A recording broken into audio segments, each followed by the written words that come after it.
And because of the papers say the auspicious Hartal day. So that is why we know that the audience, the number of audience is less. But we have a very important topic now, and that is being presented by a very knowledgeable, very excellent researcher, Professor V. Ramanguti. I know all these people sitting here knows about Professor V. Ramanguti. He was the professor in the Epidemiologist Center at Trivandrum, associated with the Sri Chitra Tirunal Center. And a lot of research work has been done, and he has mentored many researchers also. And one important point I would like to say is that Ramangudi's research was in the main population studies and all for the common projects or common diseases, especially we're talking about the prevalence of diabetes mellitus in different parts of Kerala. So when we looked at the data, mostly in Kerala, we may not have many data about the common diseases. And also that in many diseases, other diseases also, the treatment or the presentations or the other data also may not be, are minimal. And we have everybody says that in Kerala, there is not much of a research culture. But to a certain extent, that is true, because what I have noticed since years is that when somebody joins in medical college and they do something extra, like getting interested in the research or something, or looking at the scenario in a different way, I have noticed that most of them are come out after the PG from an institution outside of India, outside of Kerala. But that is true. And I used to send the MBBS students when they say that they don't want to go to any institution outside of Kerala. I used to encourage them that you may have a different perception after that. But in that field, it's at that time also, Ramanguti sir has done a lot in research and teaching research, because I remember when I joined at Alapadu Medical College in the early days, the health action people, the group has done research methodology for the students, the undergraduate students, and that was a very popular program, but after some time it is not continued. So to talk about the Ramanguti sir, now currently after retirement from the Epidemiologist Center, now sir is working at Amala Medical College as the head of the research department. And regarding the topic, that's also a very interesting topic. And as a researcher, I am also interested in the topic. That is the research and the policy. And the research we do may not be always for a policy development or so, but there are researches being done and policies. So we will hear more from the most respected Ramanguti sir. Over to you, sir.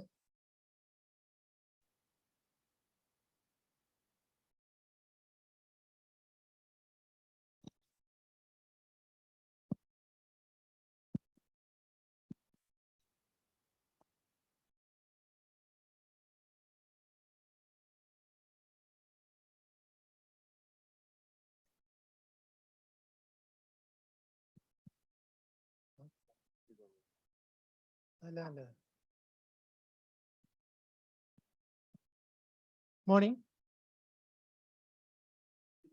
And thank you for the kind words, Professor Suma. I've been asked to speak on research priorities and health policy. These are two things which I had been teaching for a long time, especially health policy, something which is very difficult to teach, but rather easy to learn if you are in the thick of it. Because policy, as I always say, is made by politicians. We can only influence them. We can try and influence them. Don't be under the mistaken conception that doctors decide any policy. They don't. It's a political process that decides policy. So how do we get them to agree to our priorities? I think that is the greatest challenge, and that is the only message that I have to make in this presentation. So who decides what research gets done? That is what about priorities means basically what gets done first, isn't it? That is what priority means. So you have two conflicting interests, the researcher's interests and the funder's interests. Funder, of course, is the government or any private huge charities like Bill and Melinda Gates or Rockefeller or Ford or whatever. So they are the people with the money. And nowadays, research is such a huge team activity with international ramifications that you need a lot of money and you can't. Am I audible? I think there are very few people here, so it should not be a problem. So there are two interests, researcher's interest and the funder's interest. And there is often, and very often there's a conflict. I want to do something, but nobody is giving me any money for that. And partly they are right because they want to see that the money is used in a good way. So you can't squander money on everything. I don't know you, this famous story about, it's not a story, it's an actual thing. G.H. Hardy. Hardy was a mathematician. Some of you might remember Hardy was responsible for bringing Ramanujan to Cambridge. And there are so many stories about that. And another story about Hardy is that somebody asked about Hardy's research, media person, and asked him, is it of any use? Because it's very abstruse mathematics. So then Hardy's immediate response was, I hope not. I hope it's of no use. I am doing it for pleasure, just like painting or singing or something like that. I'm not doing it for any practical purpose. So that is the pure researcher. If somebody that is afforded to only for very few people. We can't afford to do that, especially in medicine and health. We are accountable to the people who fund us, and we have to tell them why we have done this. And in that process, we have to somehow see that our interests are the same. And that is not an easy process. So usually, how do you prioritize? Of course, the extent of the problem. That is the burden of disease, DALYs, however you measure it, the impact on death, how many deaths are caused by, for instance, now we have, when I started out in doing chronic disease research in the 90s, late 80s and 90s, there was not much interest in Kerala because nobody wanted to fund that kind of research because we thought that it's not our problem. It's something for the West or maybe for the rich people only.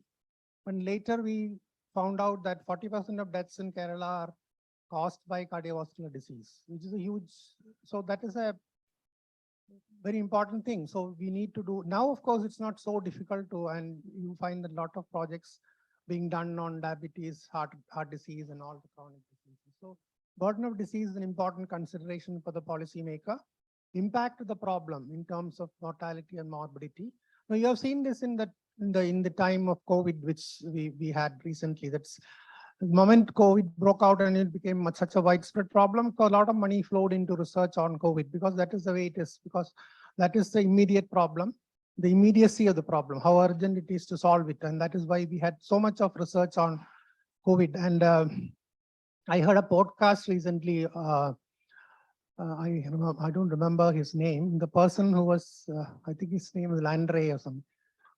He was a British doctor responsible for the huge clinical trials. And what he did was he turned the whole NHS into a clinical trial laboratory. He recruited the whole of NHS COVID patients into several clinical trials going on at the same time to find answers to so many questions. And he says that one of the most important questions, of course, there were several questions answered. Some of the questions were that some of the drugs which were advised at that time, like chloroquine and all that, is of no use. But they also proved that steroids used in certain level of stage of the disease is going to help and reduce mortality. So that's very important outcome of that research. So that immediacy is the one which helped them, because otherwise, the people probably would not have allowed them to use all the NHS patients as subjects of research. It's a huge endeavor, but they did. And lastly, of course, availability of effective interventions. Nobody wants to study about disease for its own sake. People are looking at what can we do. So these are the things that people, policymakers see. They look at the urgency. They also look at media interests. That is very important in this day and age. I'm not being cynical, but it's very, very true and very, very current. Politicians always, they have a antenna tuned to the media, especially in a democratic society. So anything that the media is interested in, they will be interested. I had a very interesting, I have guided a very interesting research a few years back. It was done by a veterinary doctor who did her MPH with us. She was asking this question, which is now very relevant. That is, why is rabies not controllable in Kerala? It's a policy research, very interesting. She was part of the veterinary department. I think she became assistant director, senior person in the department later. We found the interesting answers. One of the answers was simply that it is not owned by any department. It is not the health department's problem. It is not the veterinary department's problem. It is technically the LSG's problem, but they also don't know, because they say that it's all technical. We don't know how to do with this problem. So I think this continues to this day. So we have not been able to coordinate in such a way that there is an effective solution, and we accuse each other of not sterilizing the dogs or not culling them, whatever. I don't know what is the answer, but somebody has to take a look at it. It's a basic, huge public health problem. So several issues are there. So now, because of media interest, I think people are taking an interest. Media has brought it to the top. It's always been there. Nobody was really interested in that because it was nobody's problem. So then policymakers, how do they see things? No, believe me, they don't see things in terms of evidence. They don't want to see evidence. We look at what's going on in America now. Each state after state banning abortions, to the extent that even if you think about a child, then you should consider that a child has been born. It's like so sacred. You cannot touch life in any way. And this is a huge, personally, incursion on the women's rights. But then they are not listening. So evidence is nothing to them.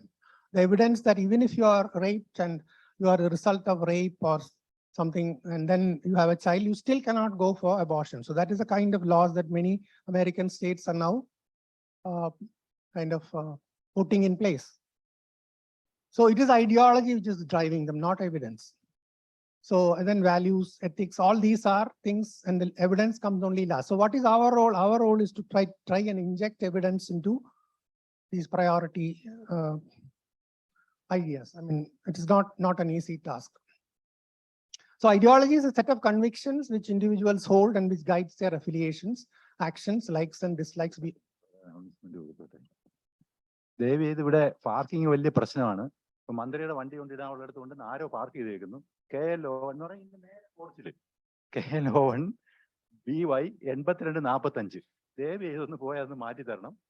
നമ്മുടെ കൂടുതൽ ബുദ്ധിമുട്ടിക്കരുത്. ആരാന്ന് വെച്ചാൽ ആരുടെ വണ്ടിയാന്ന് വെച്ചാൽ KL01 BY 8245. Thank you. Okay. So actually, ideology comes from many times. It comes from religious beliefs, political convictions. These are things which are very personal, and it's not driven by evidence. And thinking evidence-based is not easy, because often it comes out against your very firmly held convictions. So it's a very courageous man or woman who will kind of cast aside, his or her very firmly built beliefs, firmly held beliefs, and look at evidence alone. So, this is just a part of my teaching slide, so I won't dwell on this. There are so many ideological labels. You have conservative, liberal, laissez-faire, progressive, radical. I'm not going into all that. So you can be any of these or maybe a mixture of all those. But ideology decides which values you hold in the highest esteem. Like a conservative may be very much concerned about tradition. What has been our way of doing things. So now, recently when the Queen died, so many people in India were very up in arms. Why are we worried about? But then the British hold the monarchy in great esteem. We can't do anything about it, their belief. Because we don't want a queen, but they want a queen or whatever. So this is something which is very, very personal to them. So they give a lot of importance to grooming the young in the right way and all that. So in keeping up traditions. In health, they are more likely to promote, certain conservative values or the way of doing things that we have always done. So in a liberal may be more concerned about human rights and things like that. So when you convert these values into policy, then that decides which options are prioritized. So what is the most important thing? Like I said, why is it that abortion becomes the most important item in the American society? Only because of ideology, not because of any evidence that abortion is a big thing and it's causing a lot of problems. No, that is not their consideration at all. In many states, you have prohibition with very little evidence that prohibition does anything good. But somebody who has been a regular visitor to Gujarat tells me that it is one of the best places to get liquor, because there are certain phone numbers. You just call them, they will deliver it home. You don't have to go and stand in a queue like in Kerala. So it's not effective in preventing drinking. So what is the point in prohibition? Because we believe that prohibition is good. That's a belief, not evidence. So like that. So then, of course, there is ethics. Ethical standpoint of decision makers may also decide public policy. So usually we have what is called the utilitarian ethic, which is held by most public health people, that you do the maximum good to the maximum number of people. That is why we believe that immunization should be imposed on everybody, because it's good. In the long run, even if there are a very few complications, some people get some problems, it is good for society, because if you look at sum up all the good that has come out of this, it is much greater than anything bad that has happened. So that is called the utilitarian ethic. And it goes well with public health. But there may be some people who may be objecting because of their religious beliefs, or, we had a very famous prime minister who refused to get immunized at any point in time because he was against animal material entering his body. I suppose you know who it was, Morarji Desai. I mean, he was very open about it, so there is no point in hiding his name. And he refused to, even when we was going abroad, he never got immunized for it. So that is so do we protect such people? Do we say that they have the right to do that? If we say that, then there is a likelihood that more and more people may go into that, and then finally you don't have an effective immunization coverage. So that is also another problem. So these are all things that we struggle with, this conflict between evidence and beliefs. So utilitarians emphasize maximum good should come to the maximum number. So mass interventions. So why do you make people swallow, what is that? The filaria drug that we had these mass campaigns, what is that? Exactly. So I forgot the name. But most people who take it may not have any larvae in their blood, but we do it because we think that if we do it on a mass scale, some people will be benefited, which is good for them. So then there is what is known as theoretically as the deontological approach, which means that it's on principle, it's not on who benefits and what is the mass benefit and all that. There are rule-based. There are some things that should not be done. So that is what makes us believe that research should be with consent, because we believe that human beings should not be used just as instruments for knowledge gathering, just like they did in the Nazi regime and all that. You can't use them without their informed consent. That is why there is a lot of fuss on clinical trials and things like that. So of course that can backfire, because for instance, like in the USA, you have the whole evidence is against handgun law, which of course is very liberal handgun laws in the US. You can buy a gun and carry it around, but even if the evidence is against them, they think that it's a principle, because their constitution says you have the right to bear arms, because it is a very wild country in the 19th century and everybody could attack you. So you had to have arms. So you have the right to own a gun. So they believe that whatever be your scientific evidence, this is a right that I have. So that goes against our public health interest, that people are killed and maimed by guns. So ethical approach to policy also from the individual rights. So people think that people have a right to health. That is basically maybe systems like the NHS where you have a right, you have a practitioner who you can approach. Whereas in a country like India, you do have PHCs, but there are systems or conditions or situations where you don't have access to healthcare. So even though it's notionally free, there can be waiting time, there can be money-based rationing, etc. So what we are trying to do, what as scientists or technical people, what we should be doing is that we should try to bring evidence into policy, because ultimately the decision belongs to the policymaker. So it advocates scientific assessment of health needs as well as scientific evaluation of intervention programs. We should be insisting that every evaluation which is advocated, which is promulgated by the government on a mass base or even on an individual base, should have the backing of policy. And if you look at what we now offer, we find a large number of interventions that do not have any evidence to support them. It is just basically because we have been doing it for a long time, so we need to continue that. There is only kind of logic behind many interventions. I could name a few, but I don't want to do that because that will get into controversies. So that is what our role, as I believe, is to be. But then there is a problem that not everything can be tested. For instance, when they advocated the pulse polio, there was no testing. There was no clinical trial for pulse polio. They believed that immunizing everybody will solve the problem, and they went ahead. Maybe it was justified because it's very difficult to ethically do a clinical trial like that. So health-related events that have a bearing on policy, like medical education, licensing. So all these policies cannot be subjected to clinical trials, even though there are some now, Abhijit Banerjee, I think his name is Abhijit Banerjee, the Nobel Prize winner in economics. So he is one of the advocates for clinical trials in policy. He says that you should try out these policies in small pockets and find which works, which doesn't work. Again, I believe it is not applicable across the board. It may work in some instances, but it's not likely to be a universal solution. We can't have clinical trials on every policy decision. Sometimes it is difficult. So policy contexts also change very fast. So whatever is found to be effective now may not be effective the next day. So that kind of advocacy is probably not very valid. So then there is also the ethical question. How can you subject everything to testing? So it may be that every policy is experimental. So you can argue that you should, like as I said, Abhijit Banerjee's case, should test it out on a small scale and then only expand it. But we do it as far as possible. But then testing assumes consent, which again is difficult. You cannot have a mass consent. Suppose you want to test something in a few panchayats. You can't have everybody's consent before doing that.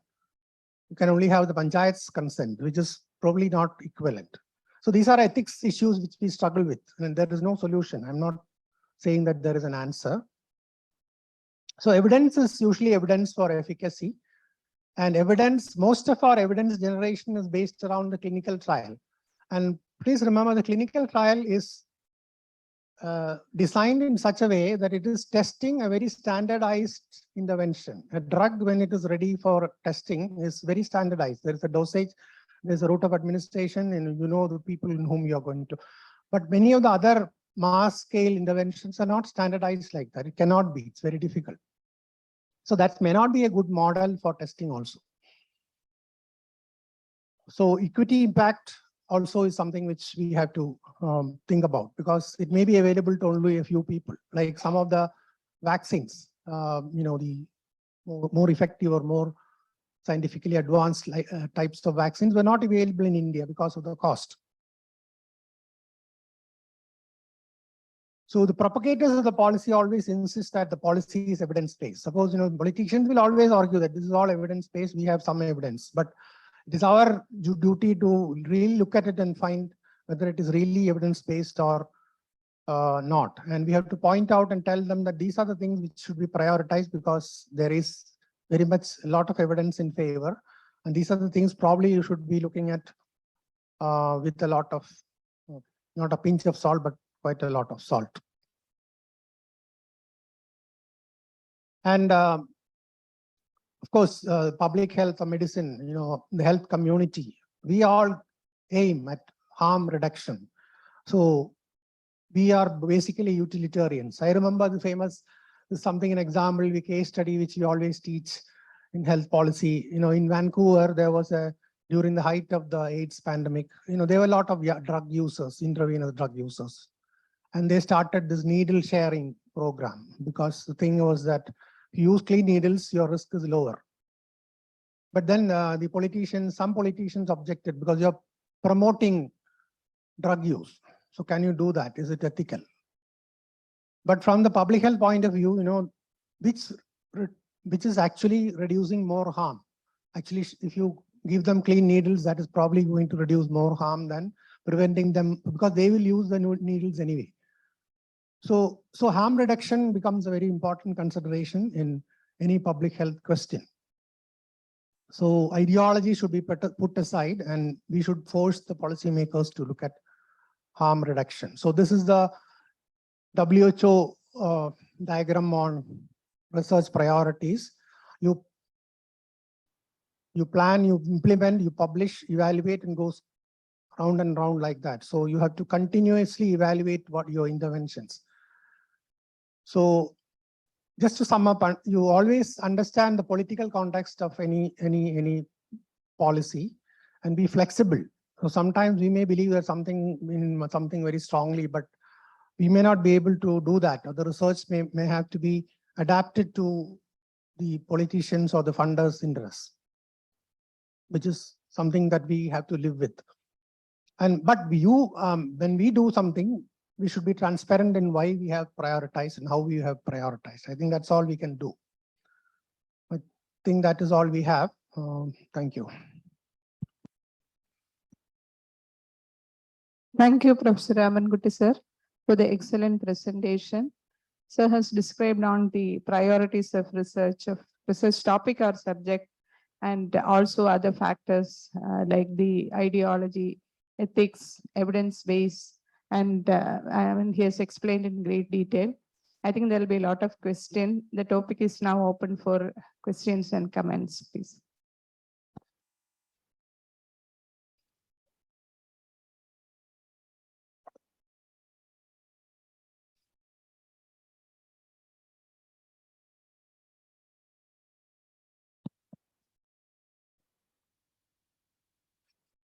Thank you, sir. I'm Indu from Community Medicine. Sir, I think you mentioned about Dr. Rani's MPH thesis, which was done 1.5 decades ago. I think nearly that, if I remember right. And some of the policy findings, findings of the study, which you have briefed now, are relevant even today. Even when we admit there is a long way to go, a lot more research needs to be done, probably with better in-depth methodology. We need to grow. That remains there. What should be the mechanisms in place in the current academic, socio-political scenario of Kerala to bring to policy the existing ongoing evidence from institutions? Because we have the Kerala University of Health Science, which has several institutions where such researches are going on, definitely other research institutions in Kerala. And there is a big need base, where we need data, evidence in policies. The question is, what should be the mechanisms in place to bring these evidence into actions and policies? Okay, that's an excellent question for which I have no answer. This is an eternal question. I am sure there is a lot of evidence being generated in Kerala itself.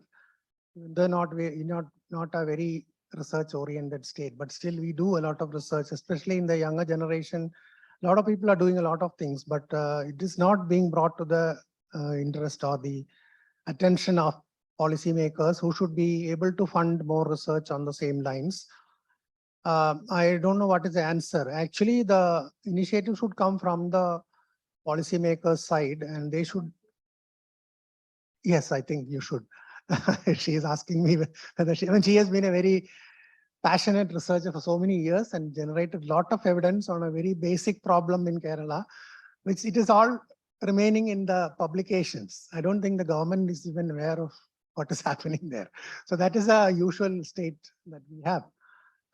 So that I think the government has to take the initiative. They have to build a database. They have to go after the universities and the places where research is being done, and they should take what is of interest to them and maybe make a database which is transparent, available to everybody, so that we can look at what is their priority and maybe ask for more research funding on those lines, etc. Maybe Dr. Suma also can respond to this.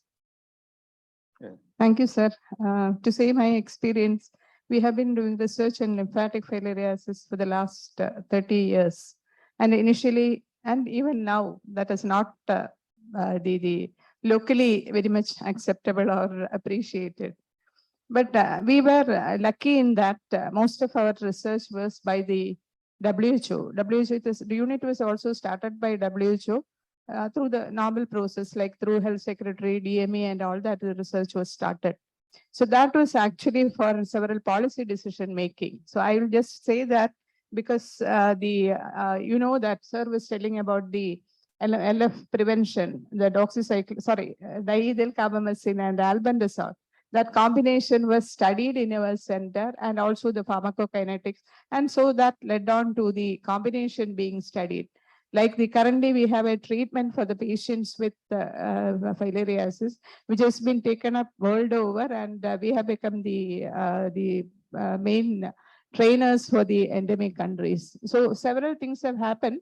So like sir said, it is most important that the policy decision makers, they should can lead on to the research or enrich that with a research organization or our faculty and all that who are capable of doing research.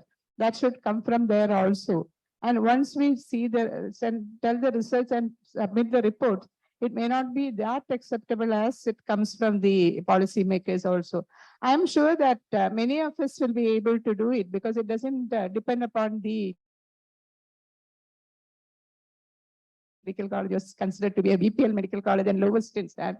But we could do research. So I think that should start now onward. And Asha Madam is here. So the policy decision makers also should be very much involved in involving people to do the research. Thank you, sir. Thank you, Dr. Suma. Our great teacher, Narendranath sir, is here. I request him to make few comments about prioritization and moving ahead with priorities. Thank you, sir. I just want to comment about this talk. Dr. Ramaguti, it was a really wonderful talk and really enjoyed it.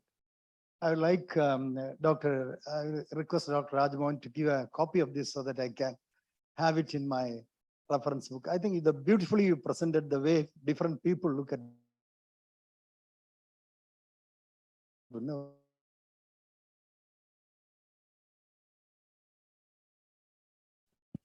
well begun is half done. So I think that half of the objectives of this has been done. I really enjoyed it and thank you very much.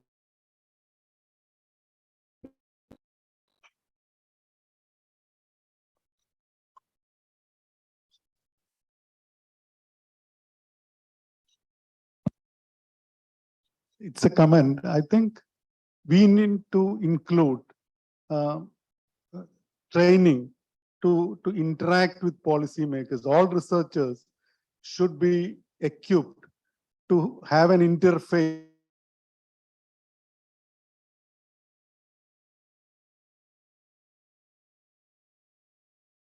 then that we shall focus on the group of researchers who are skilled to handle and encourage and engage discussions with policymakers. As one example is that we had district mental health program going on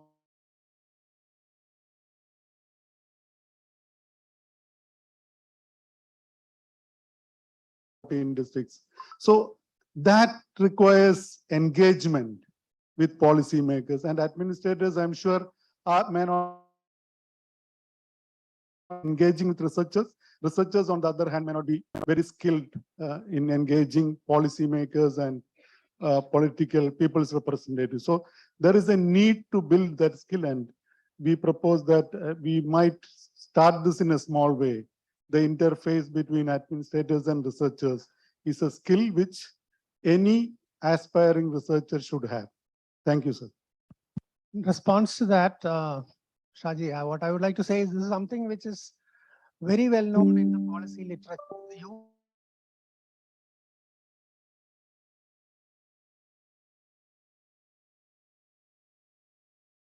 Real life, but that is another story.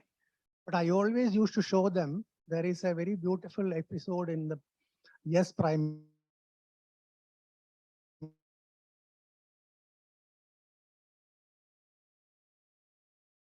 report, which the minister is supposed to read.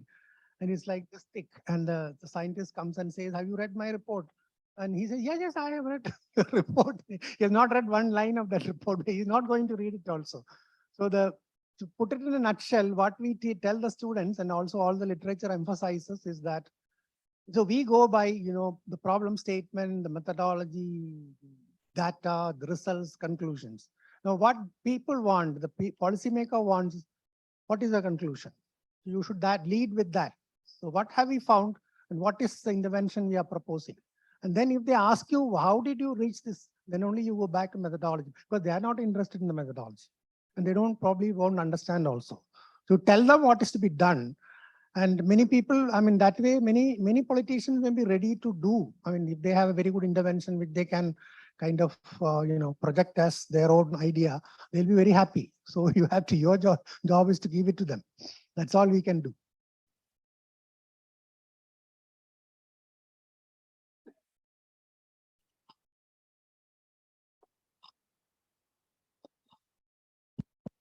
So, sir, you have concentrated on many part of it.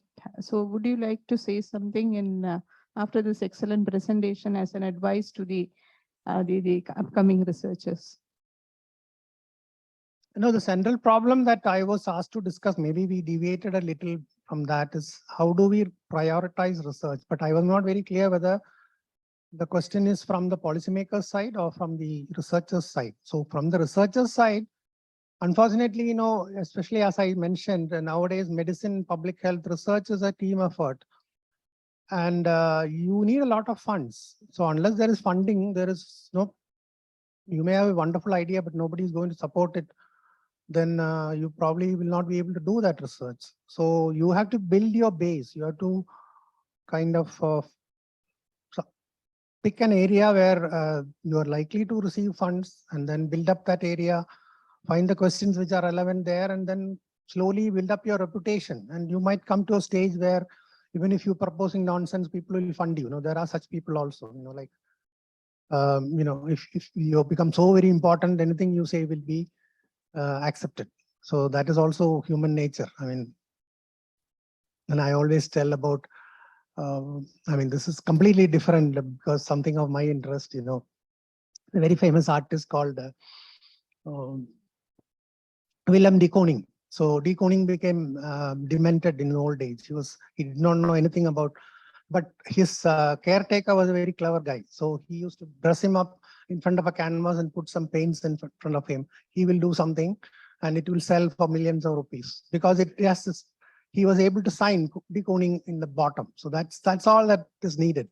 So like that, if you become such a good researcher, only your signature will bring in money. I have seen that. Don't believe that research is a very pure, rational setup. From my experience, I can tell you, I have been with people, I don't want to mention names, who after they write a paper, they bargain with Lancet and New England Journal and JAMA on which paper will, just like, if you're a famous author, there may be publishing houses which may actually bargain with you for your book. So similarly, he will say, if I should publish in your journal, you should give me 3,000 words so that I can write more. Always if you're a researcher, you will understand this. The problem is that, research articles have to be contained in a very few, brief. The number of words is very important. So if you get more words, you can express yourself more freely. So he will bargain for that. So it's not a very rational, very completely, that kind of field. I have seen people at that level doing all sorts of things. So, but that is different. But what I'm saying is, if you want to do research as a starting researcher, you have to look for where the funding is. You have no other option. But pick an area where you have an interest and there is also likely to be funding available. So I think that is the only answer I can give for starting researchers. I think, no.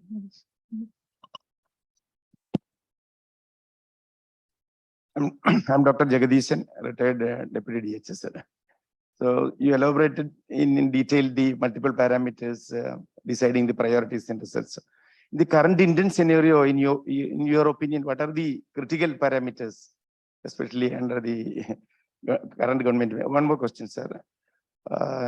Since most of the research institutions and the research funding is coming from the government of India, identifying this current trend in the national scenario is very critical, and which way to defend it or which way to address that issue. Second question is, sir, the whole issue of research-based evidences into policy decisions. Is there any institutional mechanism needed for that, or some coordination mechanism needed for that? Many a time we don't have such a systems to get the policymakers or even administrators the research findings. So, what is your suggestion or opinion on these two matters, sir? No, to answer your second question first, that is what I said before also. It's very difficult to get access to policymakers, even if you have a good research results, how to communicate that to them, because they may not have the time. I remember my professor, I have a pediatrics background. One of my professors used to lament that, all my patients are children. I can't treat the chief minister because he's an adult. So, but you look at the cardiologist, he can directly tell his problems to the policymaker and get money. What can I do? And I told him, always depend on the grandchildren. You can treat the grandchildren. So it is having the ear of the politician or the policymaker is an important consideration. Unfortunately, these are how human beings work. So if the government is interested, of course, they can make a mechanism to pick out the best results. You have a database where you can ask the researchers to send their abstracts or whatever, and somebody in the government can look at it, prioritize or maybe categorize and all that. But I don't see that happening. It is usually, somebody has the ear of the top bureaucrat or the politician, and they will get across their ideas. The famous story of Bangladesh and the essential drug list. Bangladesh is one country which had a very good essential drug list long time before anybody else had. And what is the reason? Because at a particular moment in history, there was a dictator called General Muhammad Ershad, and he was a childhood friend of our friend Safrullah Chowdhury, who had the People's Movement for Rational Drugs. So he could walk across to the dictator and tell him, you do this, and he did this. So it can happen. So that is one way things happening. But unfortunately, that is not usual. It's not very difficult to think that will happen. So I think we have to promote kind of exchange between policymakers and researchers so that we have more communication. I think that's the only answer. It's not an easy thing to do. I can understand. First thing, the first question, I didn't really understand what you were saying. What are the priorities in India now? No, this is one thing which I have emphasized. I don't want to go into details, but politicians will prioritize according to ideology and their values, not according to evidence. And that's why I showed the example of abortion in the USA, as if that is the big public health problem. That is the one thing that they talking about, because it's a kind of a battle. So in India also similar things are happening. There are some things which they have been prioritizing, which probably is not a priority, but then according to their list, it is a priority, and very little we can do about it. So I don't think there is an answer to that. And this is something which I've been saying over and over and over again to all my students, that policy is not based on evidence. Policy is based on politics. In fact, I also tell them that in some languages like Portuguese, apparently, the word for policy and the word for politics are the same. They don't have a separate name for policy. So it's very true. That reflects the state of affairs.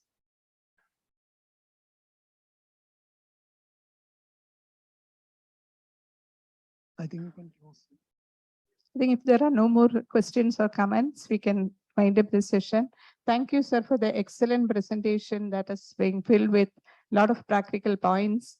And thank you for the audience who have made the session very lively with questions and comments. And also, I would like to thank Dr. Rajmohan for making me sit in this chair. He has told me that suddenly, and I came, and I'm happy that I could chair a session which is presented by a doyen in the medical research. Thank you all.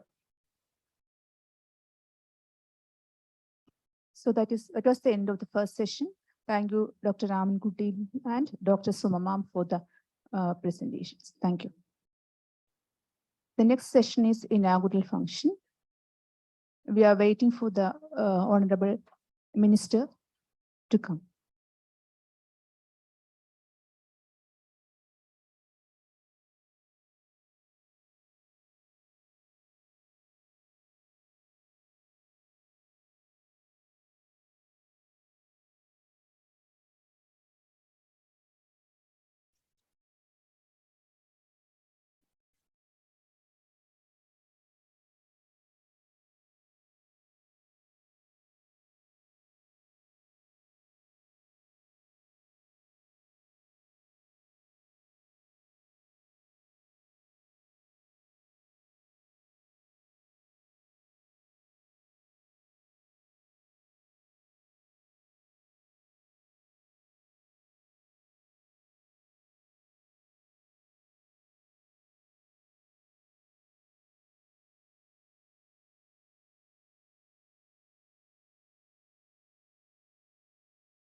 Dr. Preeta PP, DHS, and Dr. Kala Keshavan, Principal Government Medical College, Thiruvananthapuram, to occupy the dais.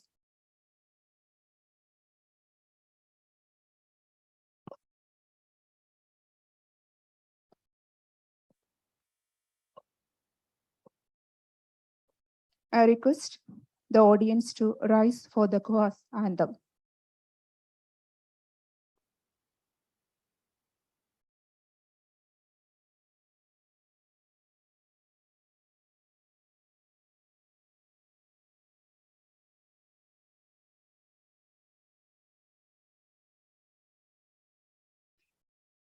जीवन जीवन जीवन जीवन अमूल्यमानदिनस्तित्वम् अज्ञातमानदिनाधारम्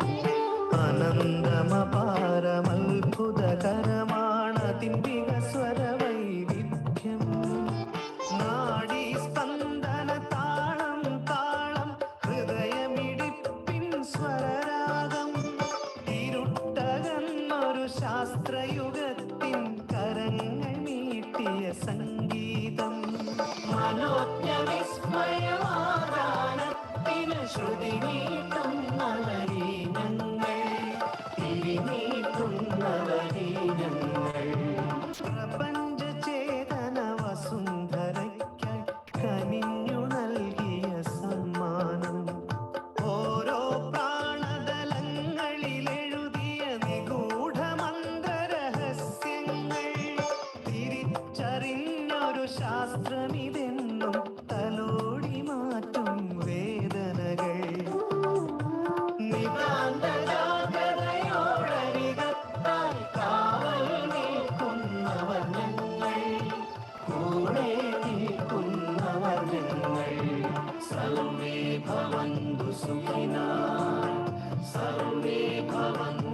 सुखिनः सर्वे भवन्तु सुखिनः.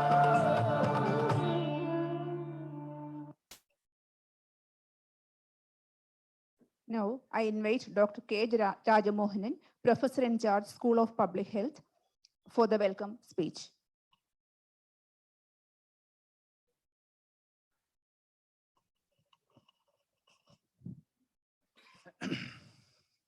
A very warm good morning to all. Most respected and beloved Honorable Minister for Health, our dear and respected Asha Thomas, Secretary, our dearmost DME Principal, the great scientists who have been invited and willing to spare some time in the midst of their very busy schedule. Dr. Manoj Murhakar, who is actually the Deputy Director of ICMR, Dr. Pratap Tarian and Sri Kumaran Nair, they are just on the way. And our own in-house scientists, Ramankutty sir, Dr. Sangapan, our other teachers, Narendra sir, and my most beloved colleagues and other dignitaries from university, the deans and other close cabinet officers, my dear friends and students. It is a very precious moment for us, proud, and also a lot of uncertainties because today morning I was continuously answering to the calls if there any change in program like that. And they all had a lot of sufferings on travel, I hope. And in spite of all those sufferings, they reached here. That shows their commitment and passion to research and popularization of knowledge base for practice. That is evidence. So thank you all. Thank you, madam. Thank you, madam, for coming. We owe to you a lot for all your hard work and support to us. And because the profession is really in strides after the COVID, and the knowledge base is the most important thing, and we are all committed to that. And our Madam Secretary also, because he is an insider, he's not an outsider for us. Thank you all. Once again, I won't take time. Thank you all. I welcome all of you for this program. This is an academic activity, only, nothing else. All other things, you please bear with us. We are interested only in the academic activities. So the knowledge base is the most important thing. We are all teachers. So we have to be after knowledge. Thank you very much. Thank you and most welcome.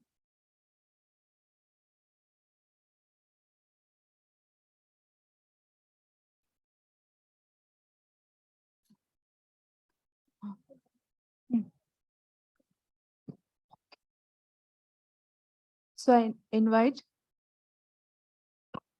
I welcome our Honorable Minister, Srimati Veena George.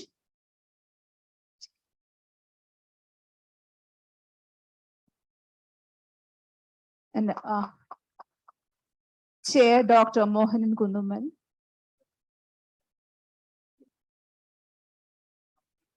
Dr. Asha Thomas IAS, Dr. Thomas Matthew, and Dr. Kalakeshavan.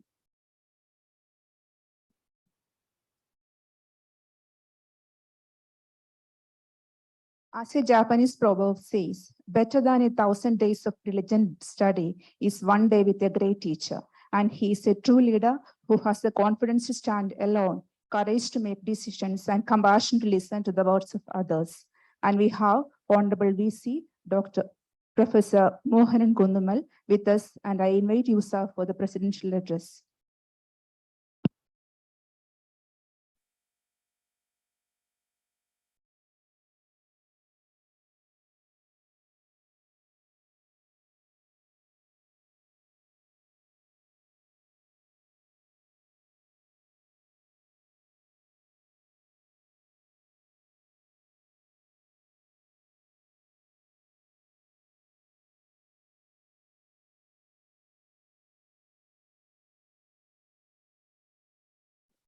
Chief guest of today's function, Honorable Minister Srimati Veena George, the keynote address invitee, Dr. Asha Thomas, the Additional Secretary of Health, Director of Medical Education, Dr. Thomas Matthew, Principal, Dr. Kalakeshavan, and head of School of Public Health, Dr. Rajmohan.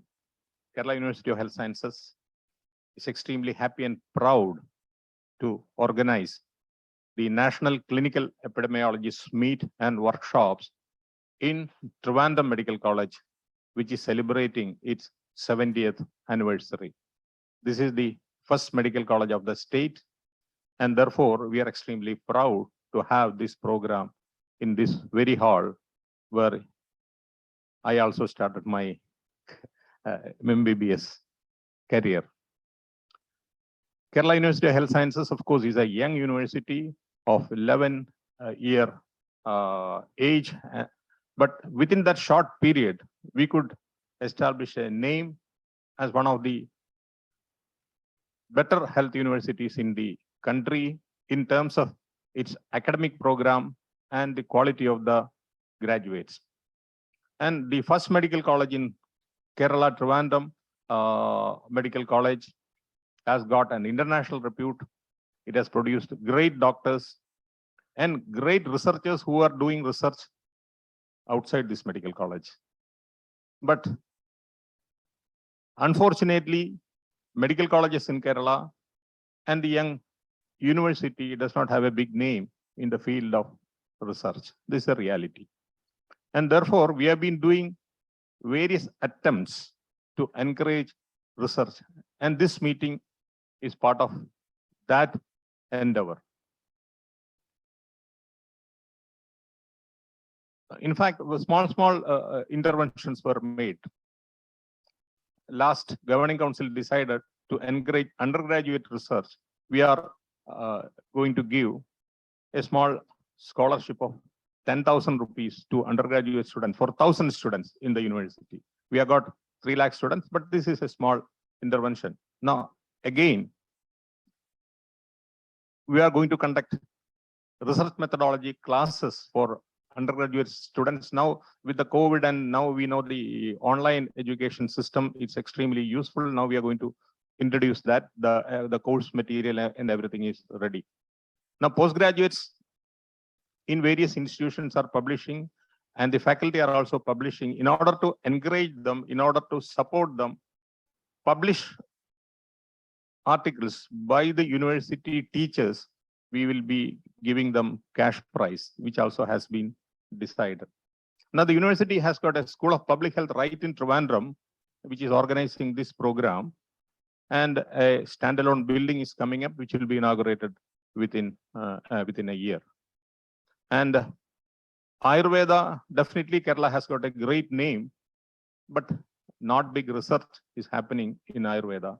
So we have a center, a School of Fundamental Research in Ayurveda in Tripunithara, and many research programs are being done there under Professor Sudhikumar. And a recently launched School of Family Health in Calicut. That building also is coming up and it will be ready for inauguration, I hope, by the end of this year. And a lot of research in that area we are planning. So these are all the small interventions we are trying to do in order to encourage research among our affiliated colleges. And Kerala government is supporting us in a very huge way, in the sense that a translational research center has been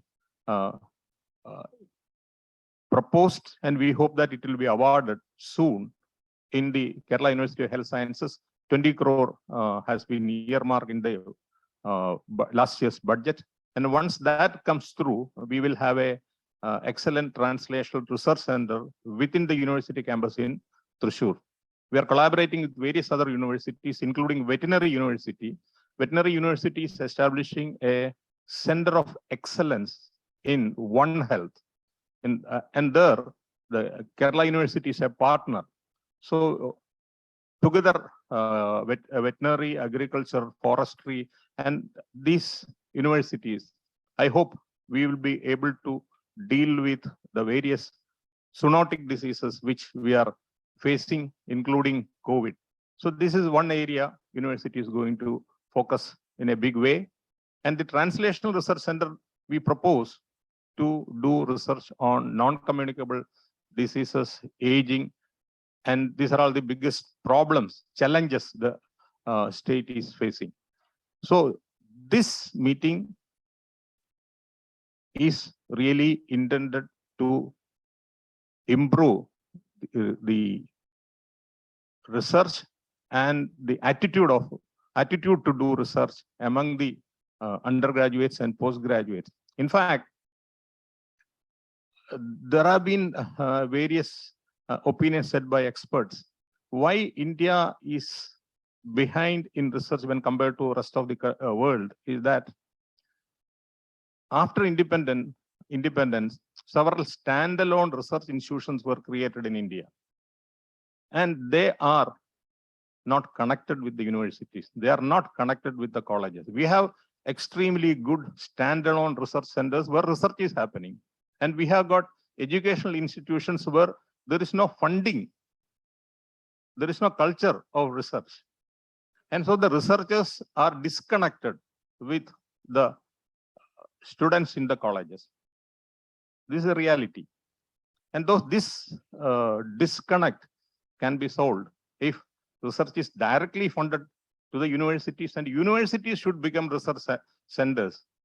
Then and only the undergraduate students and the postgraduate students will realize what is research and what is the culture of research. And they will, many of them will go into research. Some of them will go to clinical practice. So this is what is happening in many other countries. Of course, there are other reasons like lack of funding and many other things are there. So we are trying to bridge this gap, and we hope with the help of government, especially there is a great help coming from our Honorable Chief Minister and Health Minister. And with this help, we will be able to bridge this gap, and Kerala University of Health Sciences can become one of the best research institutions in the country, if not the world. Thank you. Thank you, sir. We feel so proud and privileged to have with us Srimati Veena George, Honorable Minister for Health and Family Welfare, also carrying the portfolio of medical education, medical university, indigenous medicine, Ayush, drug control and women and health, child welfare. With deep appreciation and great respect, I invite Honorable Minister Srimati Veena George to inaugurate the National Clinical Epidemiologist Meet and Workshop by lighting the lamp and for the inaugural address.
Good morning.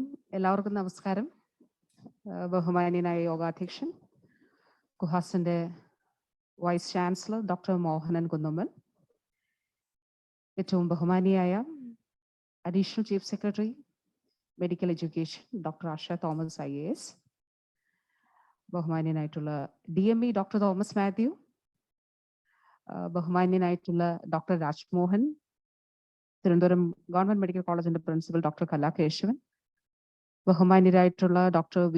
Ramankutty, doctor Manoj Murhekar, doctor Prathap Thariyan, ഇവിടെ സന്നിഹിതരായിരിക്കുന്ന വിശിഷ്ട അതിഥികളെ, നമ്മുടെ വിവിധ medical കോളേജുകളുടെ പ്രിൻസിപ്പൽമാർ ഉൾപ്പെടെയുള്ള പ്രിയപ്പെട്ട doctors, പ്രിയ സഹപ്രവർത്തകരെ, സഹോദരി സഹോദരന്മാരെ, പ്രതികൂല സാഹചര്യങ്ങൾക്കിടയിലും നമ്മൾ മുൻപ് നിശ്ചയിച്ച കേരള യൂണിവേഴ്സിറ്റി ഓഫ് ഹെൽത്ത് സയൻസസിന്റെ സ്കൂൾ ഓഫ് പബ്ലിക് ഹെൽത്തിന്റെ ആഭിമുഖ്യത്തിൽ ഇവിടെ സംഘടിപ്പിക്കപ്പെടുന്ന ഈ വർക്ക്ഷോപ്പ് മാറ്റമില്ലാതെ നടത്തുന്നതിനും അതോടൊപ്പം തന്നെ ഇതിലേക്ക് എത്തുന്നതിനും ശ്രമിച്ച എല്ലാവരെയും ഹൃദയപൂർവ്വം അഭിനന്ദിക്കുകയാണ്.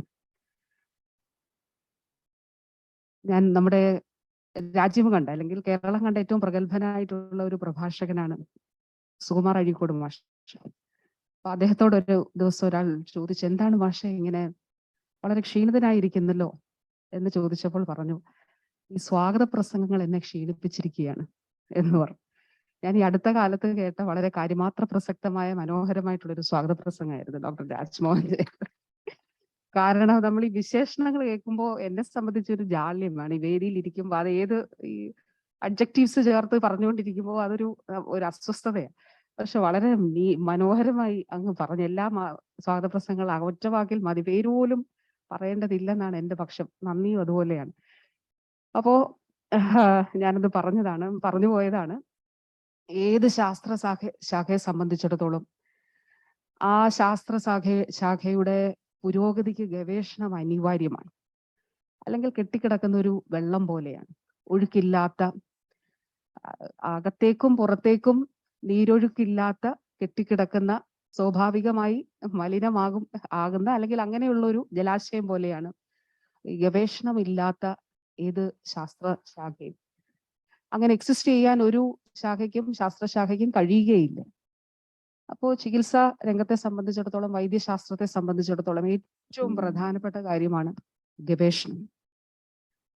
കേരളത്തെ സംബന്ധിച്ചിടത്തോളം നമുക്കറിയാം, നമ്മുടെ കേരള ഹെൽത്ത് ബ്രാൻഡഡ് ആണ്. അത് പതിറ്റാണ്ടുകളായിട്ടുള്ള ദീർഘവീക്ഷണത്തോടെയുള്ള, എത്രയോ ഒരു നൂറ്റാണ്ടിനപ്പുറം പഴക്കമുള്ള ദീർഘവീക്ഷണത്തോടെയുള്ള ഭരണാധികാരികളുടെ, രാജ്യം സ്വതന്ത്രമായതിനു ശേഷം, കേരള സംസ്ഥാനം രൂപീകൃതമായതിനു ശേഷം ആദ്യ സർക്കാരിന്റെയൊക്കെ വളരെ ധിഷണാപരവും അതുപോലെ ദീർഘവീക്ഷണത്തോടെയുള്ള ഇടപെടലുകളുടെ ഭാഗമായിട്ടാണ് പൊതുജന ആരോഗ്യ രംഗത്ത് നമുക്ക് ഈ ഒരു മികവ് നേടാൻ സാധിച്ചിട്ടുള്ളത്. അപ്പോൾ നമുക്കൊരു സിസ്റ്റം ഉണ്ട്. ഏത് വെല്ലുവിളി നമ്മൾ നേരിടുമ്പോഴും, അത് കോവിഡ് ആണെങ്കിലും നിപ്പയാണെങ്കിലും, നമ്മളൊരു സിസ്റ്റം ഇവോൾവ് ചെയ്തിട്ടുണ്ട്. അപ്പൊ ആ ഒരു സിസ്റ്റത്തിലൂടെയാണ് നമ്മൾ ഈ ചാലഞ്ചസിനെ എല്ലാം നേരിടുന്നത്. കേരള ഹെൽത്ത് ആ രീതിയിൽ ബ്രാൻഡഡ് ആയിരിക്കുമ്പോഴും ഇപ്പൊ നമ്മുടെ ആളുകൾ, നമ്മുടെ പ്രൊഫഷണൽസ് അല്ലെങ്കിൽ നമ്മുടെ ഡോക്ടേഴ്സും മറ്റ് ആരോഗ്യ മേഖലയിലുള്ള പ്രഗത്ഭരായിട്ടുള്ള ആളുകൾ ആഗോളതലത്തിൽ തന്നെ എല്ലാ മേഖലകളിലും പല യൂണിവേഴ്സിറ്റികളിലും പോയി വലിയ രീതിയിൽ പ്രതിഭാധനരായി അവർ പ്രവർത്തിക്കുന്നുണ്ട്. ഞാൻ നമ്മുടെ സംസ്ഥാനത്തുള്ള പല ഡോക്ടേഴ്സിനോടും ഒക്കെ സംസാരിക്കുമ്പോൾ വളരെ അക്കാഡമിക് ബ്രില്യൻസ് ഉള്ള ഒരുപാട് ആളുകൾ നമ്മുടെ ഇടയിലുണ്ട്. അപ്പൊ ഇതിനെ നമ്മുടെ ആരോഗ്യ മേഖലയ്ക്കും അതുപോലെ വൈദ്യശാസ്ത്ര രംഗത്തിനും ഗുണപരമായ രീതിയിൽ ഉപയോഗപ്പെടുത്തുക എന്ന വാക്ക് ശരിയല്ലെന്ന് എനിക്കറിയാം. യൂട്ടിലൈസേഷൻ എന്നുള്ളതല്ല ശരി. ഞാൻ അതിന്റെ നല്ല അർത്ഥത്തിലാണ് പറഞ്ഞത്. അപ്പോ ആ രീതിയിലേക്ക് അത് പരിവർത്തനപ്പെടുത്തുക എന്നുള്ളത് വളരെ പ്രധാനപ്പെട്ട ഒരു കാര്യമാണെന്നാണ് ഞാൻ കരുതുന്നത്. അതുകൊണ്ടാണ് ഈ സർക്കാരിന്റെ കാലയളവിൽ, പ്രത്യേകിച്ച് ഈ സർക്കാരിന്റെ ഒരു നയത്തിന്റെ ഏറ്റവും ബേസിക് ആയിട്ടുള്ള ഒരു കാര്യം നമ്മുടെ ഹയർ എഡ്യൂക്കേഷൻ, ഉന്നത വിദ്യാഭ്യാസ രംഗത്തെ പ്രോത്സാഹിപ്പിക്കുക എന്നുള്ളതാണ്. ഉന്നത വിദ്യാഭ്യാസ രംഗം എന്ന് പറയുമ്പോൾ അതിലെ ഒരു ഏറ്റവും പ്രധാനപ്പെട്ട ഒരു ഘടകമാണ് മെഡിക്കൽ എഡ്യൂക്കേഷൻ. അപ്പോ മെഡിക്കൽ എഡ്യൂക്കേഷനിൽ ഉൾപ്പെടെ ഗവേഷണം പ്രോത്സാഹിപ്പിക്കുക എന്നുള്ളത് നമ്മുടെ ഒരു ലക്ഷ്യമാണ്. അപ്പൊ കുറെ ഗ്യാപ്പുകൾ എക്സിസ്റ്റ് ചെയ്യുന്നുണ്ട്. ഇപ്പൊ ഇവിടെ ബഹുമാന്യനായിട്ടുള്ള VC പറഞ്ഞു, നമ്മുടെ അണ്ടർ ഗ്രാജുവേറ്റ്സിലും ഒക്കെയുള്ള ഗവേഷണ താല്പര്യത്തെ പ്രോത്സാഹിപ്പിക്കുക അല്ലെങ്കിൽ അത് ഉണ്ടാക്കുക എന്നുള്ളത്. അതോടൊപ്പം തന്നെ വളരെ പ്രധാനപ്പെട്ട നമ്മുടെ ഫാക്കൾട്ടീസ്, അധ്യാപകർക്കിടയിലുള്ള ആ രീതിയിലുള്ള ഗവേഷണം പ്രോത്സാഹിപ്പിക്കുക എന്നുള്ളതും വളരെ പ്രധാനപ്പെട്ടതാണ്. അദ്ദേഹം ഇവിടെ സൂചിപ്പിച്ചു, ബഹുമാന്യനായ VC സൂചിപ്പിച്ചു, ഈ കഴിഞ്ഞ ബജറ്റിൽ നമുക്ക് ട്രാൻസ്ലേഷണൽ റിസർച്ചിന് 20 കോടി രൂപ, എല്ലാ യൂണിവേഴ്സിറ്റികൾക്കും 20 കോടി രൂപ വീതമുണ്ട്. ഞാൻ മനസ്സിലാക്കുന്നത് നമ്മുടെ അക്കാഡമിക് റിസർച്ചും അതുപോലെ ക്ലിനിക്കൽ റിസർച്ചും തമ്മിലുള്ള ഗ്യാപ്പ് അത് ബ്രിഡ്ജ് ചെയ്യുന്നതാണ് ട്രാൻസ്ലേഷണൽ റിസർച്ച് എന്നാണ് ഞാൻ മനസ്സിലാക്കുന്നത്. വളരെ ആവശ്യമാണ്. അപ്പോൾ അതുൾപ്പെടെയുള്ള എല്ലാ മേഖലകളിലും നമുക്ക് ഗവേഷണം അനിവാര്യമാണ് എന്നുള്ളത് നമുക്ക് മുന്നിലുള്ള ഡേറ്റ വളരെ വൈവിധ്യമാർന്ന ഡേറ്റയാണ്. ഇങ്ങനെ ഒരു ഡേറ്റ മറ്റ് സ്ഥലങ്ങളിൽ അല്ലെങ്കിൽ മറ്റ് സംസ്ഥാനങ്ങളിൽ അതിന്റെ ഡോക്യുമെന്റേഷനും പ്രോപ്പറായിട്ട് ഏതാണ്ടെന്നല്ല നല്ല രീതിയിൽ തന്നെ ഡോക്യുമെന്റേഷൻ നടക്കുന്ന ഒരു സംസ്ഥാനമാണ് കേരളം.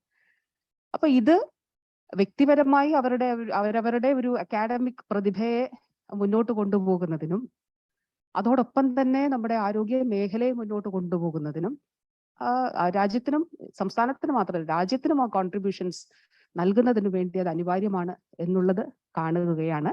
ഞാൻ കേരള യൂണിവേഴ്സിറ്റി ഓഫ് ഹെൽത്ത് സയൻസസിനെ ഹൃദയപൂർവ്വം അഭിനന്ദിക്കുന്നു. ഈ ഒരു രീതിയിൽ ഒരു വർക്ക്ഷോപ്പ് സംഘടിപ്പിച്ചതിന് ഇത് ഒരു തുടർ പ്രക്രിയ ആകും എന്ന് ഞാൻ കരുതുകയാണ്. അതുപോലെ എമിനന്റ് ആയിട്ടുള്ള പ്രഭാഷകരാണ് നമുക്കിന്ന് ഇവിടെ വന്ന് നമ്മളോട് സംസാരിക്കുന്നത് എന്നുള്ളതും നല്ല സന്തോഷമുള്ള ഒരു കാര്യമാണ്.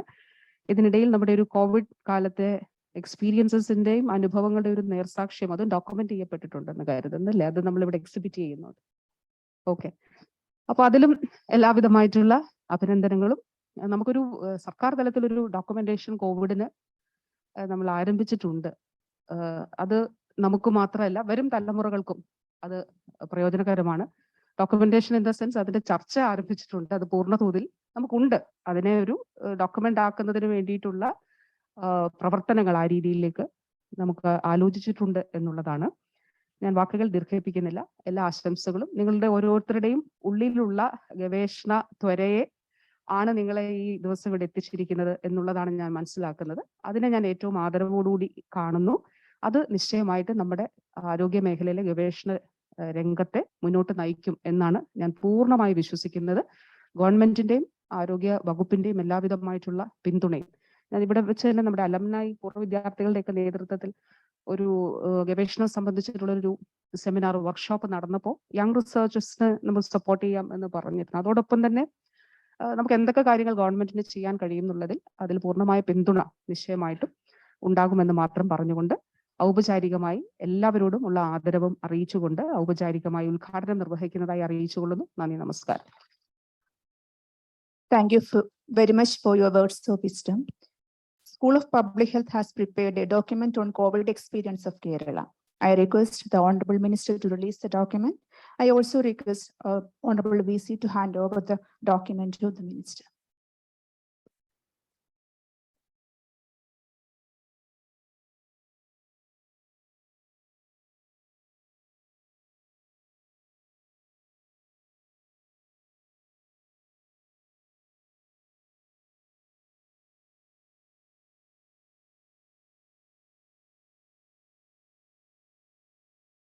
Thank you, Madam. Now I invite Dr. Asha Thomas, IAS, Additional Chief Secretary, Health and Family Welfare Department, Kerala, for the keynote address.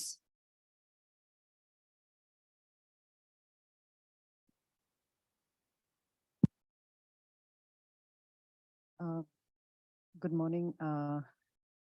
My greetings to all distinguished persons on the dais. Srimati Veena George, Honorable Minister for Health. Dr. Mohan Kundumal, Honorable Vice Chancellor of the Kerala University. Dr. Thomas Matthew, DME, Dr. Kalakeshwan, Principal, Dr. Raj Mohan.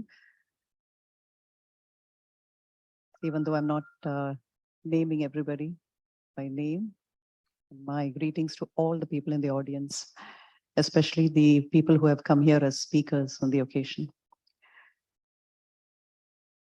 I am taking the liberty of speaking to you in English because I am not that familiar with speaking in Malayalam the way the speakers before me were able to.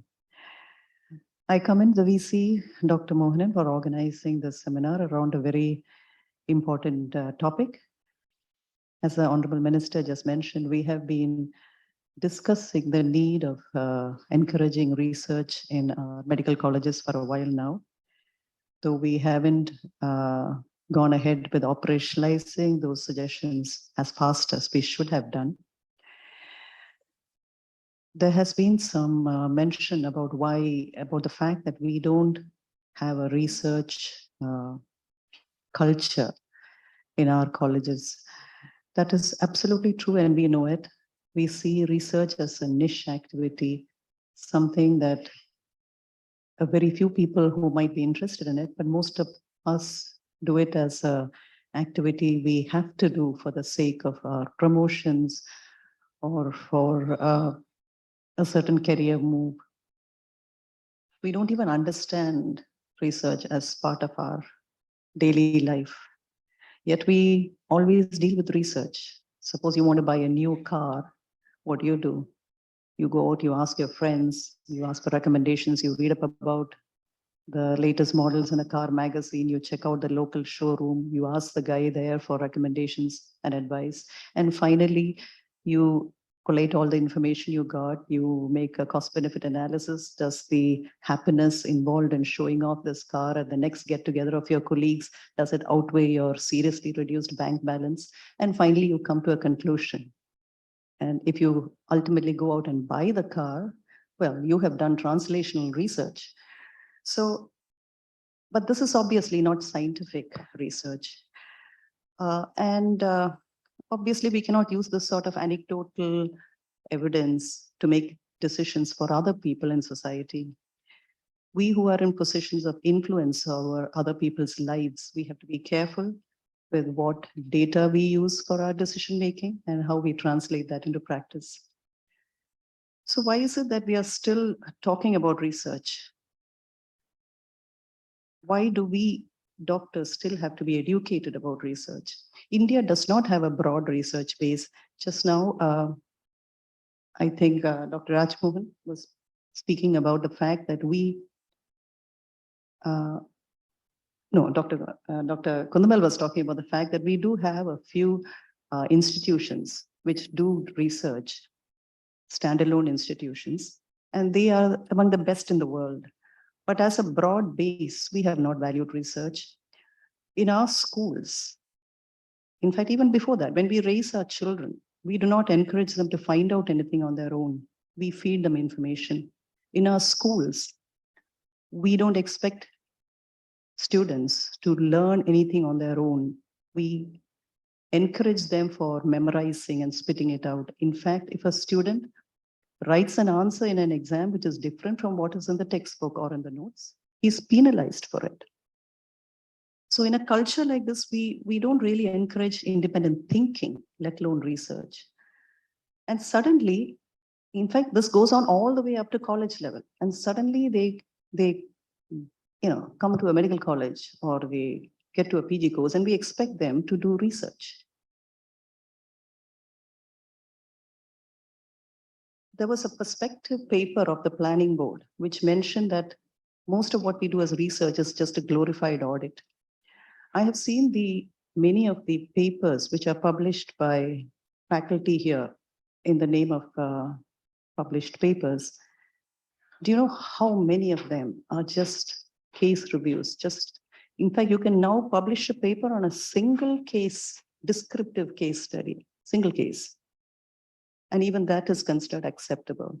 Well, I'm sure it is acceptable in certain circumstances, but when we talk of research, as Dr. Ramankuti was mentioning earlier, how would it be? I mean, what directs that research? Is it is it based on something which we have seen as possibly irrelevant? Can it be translated? Can it be scaled up? So in my short time in the health department, I have been struck with another thing, the quality of the proposals for policy that is brought to the government. They are almost all of them not backed by data, not provided with proper justification, which inevitably means that somebody like me sitting there and looking at this will raise questions. And I've often found that everybody is very surprised that why am I asking questions? Why don't I just accept it and move on? It is seen as a block for an administrator to question a proposal or a conclusion that a doctor might bring as an intervention or as a policy. It is important that with that same attitude, Dr. Ramankuti was raising a very relevant point in that last question. He was saying that policymakers start from the conclusion and work backwards. That is so true, but then sometimes they do work backwards. They do ask, how did you arrive at this conclusion? How can you prove that this will work? And at that time, you should be prepared to justify those conclusions. So you can't really translate a conclusion into policy without doing some work in justifying that. And perhaps the School of Translational Research will get to that point that we will finally get possible policy that we can implement right away. Another important thing that we should consider is that we should be able to list and document all the research, all the publications that we do in one place so that we can know what we have done. Right now, if I want to find out if anything has been done in a particular field in our state, there is nowhere I can go and find it out. At least whatever has come out of our medical colleges should be listed and archived in one place.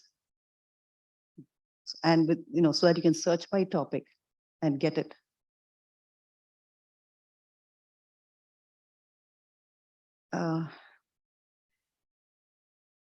Let me think, is there anything else that I wanted to say to you? Yes, by the way, we are now going into e-health as a hospital management information system. I am sure you're all aware of this because we are implementing it in our colleges. I urge you all to reflect on what this means for the state. This means that suddenly huge amounts of patient data are now being kept somewhere. And it's being collected and it's stored. I urge you to reflect on what this means in terms of research, who gets accessibility to this data, how do we protect the patient data. There is a tendency within our medical colleges to assume that this is something is imposed on you. Please do not see it that way. This is something you have to be involved with, and there's something you should be able to use also towards research, towards improving your own work, your own patient care methods. The president of AKMG, Dr. Nijal Haroon, was once mentioning to me that there are places in the United States, there is UK, there's an agency which actually controls the patient data and is selling it to researchers for a fee. Anonymized data, controlled data, but they're actually going ahead and selling this. What that means is that we also should be thinking that way. We have spent over 100 crores already in bringing in e-health. We should realize that this data has value. When we talk about translational research in technology interventions, we should always ask ourselves whether we are satisfactorily managing and regulating our data, whether we are protecting our data in a way that we should be doing. I hope the School of Translational Research will also take in these facts into consideration as they go forward. And finally,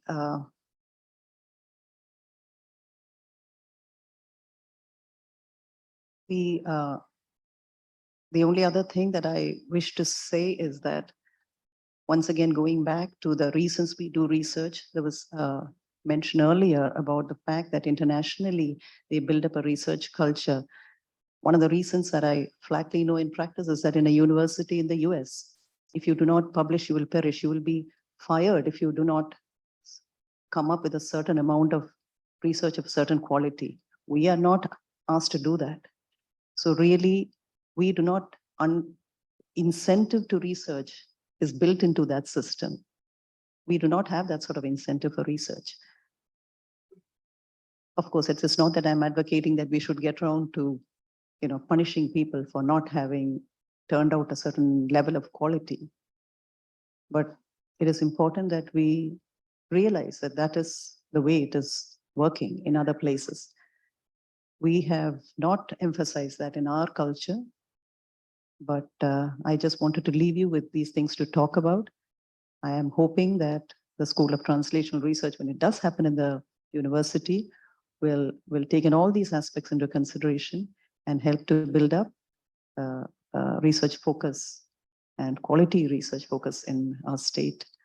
As the Honorable Minister said, our practice, our work, our knowledge is just a stagnant pool if we do not get knowledge coming in and flowing out to make the world a better place. Thank you. Thank you, ma'am, for your thought-provoking words. I would like to invite Dr. Thomas Matthew, Director of Medical Education, for the felicitation. സ്വാഗത പ്രസംഗങ്ങൾ മാത്രമല്ല madam, ആശംസകളും ആളുകളെ തളർത്തും, ക്ഷീണിപ്പിക്കും. അതുകൊണ്ട് ഇത് നീട്ടുന്നില്ല. ബഹുമാന്യരായ എല്ലാവർക്കും നമസ്കാരം. 3 കാരണങ്ങൾ കൊണ്ടാണ് ആളുകൾ റിസർച്ച് ചെയ്യുന്നത്, എന്തും ചെയ്യുന്നത്. ഒന്ന്, ഡിഫോൾട്ട്. അതിനെപ്പറ്റി എപ്പോഴും നമ്മുടെ ബഹുമാന്യായ മന്ത്രി തന്നെ പരാതി പറയാറുണ്ട്. പ്രൊമോഷന് വേണ്ടി ഉണ്ടാക്കുന്ന പേപ്പറുകൾ. Research by default. Research by design നല്ലൊരു പ്രൊഫഷൻ, ലുക്രേറ്റീവ് സാലറി, എസ്റ്റാബ്ലിഷ്മെന്റ്. മൂന്നാമത്തേത് research by dream or passion. ഈ റൂമിൽ ഇരിക്കുന്ന എല്ലാവരും, everyone present in this hall, they are driven to research by passion. So I don't want to talk about the importance of research here, but I want to mention our leaders who are in this hall, who have been taught by Professor Soman sir, starting from Vijaykumar sir, Rajmohan sir, then Ramankutty sir, and their students, Anish, Dr. Seru, all the team, not to mention others, because all of them who are here, they were the people who were instilling the sense of passion among students in medical colleges to take up research as a profession. And they have done their best. I think the whole purpose we have, as Madam has said, there are a lot of opportunities now for doing research, a lot of topics also to research. And university is very keen. What university should also, like they have said in their starting anthem, they should instill passion for research as the key component for spreading and enhancing research. Because with passion, people will carry on. That here we had, as an institution where we all studied, these teachers have done wonderful work for spreading the message of research and carrying it through. So I think each conference, especially this one, will help to propagate the message of passion in research, and each of us will go back to instill passion and more confidence for research among our students and our colleagues. Thank you very much. Thank you, sir, for your short and simple message. Now, let me invite Dr. Kala Keshavan P., Principal, Government Medical College, Thiruvananthapuram, to deliver the vote of thanks.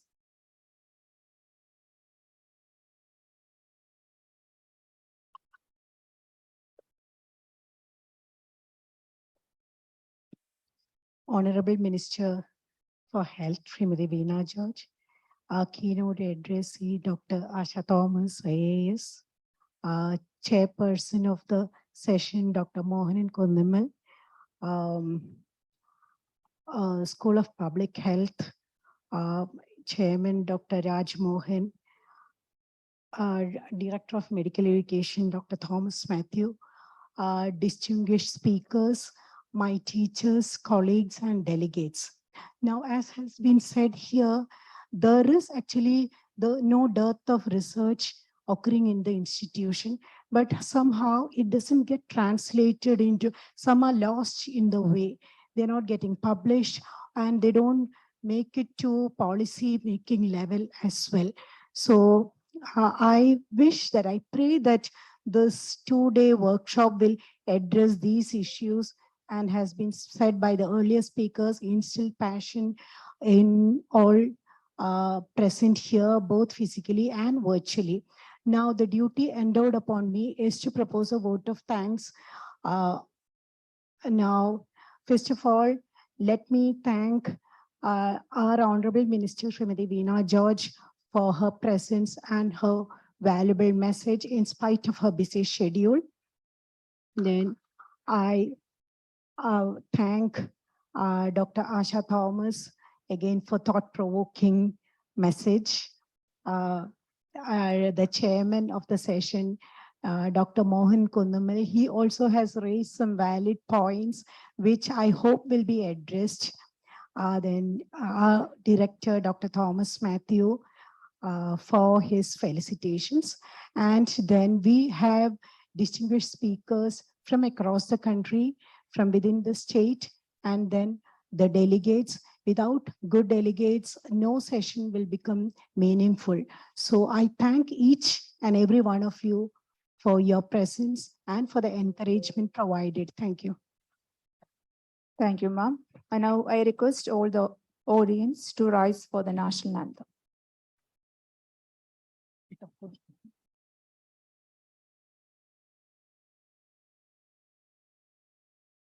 जनगण मन अधिनायक जय हे भारत भाग्य विधाता पंजाब सिंध गुजरात मराठा द्राविड उत्कल बंगा विंध्य हिमाचल यमुना गंगा उच्चल जलधि तरंगा तव शुभ नामे जागे तव शुभ आशीष मांगे गाहे तव जय गाथा जन गण मंगलदायक जय हे भारत भाग्य विधाता जय हे जय हे जय हे जय जय जय जय हे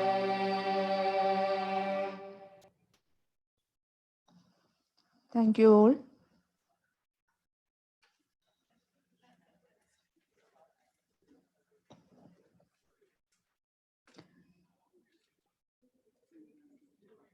Now we are continuing with our academic session.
ഇവരെ കാണോ അല്ലല്ല. അപ്പൊ അങ്ങനെയാണ്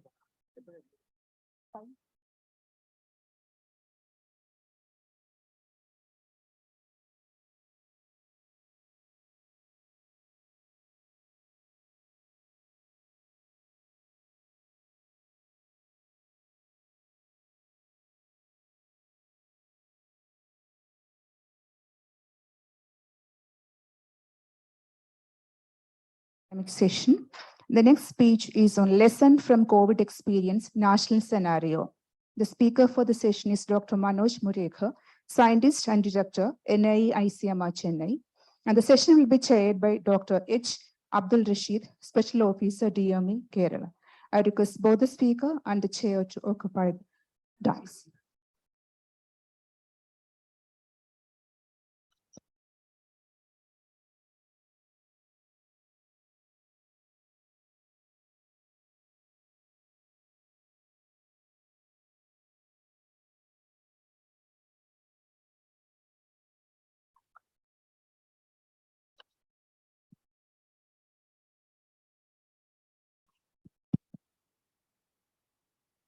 Lecturers are not coming.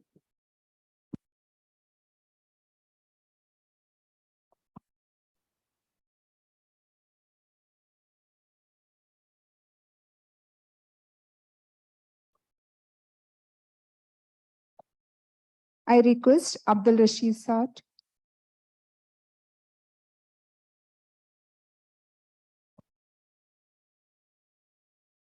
Sir, please be on the dais.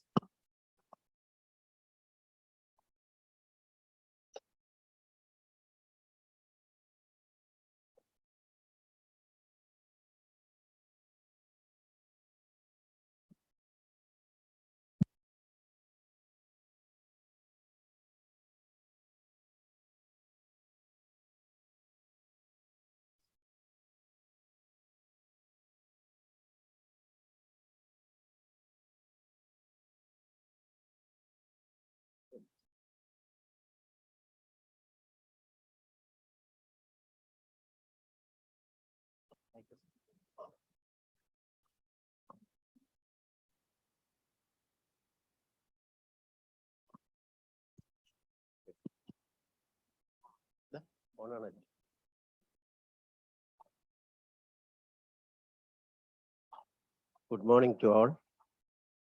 Now I invite Dr. Manoj. He is the director of ICMR. And he is talking about the lessons from COVID experience, national scenario. Over to you, sir.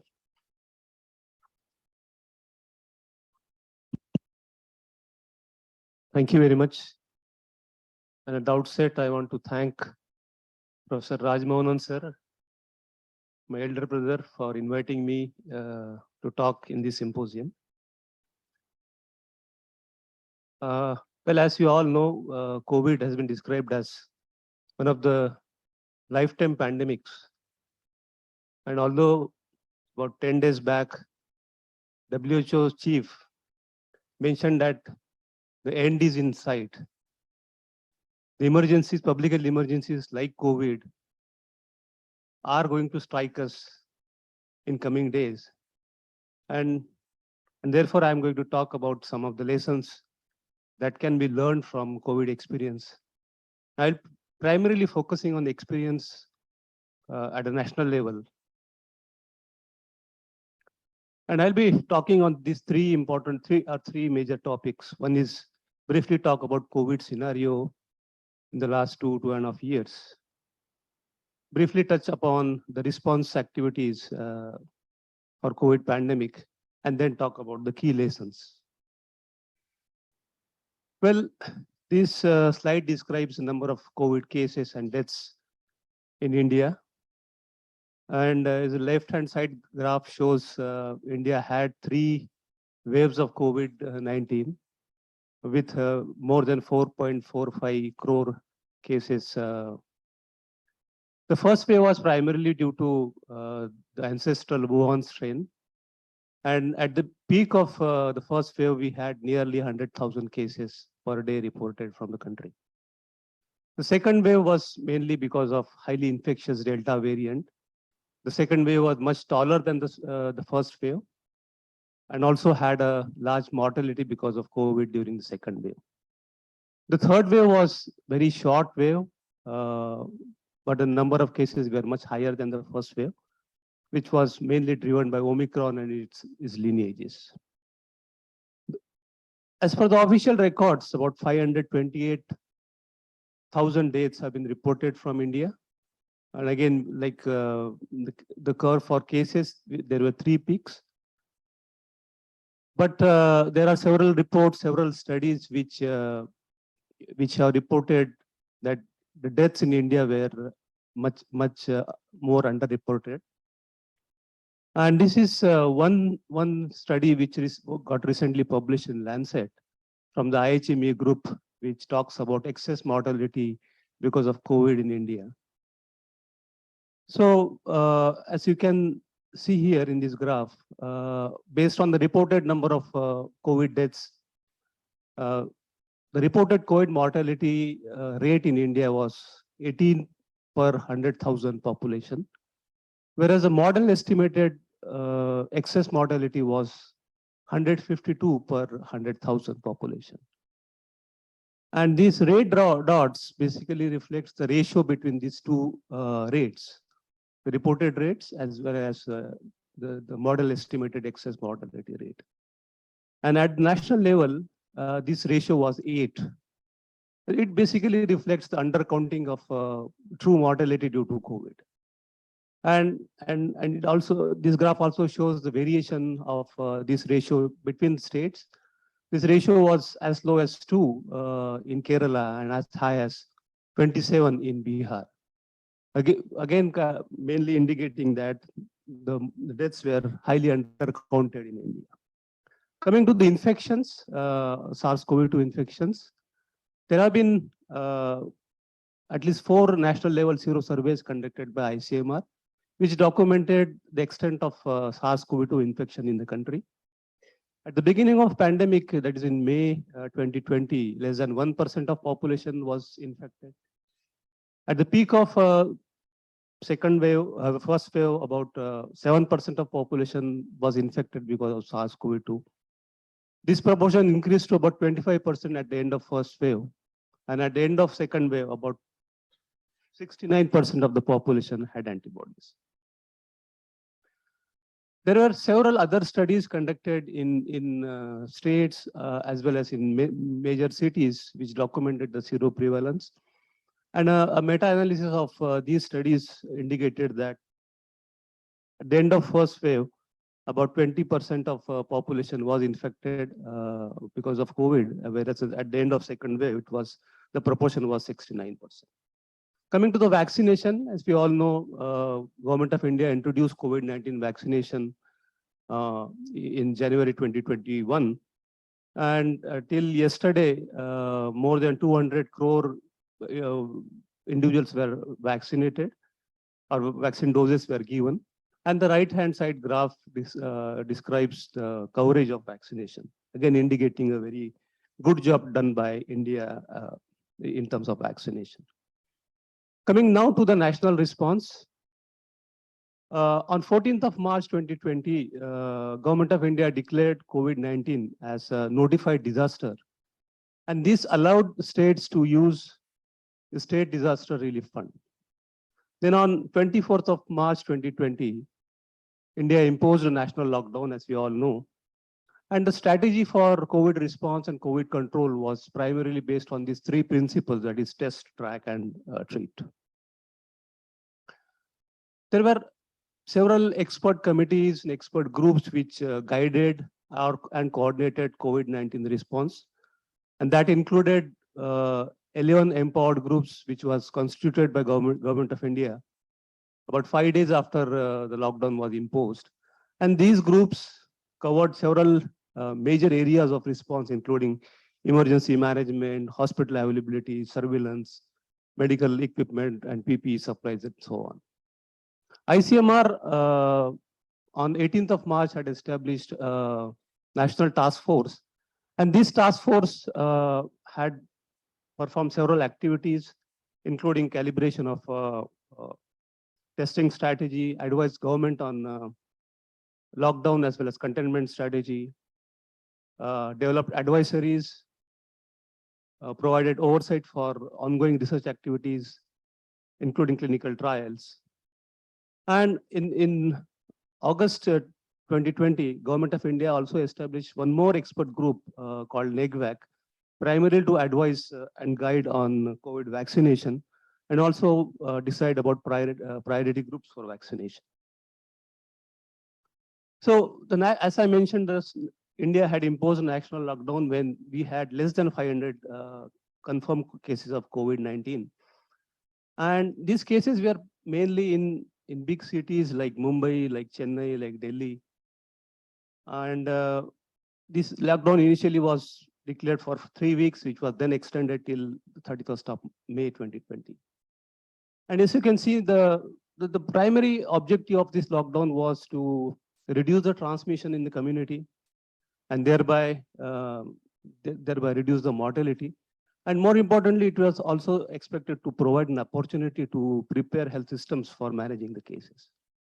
So as you can see in this graph, during the initial period, the doubling rate of cases was about 2 to 3 days, which increased to more than 5 days as the lockdown was implemented. The case fatality ratio because of COVID also remained low during lockdown, and India also scaled up the testing during this period. But the lockdown also had a negative aspect, and migrants were the worst affected because of this lockdown. And as per the World Bank report, more than 40 million migrants were affected because of lockdown. And also about 50 to 60,000 people migrated from urban areas to rural areas and thereby carried the infection to rural areas. The second important point in response was testing.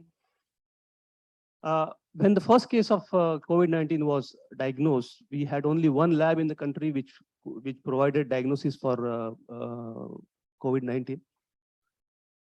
Later on, ICMR, because it was ICMR's responsibility to establish the testing network in the country. It roped in ICMR's virology labs for testing.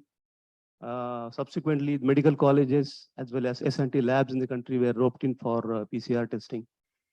And it was by the end of March 2020, private labs which were eligible accredited were involved in COVID-19 testing. Initial testing was mainly PCR based, and later on TrueNAT as well as CBNAT testing was introduced, and then antigen based tests were introduced. India adopted a very calibrated approach for testing. And in an initial period, the testing was primarily for people who are international travelers and who were symptomatic and their contacts. And it was only in September when testing was open or was available on demand. And probably on account of our calibrated testing approach, the testing rates in initial period of pandemic were very low. But as the testing capacity as well as testing strategy expanded, India tested nearly 20 or more than 20 lakh cases a day in peak of second wave. Then these expert groups and expert committees that I mentioned issued several guidelines for COVID response, which were adapted or modified by state governments. And these guidelines were for surveillance, including contact tracing, isolation, quarantine, for containment zones, lockdown and unlockdown, as well as for clinical management and vaccination. Next important activity in the response was genome surveillance. In fact, during the initial part of pandemic, NIV was doing genome surveillance of from patients who initial cases as well as international travelers. But then considering the importance of generating real-time data about the variants that are circulating, India established this genome surveillance consortium. Its main objectives were to assess the circulating variants in the country and also correlate this genome surveillance data with the clinical as well as epidemiological data. Initially, there were only 10 labs which were doing this genome surveillance testing, and currently there are 38 labs which are contributing to the testing. And as you can see in this right-hand side graph, this is the last report that is available on INSACOG website, which pertains to the strains which are circulating in India by July 2022. And most of the strains are of Omicron variant, that is BA2. There have been some issues with respect to genome surveillance, and one important issue is real-time nature of this data. And this was especially evident during the initial phases of Delta wave. And as you can see that Delta variant emerged in Amravati in Maharashtra much earlier before it was actually declared from the country. Also, there are issues with respect to correlation of these variants with clinical as well as epidemiological data. Well, having briefly described about the response, let me talk about some of the important lessons that could be learned from the response. During the COVID pandemic, the health systems of all Indian states and all countries were overwhelmed. And one important lesson that could be learned from COVID-19 experience was to strengthen the health system and make them more resilient. The health systems were overwhelmed primarily because of large number of patients that the health facilities were seeing, hospitalization and mortality associated with COVID-19 patients. And also all the health staff were repurposed for COVID-19, and as a result, essential health services were disrupted. And this also led to excess mortality because of non-COVID diseases. And TB is one very pertinent example. The World TB report for 2020 says that there were at least 1 lakh excess death of because of TB globally. So first lesson that I think can be learned from COVID-19 is strengthening our health system. And one first important thing in that is strengthening our primary care. And this is also a cornerstone for achieving universal health coverage. Government of India's ambitious plan of establishing 150,000 health and wellness center for providing comprehensive care is a right step in this direction. But the pace of establishing this health and wellness center remains an issue. The second important aspect of strengthening health system is having a surge capacity for managing increased number of patients. And this could be made by various ways, and most commonly done is network of public hospitals with planned access of beds, staff, and equipment. There are several other ways also, including placing private hospitals under public authority, and this is especially possible under the Disaster Management Act, and some of the states, in fact, adopted this approach.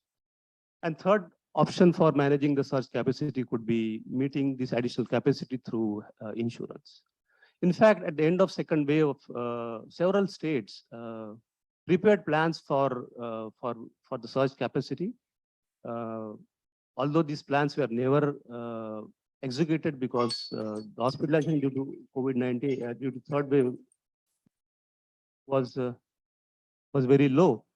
But what is also required is that every state need to have such plans for meeting the surge capacity, and also a mechanism to institutionalize these plans. Strengthening health system also includes strengthening our disease surveillance system, and I'll talk about it later.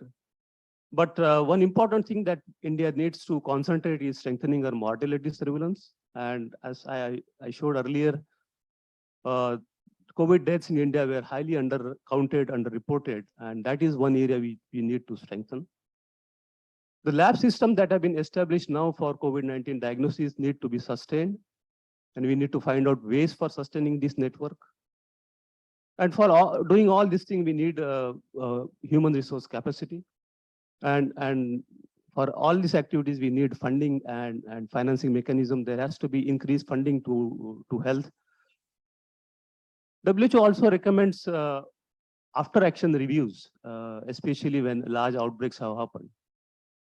I remember such review happening in Kerala when there was a Nipah outbreak. And I think this is a time now that every state conducts after action review, just to find out as to what went right and what did not go right at the time of COVID pandemic, and identify areas for strengthening. The second important lesson which I think can be learned during based on COVID pandemic is the role of private sector in the pandemic. And here I want to give an example of a famous Mumbai model for COVID management. I'm sure many of you would have heard about this model. In fact, at the beginning of pandemic, Mumbai had one war room which was coordinating the COVID response. But when the new commissioner took over sometime in April of 2020, what the first decision he took was he dismantled that central war room, and he established 24 war rooms. There are 24 wards in Mumbai, and one war room was made for each ward, and each war room had 10 dashboards, 10 doctors, 10 medical teams, 10 ambulances, 10 telephone operators, and 10 teachers. Another thing that they did was the commissioner called a meeting of all private, big private hospitals in the city.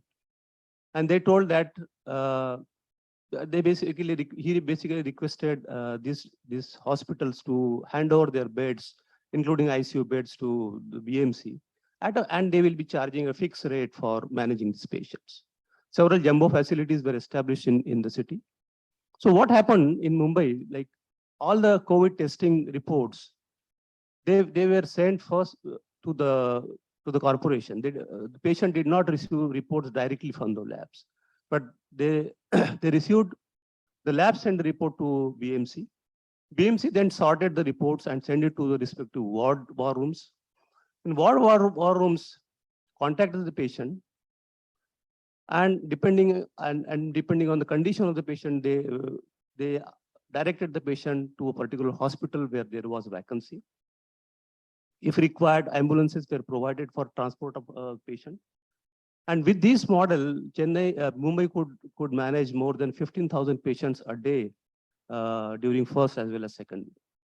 So this is one important lesson that could be learned, that private sector, the role of private sector during the pandemics or emergencies.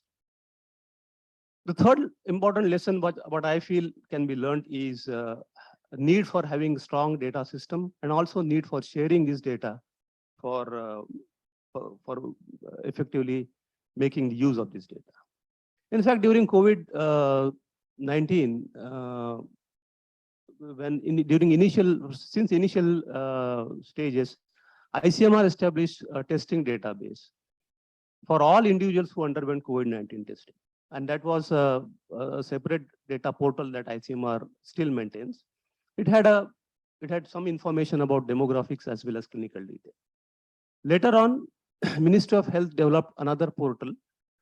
They did not use the existing portal, IHIP portal, but use a separate portal called S3 portal for collecting data about hospitalization as well as outcome of these patients. And it took quite some time to merge these two databases. Linkages was an issue. Also, the timeliness as well as completeness of these two databases again was an issue. When COVID-19 vaccination started, we had CoWIN portal, which was collecting data about vaccination of the patients, of the individuals. And again, this vaccination, the CoWIN portal was again not linked with the outcome, patient outcome data. So, on the contrary, if you just see an example of UK's vaccine surveillance, the UK Health Security Agency, the surveillance strategy had four important aims, primarily to monitor the coverage, identify any adverse events because of vaccination, and very importantly, estimate the vaccine effectiveness against disease, against wide spectrum of disease outcomes, against variants, as well as duration after vaccination, and identify risk factors and outcomes of vaccine failure. And what UK did was, this surveillance strategy was made through their national immunization management system, very similar to what we had CoWIN portal. They linked this immunization data with the COVID-19 surveillance data. And if required, they also conducted cohort studies or test negative case control studies. And because of this linkage, UK was able to generate on a weekly basis certain outputs, like the upper three graphs shows the vaccine coverage of 1 dose, 2 doses, and 3 doses by age group. They also generated periodically the data about vaccine effectiveness against infection, against hospitalization, against mortality, and also against variants. Also, vaccine effectiveness after the duration after vaccination. We were not able to generate this data primarily because the two databases about vaccination as well as outcome were not linked. The next important lesson I think can be learned is need and capacity to have evidence-based decision making. In fact, Dr. Raman Kutty talked about evidence-based decision making in his talk. And during COVID-19, as I mentioned, several guidelines were issued by the state as well as central government for clinical management of patient, as well as for policy level, policy health decisions such as quarantine, such as isolation, and so on. Most of these guidelines were based on the evidence that was available at that point in time. And most of the time, this evidence was not the best evidence, was not coming from RCTs or were not even coming from observational studies. And therefore, many of the decisions, the evidence was conflicting. And one example could be a treatment protocol, the drugs used in treatment protocol. Another example could be the decision of that interval between primary dose and booster or precautionary doses. Had we had a better data to support this decision, our decision making or confidence in our decision making would have been much better. Another example I want to give is about non-pharmaceutical intervention. Several states and several cities implemented night curfews or weekend lockdowns. Whether they are really effective in reducing transmission, we really don't know. During the first wave, we had a national lockdown when we had only 500 cases. But probably based on the experience of first wave, it was decided that during second wave, the local data should be used when the decision of the state or district level lockdown is taken.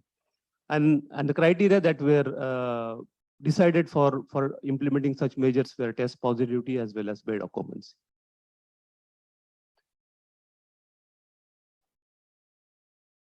The next important lesson which I feel is the need for policy relevant research. And during COVID-19, ICMR, several medical colleges, as well as research institute conducted several research, including participation in the solidarity trial, RCTs, studies on COVID vaccine, both preclinical as well as vaccine trials, as well as national level sero surveys and vaccine effectiveness study. Overall, I would say that ICMR, India has done a reasonably well in terms of research, but there are several areas where we would have been much better if we had a better evidence. And just to again give example from the area of vaccination, we really did not have a very large cohorts of vaccinated individuals or infected individuals, which could inform us about interval, what is the optimal interval between booster doses, about reinfections, about durability of immune response, about long COVID and so on. Again, we had some studies from India about vaccine effectiveness, but this was planned studies at one point in time. And we really didn't have much data when we required about type of the vaccine effectiveness against type of each vaccine, about duration of vaccination, and vaccine effectiveness by variants. The next lesson which I feel can be learned is the importance of public-private partnership. And here I want to give an example of the Covaxin journey. Because ICMR partnered with Bharat Biotech, it was possible for ICMR as well as Bharat Biotech to develop vaccine within a period of 6 or 7 months. And as you can see in this timeline, it was in April 2020, the ICMR and Bharat Biotech signed an MOU. And then in May, ICMR NIV transferred the virus strain to Bharat Biotech. And by November, the results of phase 2 trial came out and found that vaccine is safe and efficacious and immunogenic. Based on that, the phase 3 clinical trials were started. And in January, we know that Government of India or the DCGI approved or gave emergency use authorization for vaccination. So this all was possible because of partnership with an industry. So industry partnership is again very important during such pandemics. And the last lesson I think is the need for community engagement. And this is a cornerstone during outbreaks, especially especially if you want to have a buy-in from the people, as well as for sustainability of interventions. And most of the interventions that were proposed during COVID-19 had a top-down approach, but the importance of bottom-up approach cannot be really ignored. And there, of course, have been some examples of engaging community for COVID-19 response, including the use of community-based volunteers in contact tracing, as well as in purchasing rations for families under quarantine and so on. Several states had community kitchens for providing food for migrants or quarantine and isolation centers. But again, I think this was one area which was not really exploited during the pandemic. So just to summarize, I think for future pandemics, these are the 7 important lessons which I feel could be learned from COVID experience. We need stronger and resilient health systems. The private sectors play an important role during managing surge of patients. We need a stronger data system, and also the data need to be shared, periodically analyzed. We need a capacity as well as a culture to adapt this evidence-based decision making and have a policy relevant research. And finally, the importance of community engagement during the response. Thank you very much.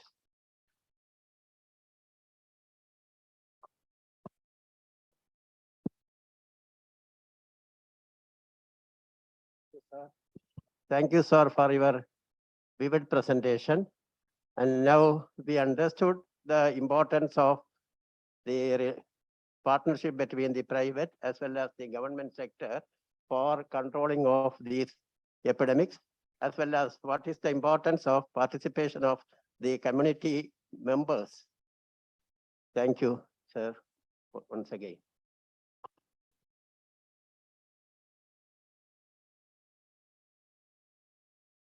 Any questions from the audience?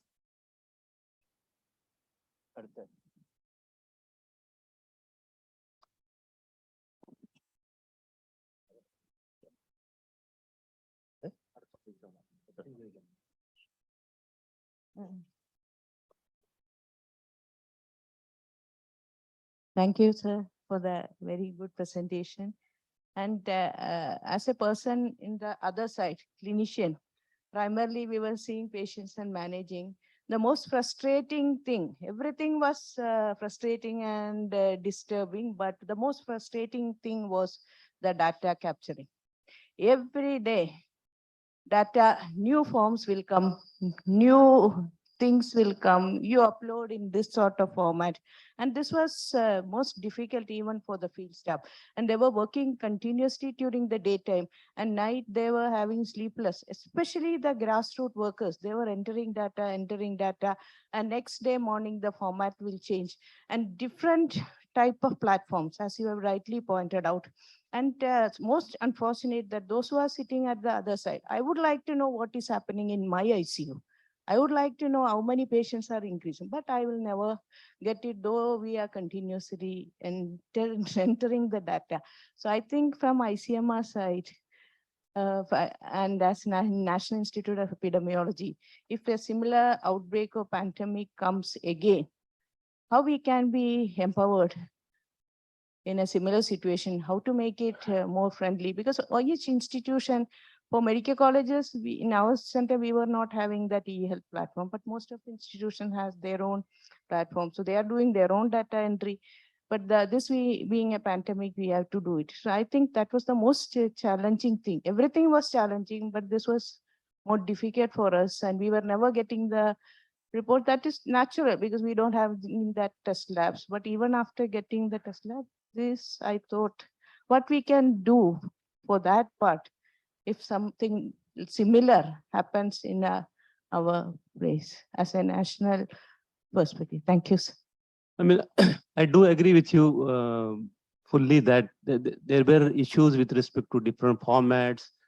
And so at least if I talk about lab surveillance data, that is at least complete and that was timely, although there were some delays. But patient outcome data was coming very late. Even what proportion of patients were hospitalized? What is the severity of patients?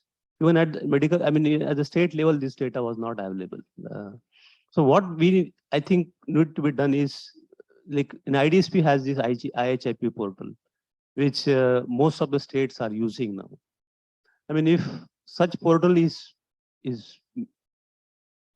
could have been used, and ensure that this data is analyzed because you don't need to be analyzed at a national level, everything. Because the data is important at a state level or a local level. If such analysis is done at a state level or district level, that will be much more efficient. Mortality, for example, because every state announced that, okay, so many deaths were there. But how many of these people who died had received vaccine? This data was never there in the database because there are no linkages between the COVID database as well as the hospitalization database. So because of that, we were not able to generate any data in the real-time manner about vaccine effectiveness against mortality, against hospitalization. So I think there is great importance in linking the different databases, having timely data, and we need not collect data on big data. I mean, like 2 or 3 or 4 page this one, but at least the severity, whether it was mild, moderate, severe, even that is classified. That is much more meaningful. Because after the second wave, everybody was suspecting that third wave is going to be very severe among children. And when Omicron came, we are relying on the reports from South Africa, but we had for quite some time we didn't have data from India that okay, how much is the hospitalization because of COVID. So that is a very nice and vivid presentation. Thank you very much for the presentation. So in public health, we recommend 3 types of surveillance: symptomatic surveillance to collect information depending on what the symptoms, and the patients having similar symptoms in the same locality will be counted. And then the presumptive surveillance for when the medical officer confirms the clinical disease clinically, it will be counted as presumptive surveillance numbers. And then finally the lab surveillance, which are actually the confirmed cases. But in COVID scenario, we didn't see about the symptomatic surveillance and presumptive surveillance in the data picture. There are only lab surveillance, only confirmed cases. Was there any specific reason for that? That's one question. Second one is quality of data. So that is very important.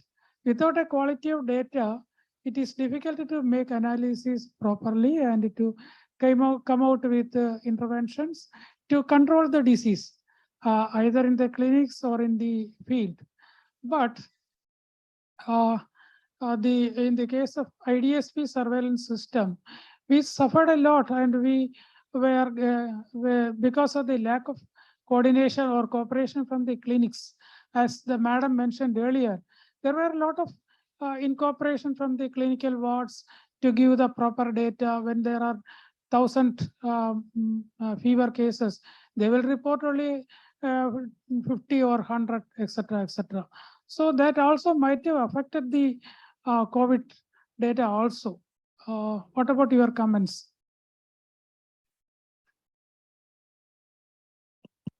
Your first question about different levels of case definitions during COVID. I mean, all over the world, the lab confirmed cases were what was counted. Only during the third wave and after that, people stopped testing. And then when anybody had symptom of suggestion of COVID, they thought they had COVID. They depending on their condition, they decided whether to get hospitalized or have home isolation. One probable reason for that could be because there are a lot of asymptomatic individuals who are positive and who transmit the virus, and that's why that could be the strategy recommended for testing. With respect to data, I fully agree. There were no linkages between the lab data, between the hospital data as well as vaccination data. And I mean, one solution is at least have some information, a basic demographic information, and some information about the outcome, whether the person was having a mild, moderate, or severe disease, and what was the outcome, whether he survived or died. I mean, this information could have helped us in properly documenting what or making the analysis. So I agree. During COVID, there were several issues with respect to data, and that is what I think is the main lesson that could be learned during future outbreaks is have the database simple, don't make it very complicated, whether what was a lab investigations or reports of lab investigations, and whether person required oxygen and how much was oxygen saturation and so on. But a simple case classification, like whether it was a mild case, moderate case, severe case, and whether a person died, could have helped us in better documenting the scenario, the epidemiological picture of the disease. Thank you, sir. We are running short of time. And now it's time for tea break. I request all the delegates to reassemble back at 11:55 itself. Thank you.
വേറെ invite ചെയ്തിട്ട് വേണം പറയാൻ.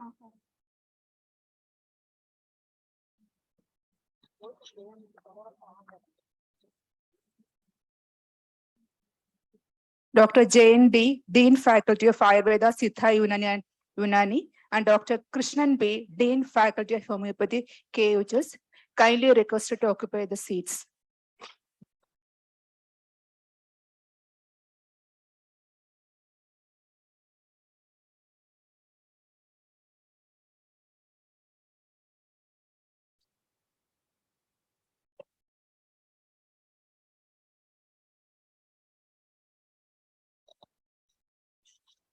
Please bear with us. In absentia, we are starting. Jain. തുറന്ന് സമയമില്ല നമുക്ക്. കൃഷ്ണനില്ലേ?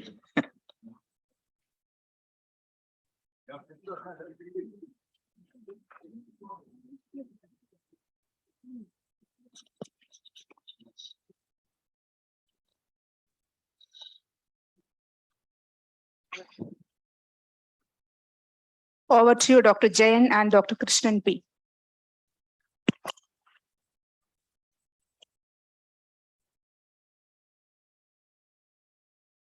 Good morning, all dignitaries on the dais and off the dais. Professor Dr. Suthi Kumar, Professor in charge of School of Fundamental Research in Ayurveda, Kerala University of Health Sciences, is about to present a topic titled Translating Research Evidence to Policy and Practice in Ayurveda, the case of Kerala for handling pandemic. Suthi sir has been working in the field of Ayurveda for the last 4 decades, and he is the right person to present this paper here. I invite him for the presentation. Good afternoon.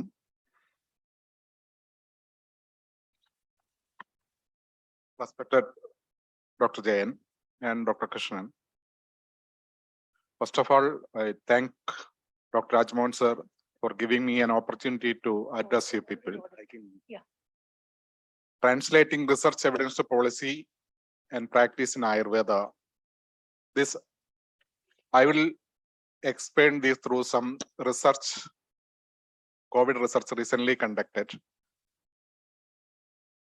So the problems and difficulty of translating into practice, you can understand, I think. So translating research evidence to policymakers and practice is a difficult thing. As said by Dr. Ramangood sir, policymakers living in another set of agenda, and the researchers do their research based on their interest. Because particularly in Ayurveda, there are some research institutes conducting research and universities are conducting research. They are conducting research based on their own ideas or interested areas they will find out and research. What is the ultimate aim of the researcher means to publish a paper in the index peer review journals. These researchers may read some more articles, but naturally policymakers rarely read these articles. So they are not aware about what is the research going on it. And of course the policymakers is having, definitely they are having some agenda to making the policy. because that is in a democratic country, always there will be, the politics will be there for making the policies. So there is no effective communication between the researchers and the policymakers before or after conducting the research itself. So there should be an effective platform to, and I think the university is the most effective bridge in between these policymakers, because university can influence the policymakers and the researchers. Of course, it's a part of the or institute, even the research institutes, they can take care of it. The what should be the next 25 or 50 years research should be there. And particularly in Ayurveda, I am not explaining the slides because it's lack of time. I'm running it. This is an age-old system of, and there was not enough research conducted on, and particularly of the only this system is having these problems, and it is a highly personalized research area, and it is the Kerala, it's at least the need of research and documentation developing standard protocol of emerging and re-emerging disease, of course, and particularly in the particular scenario of the COVID only. This any pandemic or epidemic, we have to, because our system is a highly personalized medical system. So one person to person, it can change. And translating this information gathered through research has to make simple, easier to understand, and should communicate to the practitioners of Ayurveda. That means researchers do research and publish in journals. They may not be easily understandable for the policymakers or even the practitioners. Even the practitioners are also rarely read this up-to-date journals. And of course, another problem is their journals to get a research journals, gathering the research journals itself very difficult for a practitioner. So particular area they may be focusing, and particular area journals they may be reading. So university can bridge this gap between the researchers and including the institutes and policymakers, practitioners, and academy.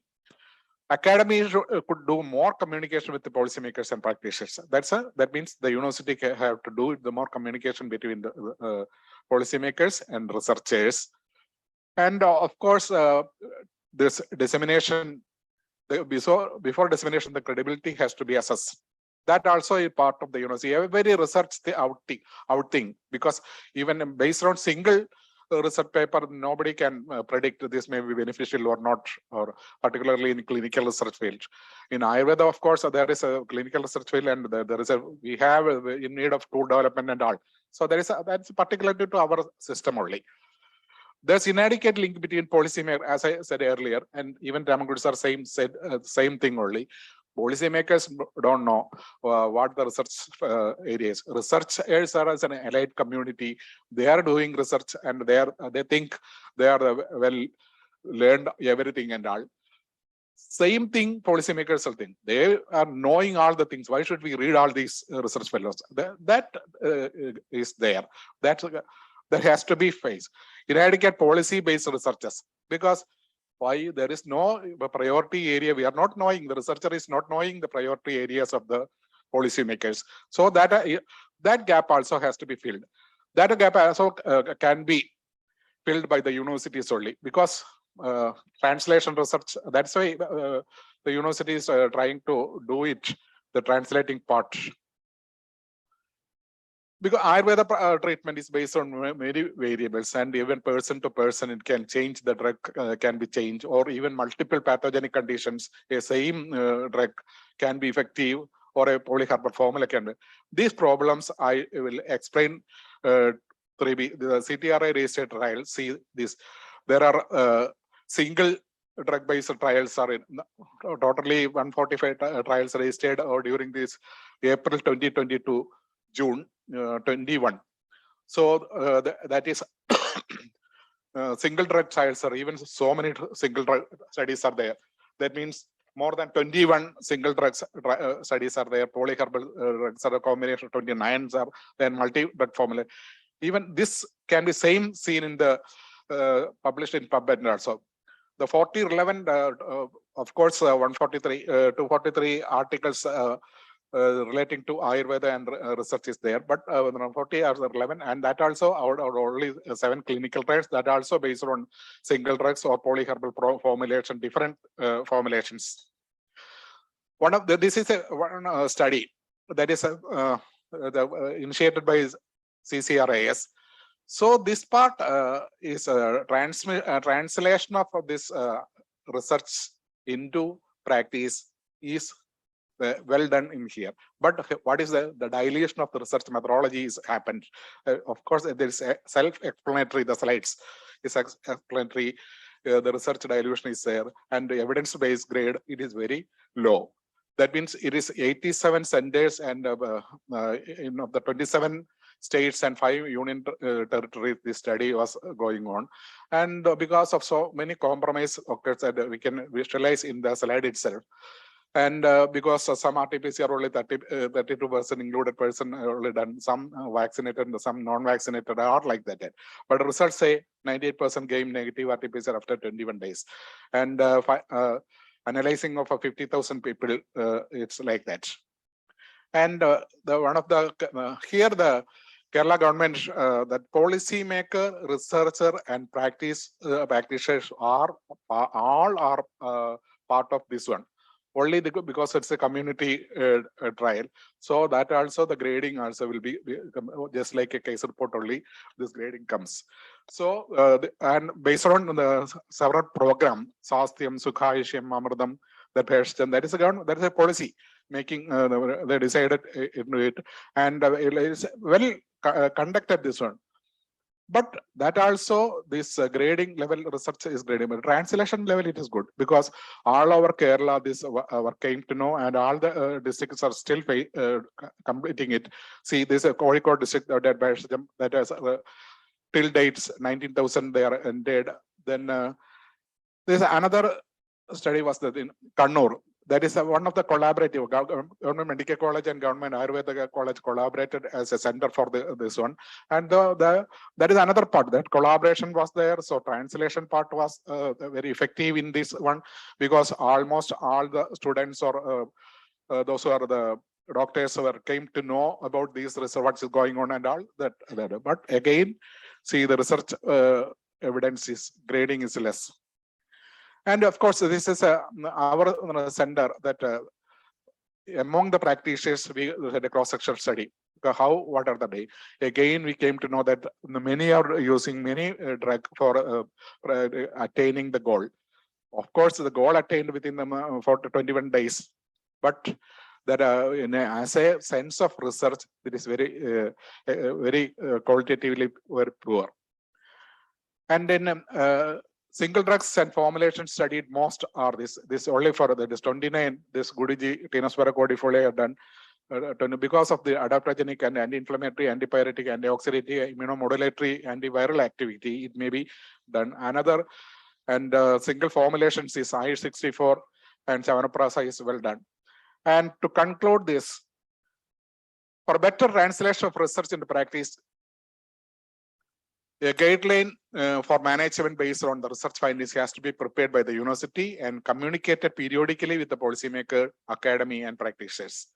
The policymaker should inform the areas of research needed to the university. So the university can easily translate that things to the research evidence to almost all the policymaker and research. University is a center point to policymaker and researcher, and university can communicate to the academy and practitioners as well. So thank you.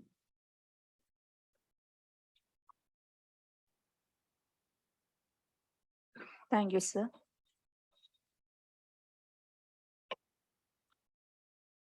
Good afternoon to all. I am extremely happy to see the presentation of Dr. Sudhikumar sir on behalf of Ayush stream. And I see the excellent work of this combination as well as single drugs in treating as well as preventing the COVID among Kerala scenario and in India. So this is a hard work as well as efforts that found good result. I congratulate all and I thank School of Public Health for inviting me for this session. Thanks all.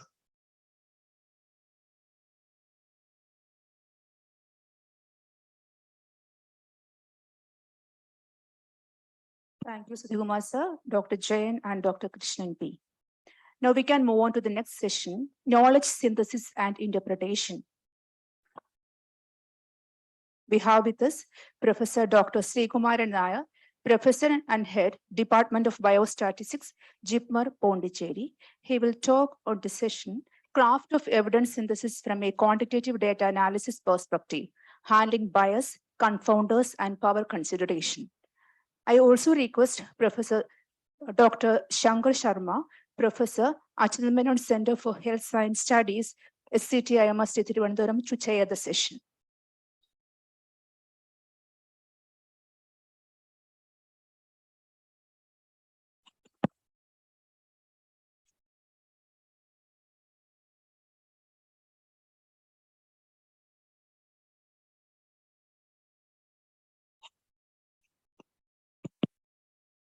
Over to you, sir.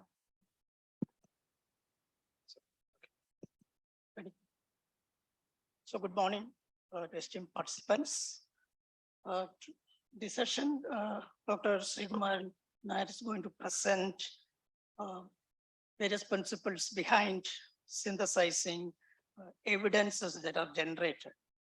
As we know, all researchers from across the globe in various places, similar researches are done and evidences are made at the individual level. But whenever we have contradictory evidences, it will be very useful to look at how we can make sense of all these individual evidences and how to synthesize them. So over to Dr. Srikumaran. Thank you very much, Professor Sharma sir, and definitely Professor Rajmohan inviting me to be here. So I'll be next. I think still I have, even though we are running out of time, we have a half an hour. I hope so. I will try to finish before that. So it's the title given is Craft of Evidence Synthesis with Quantitative Data. Then I had a discussion with the next speaker, my good friend, Dr. Pratap, what to talk, because both of us will be covering more or less overlapping and complementary sessions. So the decision is I talk about meta-analysis, and later Dr. Pratap will be talking more about its overall systematic review and reviews. Okay, so that is a way understanding we have. So there will be a little bit of overlapping between us. But otherwise, we try our best to be complementary in it. Okay. So basically, what I would like to cover upon this, yes, I am for last many years been a statistician. So sorry, little bit of statistics I will touch upon. Okay, so if you are thinking that without any statistics I will be talking, no, it's a little bit of statistics. So sorry, apologies for that. Okay, so what I start with a systematic review meta-analysis. Some basics I will talk. Then I move to statistics. It's meta-analysis, model building strategies. A little bit I talk. Heterogeneity. That is another issue. Especially Dr. Rajmohan asked me to touch upon that. Then something called a subgroup analysis will touch upon. Then publication bias. In fact, in the systematic review, how do we look at the publication bias? And that is so each session is equivalent to maybe 1 hour session. So I will try to cut down into 5 minutes, and you can imagine how it moves. Okay. Of course, it's my acknowledgement. It's yes, a Cochrane collaboration, which is an organization over a period of time trained me in getting these materials in place, talks in place, and knowledge in place. So it's my acknowledgement to Cochrane collaboration and Cochrane community. Okay, when we look at the creating research evidence, there is nothing to replace primary research. If somebody think that it's primary research is not required, no. Primary research has to be there. It will continue to be there. That's it. Then based on primary research, data you generate, and that data later people use secondary data analysis, they do, and they answer many important questions. For example, that's what you find in NHS data. Yes, it's a year after year people use to answer different questions not posed by NHS themselves, okay? Then as narrative review, I think it's all of you sitting here, you are familiar with that one. The journals, usually editorial members, it's generally write narrative review stats. Okay. Then comes something called a systematic review and meta-analysis. That is the one we are going to talk here. Look at it, this systematic review, what it is. I have one slide and the remaining, Dr. Pradap will be talking more about it. Okay. It is again, like any primary research, answering a focused research question. So there is a research question there and very important in systematic review. But that is answered not based on the data. Again, you go around and collect it. It is based on the data which is available in the literature. And when we use the name data available in the literature, means results available in quantitative terms or otherwise in the literature. Okay. But the most important strategy is there. We use the scientific strategies to limit bias. We don't want to tell we eliminate bias, because it's many times we thought of eliminating many things, including many various communicable diseases. You realize that it come back again. Okay, so we don't want to tell that we eliminate, but limit as much as possible, control as much as possible the bias in terms of systematically getting it into place, critically appraising it into place, and then finally synthesizing it. Okay. So the first few parts, I leave to Dr. Pradap, and synthesis, that is the one. It's in fact what I mean is meta-analysis. That is the one I am going to talk it. These are the steps in systematic review. I thought it's just to put it up there. And I am touching upon that step 6, analyzing. For example, if you look at this, it's a primary research. What is the structure you have to have? Exactly same structure you have to have a systematic review. Sometimes we ignore these things and we claim that we have done a systematic review. You have to have a clear structure. You have to have a protocol, and protocol has to be published. Cochrane insists on it, and many agencies now insist on it. Okay. So anyway, I'm not going to the details of all those things, but I'm touching about the first word in the step 6, that is analyzing it. Okay. Once you have done all other things up to 6, up to 5, and then you have data, and then how you can pull. When I use the word data, results from different studies. It could be odds ratios, confidence interval, relative risk, or hazard ratio, or prevalence, or incidence coming from different studies. How we can pull all those prevalences together and get one prevalence. How we can combine all those things. That is what. Okay, and that's the place I am, the meta-analysis. The basic definition of meta-analysis is, it is an analysis of analyzed results. That's the way simple you can put it. It's you are analyzed the results, okay, combining from them. And that is what Glass coined that term in 76. But if you look at the literature, if your curiosity, you go back, R.A. Fisher in 1905 and Carl Pearson, they also have done pooling of results. Okay, various, that is what design of experiments or analysis of variants they have done, but they haven't coined the term meta-analysis, as well as more detailed way they haven't structured it. Okay, now with that I thought I take up an example, and based on the example I talk. This is from Cochrane Collaboration Acute Respiratory Infection Group. I took up this, but please remember, I am using 5 studies. They have had some 20 studies in this. So what I am telling is, my apology, don't try to interpret the results immediately, because about 20 studies were there. For simplicity, I have taken only 5 studies. Okay, that is it. Now look at it. The question here is, erythromycin is better than amoxicillin or not in terms of treating lower respiratory tract infection. Okay, and they looked at it. Their conditions were there, only clinical trials they include, and finally they found, suppose 5 clinical trials. In fact, they found it's 15 or 20, but I have a demonstration purpose. I took only 5. Study 1, clinical trial 1. It has got an odds ratio. I think it's all of you sitting here. You know how to interpret odds ratio. Yes, it is 0.64. It's and with a confidence interval 0.14 to 2.65. So by confidence interval, you start interpreting. That means both drugs are doing equally good or equally bad. You cannot tell one is better than the other. The reason is it's a odds ratio that a confidence interval. Yes, one is within that interval. That is a very simple statistical explanation. You look at the study 2, yes, it tells, even though there is an odds ratio 16.6, very high, but it tells it's probably the other control group is doing better than the intervention group. That is, sometimes surprises happens, okay? Your control group is better than intervention group. Look at the studies 3, where 0.46 is the odds ratio and 0.31 to 0.71 is the confidence interval.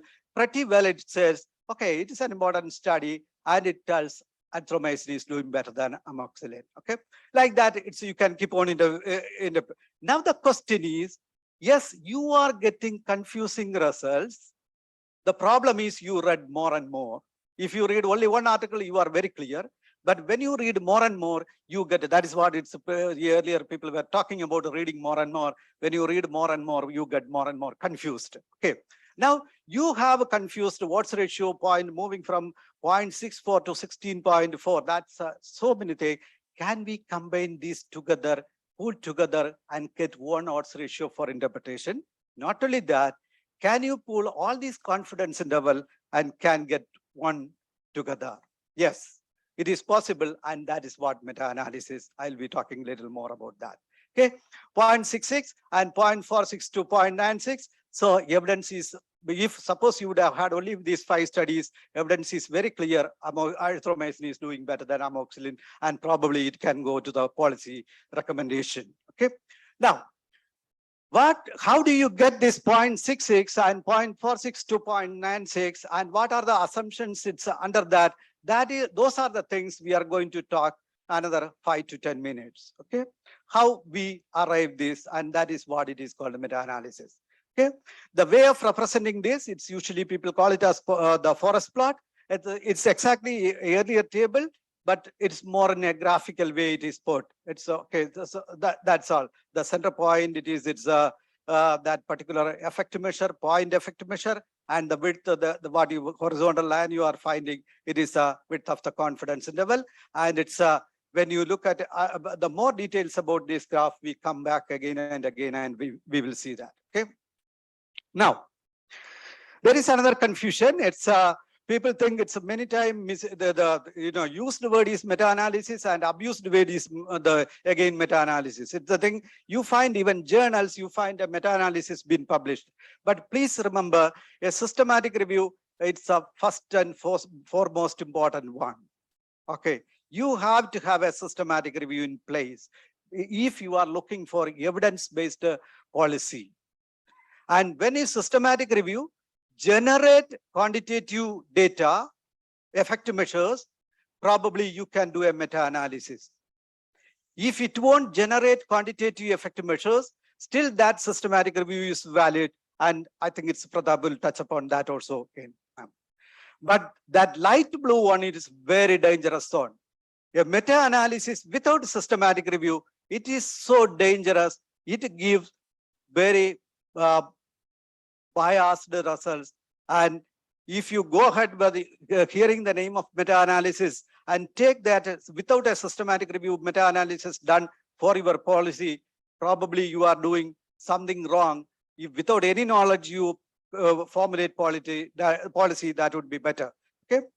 Now, so these are the basics of systematic review and meta-analysis. Now I move to, don't worry about this formula and things up there. Okay, sometimes that is the problem. Statistician talk, for our survival, we put some formula in place. Don't worry about it. But there is the thing you have to, if anybody attempt to read a systematic review even, or take a systematic review results in your policy, you have to worry about this particular slide. In the sense, it asks a question, even if you use a package, it asks a question, what is the model used for meta-analysis? Is it a fixed effect model or it is a random effect model? This is one of the points you have to, even if you use a package, you have to click there. It's a fixed effect or random effect. And how do you do that? And there is a major assumption going with it. We have 5 studies here. One study coming at RCT coming from could be UK, one is from India, one is from Australia, like that, 5 different places, or even it's all 5 from India, but from different states and different population contexts. It is coming. Now, can we make an assumption that apart from randomness, each study, all these studies looking for one and one true effect? It is a important fundamental assumption I am putting to you. Can we make an assumption that apart from the random differences from different regions or different studies talking about the same truth? If you tell yes, then you can go for a fixed effect model. Otherwise, you are not permitted to touch a fixed effect model. Okay. Once you tell that assumption, it's okay, I can go ahead with, then there is a model. We assume that, don't worry about it. So what I assumed that this green one, all are having the same truth. That means study 1, actually you measured is this, but truth is this. Study 2, actually you measured odds ratio is this, truth is this. Study 3, actual you measured is this, but truth is this one. That is, central line is the truth, but each study measured a little bit deviated, and that deviation you consider as randomly it happened, nothing more about it. Okay, if you assume that, then I can assume this model and I can do some computation, and that is what fixed effect model and sometimes inverse variance, it's a weighted average, you call it as. Okay, so that is a study, this odds ratio. So now another 2 slide, little bit, I thought since it's a, Dr. Rajman said it's a workshop, I thought some work also I put it in this talk. Okay, in the sense, if you assumption you made, it's a fixed effect model. Okay, if so, how do you calculate weighted average and how to calculate that odds ratio and confidence level? Look at it. I went to the raw data. It's something, all 5 studies. So take the first study. With the first study, I may take 1 or 2 minutes to demonstrate something, and then we move forward. Take the first study, 48, 4 events happened. So 4 out of 48 versus 7 out of 56. And based on this, that is the result of one study. Please understand, one RCT, it may take 3 years to complete, but the results for us is 4 out of 48 versus 7 out of 56. That's all we are taking it. And what do you do? Okay, so that based on that first study, I made a 2x2 table. And you know, as an epidemiologist, clinical epidemiologist sitting here, how to calculate variance of that particular study. You got the variance. And once you have the variance, weight of that study is inverse variance. This weight later forest plot, I will show you how it appears. So the weight you got it as 2.27. What I'm telling is each study, according to the data it brings, you can give a particular weight to that study, even a quantitative weight you can provide to that study. And that's the way you got this weight. You look at it the weight 2.27, 1.72, 20, 2.7, 2.56, all weights calculated individually for that. Okay. Now, for more understanding purpose, you can convert that into percentage because total weight is 29.25. 2.27 divided by 29.25 into 100, you get percentage. And look at there. Fascinatingly, the third study is eating much more. 68% of the weight is gone to third study, and evidence probably should fluctuate towards the third study. That's what it's happening. Just to look at that. So, but what I'm telling is, this is the process behind the scene. It happens to get the effect measures in place and summary effect measures in place. And then based on that, there are ways it's to pull these results, and it's a logarithmic terms you have taken, and in terms of odds ratios, you can go for it. All those things you can do it. And then finally you get 0.67 as the effective measure and confidence level of 0.46 to 0.96. Okay. So what I wanted to tell is behind the scene, a lot of things, a lot of assumptions happens, and that is how it look at it. Now I came back to the same slide. The reason is the third slide, the third point, if you look at it, why it is little bit fatter. The reason because it got 68% weight. That is why it is fat. Okay, that study is attracting or contributing maximum to this evidence. It's okay. That's it. So that is the way it is pulled. And final diamond, usually we call it as diamond. That last one, it says 0.46296. It's a believable level of evidence you get, provided your assumption it's a fixed effect model. Okay. With that, I change to the next one.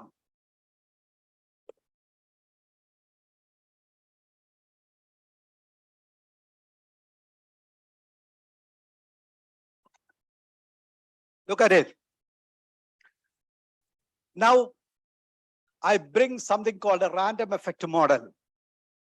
Earlier, I used the luxury of assumption that all five studies have same truth. And probably one of you can ask me, corner me, it's why, how you can make such an assumption?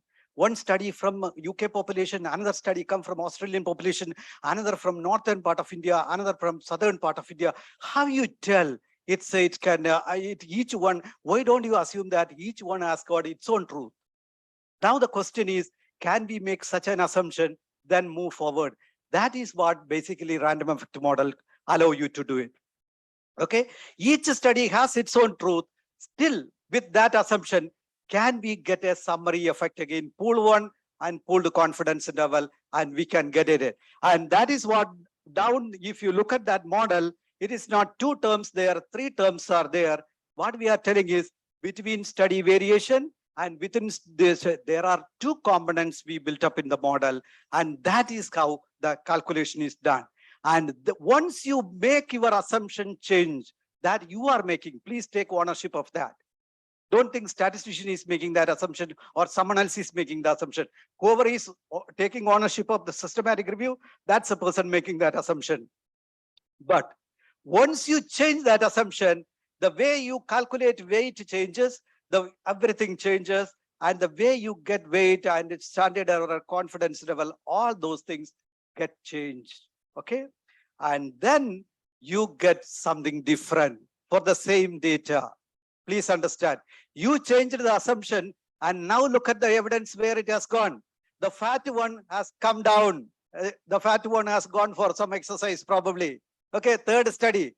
No, it's a weight, you look at it, 24 only, 68 was the weight, but it has moved to 24. The weight has come down when you changed the assumption. And not only that, evidence is not very conclusive towards its erythromycin. That is what it's happened. So please remember, when you assume the model, you have to be very, very careful. Not only careful, debate over it, it is all right or not. Okay. So look at it. The same data, two methods assumption and how things have changed. Okay. That is why you have to have some insight into the process to really read this evidence. Otherwise, sometimes misleading it could be. Okay. So that's all the meta-analysis, that the computation part, because two other things I have to finish. Then another thing I was asked to little touch upon is heterogeneity. Okay, people talk about heterogeneity, but when we systematically we talk heterogeneity, there are three heterogeneities. One is clinical, another is methodological, another is statistical. Clinical means, yes, there could be a dose difference. It's in terms of one trial was 250 milligram, another trial was 350 milligram, another trial was 500 milligram. Okay, population wise, it's one trial was under 5 children, it's happened. Another trial was under 15, it happened. So there could be a lot of clinical heterogeneity in that trial, these trials, and it has to be addressed outside. In the sense, if you think that can influence the outcome, probably suggested is subgroup analysis. Then second is methodological heterogeneity. One is the symbol RCT, another is cluster RCT. Can we combine both together? There is a question. So there are methodological issues involved. And if you think that that can some way influence the outcome, please separately analyze, and there are methods to look at it. And once you look at clinical heterogeneity, once you look at methodological heterogeneity, then what is left out? All this taken care of, still your data, there is some heterogeneity, it is there. That is called a statistical heterogeneity, and we have mechanism to measure that. Okay. So, but please remember, clinical and methodological, you have to get rid of before coming to the statistical heterogeneity.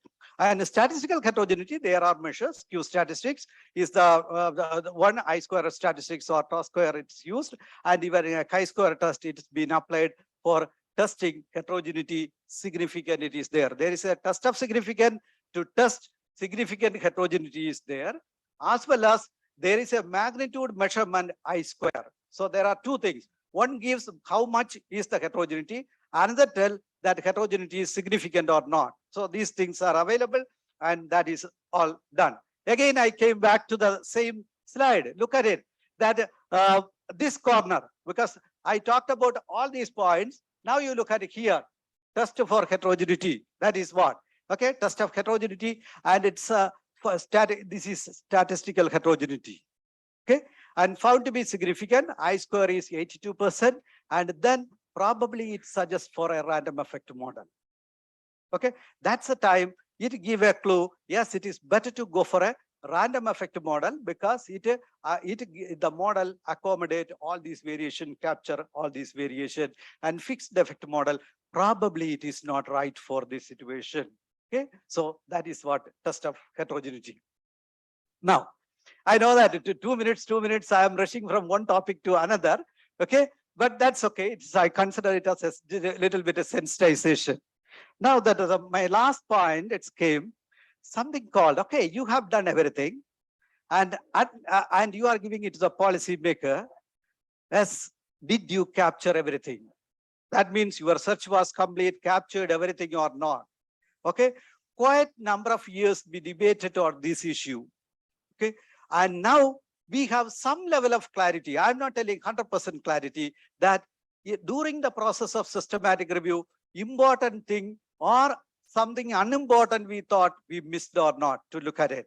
That is what it is called a publication bias. It's and usually the term is funnel plot. It is applied in that. Okay, that is nothing. It's you have it may be looking at very complicated, but it is very simple. Effective measures and it is uncertainty. Standard error, you put it effective measures in the x-axis and standard error in the y-axis. This all odds ratios, the x-axis. This is the standard error y-axis. You plot in x-y plane. It's the points. All points you put it. And our assumption is there is very reason for having that assumption. If all are captured, it should come as a inverted funnel shape. Okay, it should come as a inverted funnel shape. This side and this side, if the as a inverted funnel, it should come. Now look at this graph. What is happening?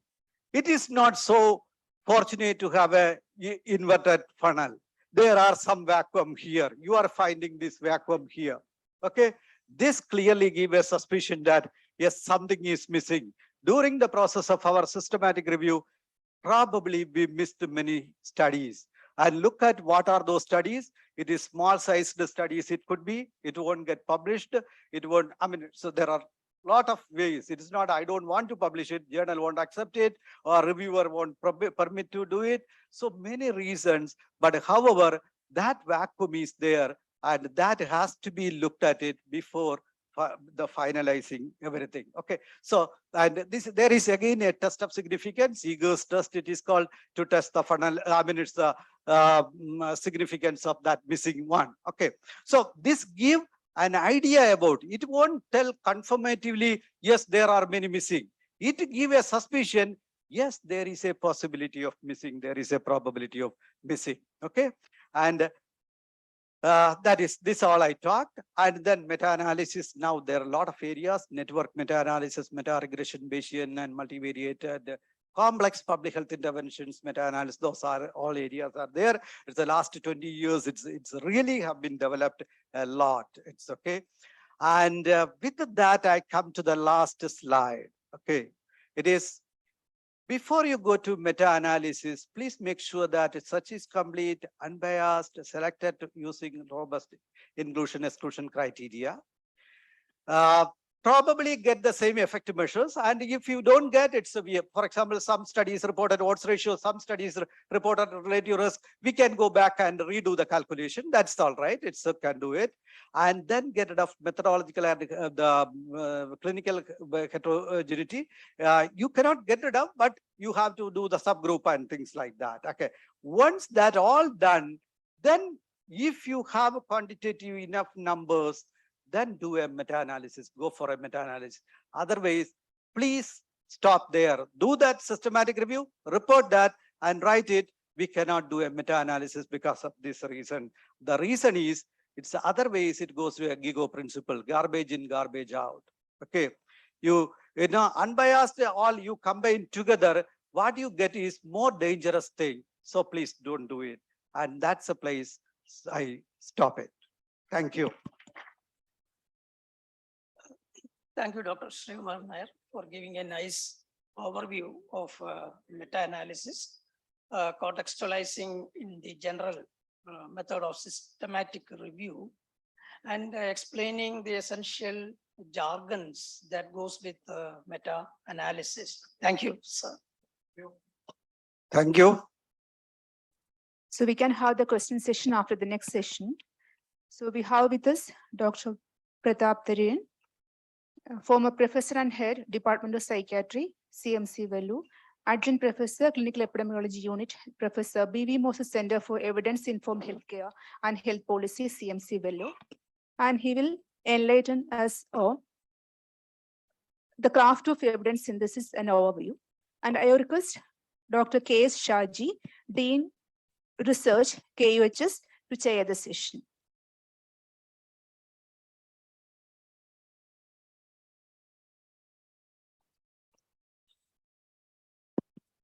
I have great pleasure to introduce Professor Pratap Tarian, who was, as many of you might know, was trained in CMC Vellore and then in the UK Royal College. Trained as a psychiatrist, but went on to train many in evidence-informed healthcare. And it's a pleasure, Pratap, introducing you, and over to you. Thank you very much. I know I stand between you and lunch. So although I can't shorten it too much, I'll try and make it interesting. I'm very grateful to Professor Rajmohan for inviting me and for Shaji to convince me to come. And it's also a pleasure to have spoken after Professor Srikumar and I, who, along with me, was instrumental in bringing Cochrane to India. It's been a long journey. And what I'd like to give you is an overview of the craft of evidence synthesis. But we first have to contemplate a bit about what do we mean by evidence.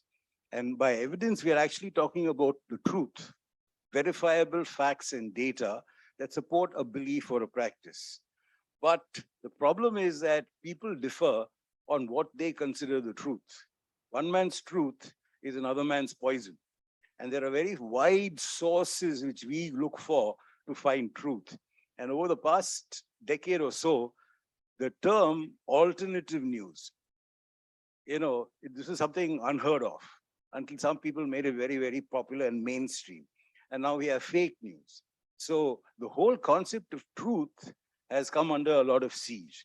And the big problem for us in medicine is, can the evidence be trusted?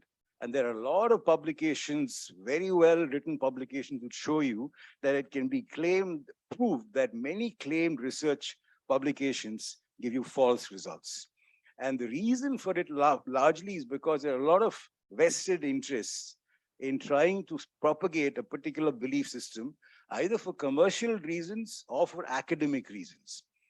And usually this results in a lot of unnecessary research or inappropriately or poorly designed research, which is reported in such a way that convince you or of a particular point of view. And when you try and use those results in clinical practice, the health outcomes that you get are very suboptimal. So many trials, for example, are designed to deceive you. And as clinicians, unless you know the way in which this trial is designed and reported, you will be deceived by it because we trust whatever is printed. So there's a lot of stuff that we as clinicians need to be aware of before we can actually accept publication results. And there's a lot of undisclosed conflicts of interest, and a lot of reasons why people want to even manufacture disease. So for example, when we studied, the cutoff points for hypertension, diabetes, and all are quite different to what they are now. That's because when the drug markets, the population that is drugs are being sold to get saturated, the only way to increase sales is to reduce the definition. So you get a wider population of people who have a particular disease. And it actually doesn't result in any good outcomes, but it results in greater profits. So the other problem is, I do not know whether you believe it, but in this country, there is a great pressure from academic institutions in many states to publish. The Medical Council of India is asking all government hospital doctors to have publications, which should be in particular quality of index journals, without giving these same doctors the resources to do good research. So this particular article is very telling. It tells you that from a group of articles which are actually published in high impact journals, you can classify them into 4 quadrants. One quadrant shows journals which actually advance scientific knowledge. One quadrant has practical application, which can be immediately realized. And one quadrant has papers which do both. But the vast majority of papers published today is what you call research waste. It doesn't advance science. It doesn't help anybody except the individual who does the research and publishes. And in our country, this pressure to publish has resulted in a lot of senior academicians from reputed institutions contributing to research misconduct, which can harm patients, distort the evidence base, misdirect research effort, waste funds, and damage trust from the public in the methods of science.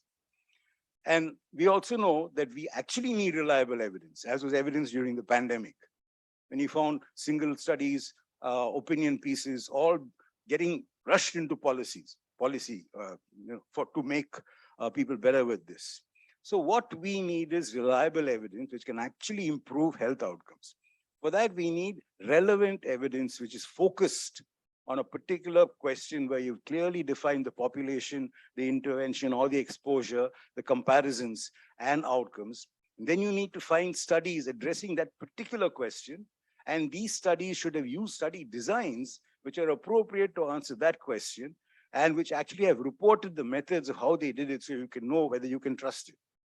And when you finally say, this is the body of studies I want to look at, you need to make sure that you have got all the studies and not only the studies which are easily available, because you search PubMed and didn't realize there are a whole lot of other databases where some studies get indexed and not only PubMed. And we also need to know that in these studies, what were the methods used? Were they appropriate, or could they be giving us biased results? So we have to have a mechanism by which we can assess the risk of bias in each study. And then when you get your final result, your pooled results, you have to ask yourself, are we going to go by a p-value, which will tell you how confident are you that the results difference that you see is not due to chance. That's all it tells you. So p-value of less than 0.05 tells you you're more than 95% sure this difference is not a chance difference. It does not tell you how effective it is. So you've got to go beyond statistical significance and look at clinical importance. And when you look at clinical importance, you need to ask yourself, what is the minimum clinical importance I need from one treatment to the other to say I am going to change my practice?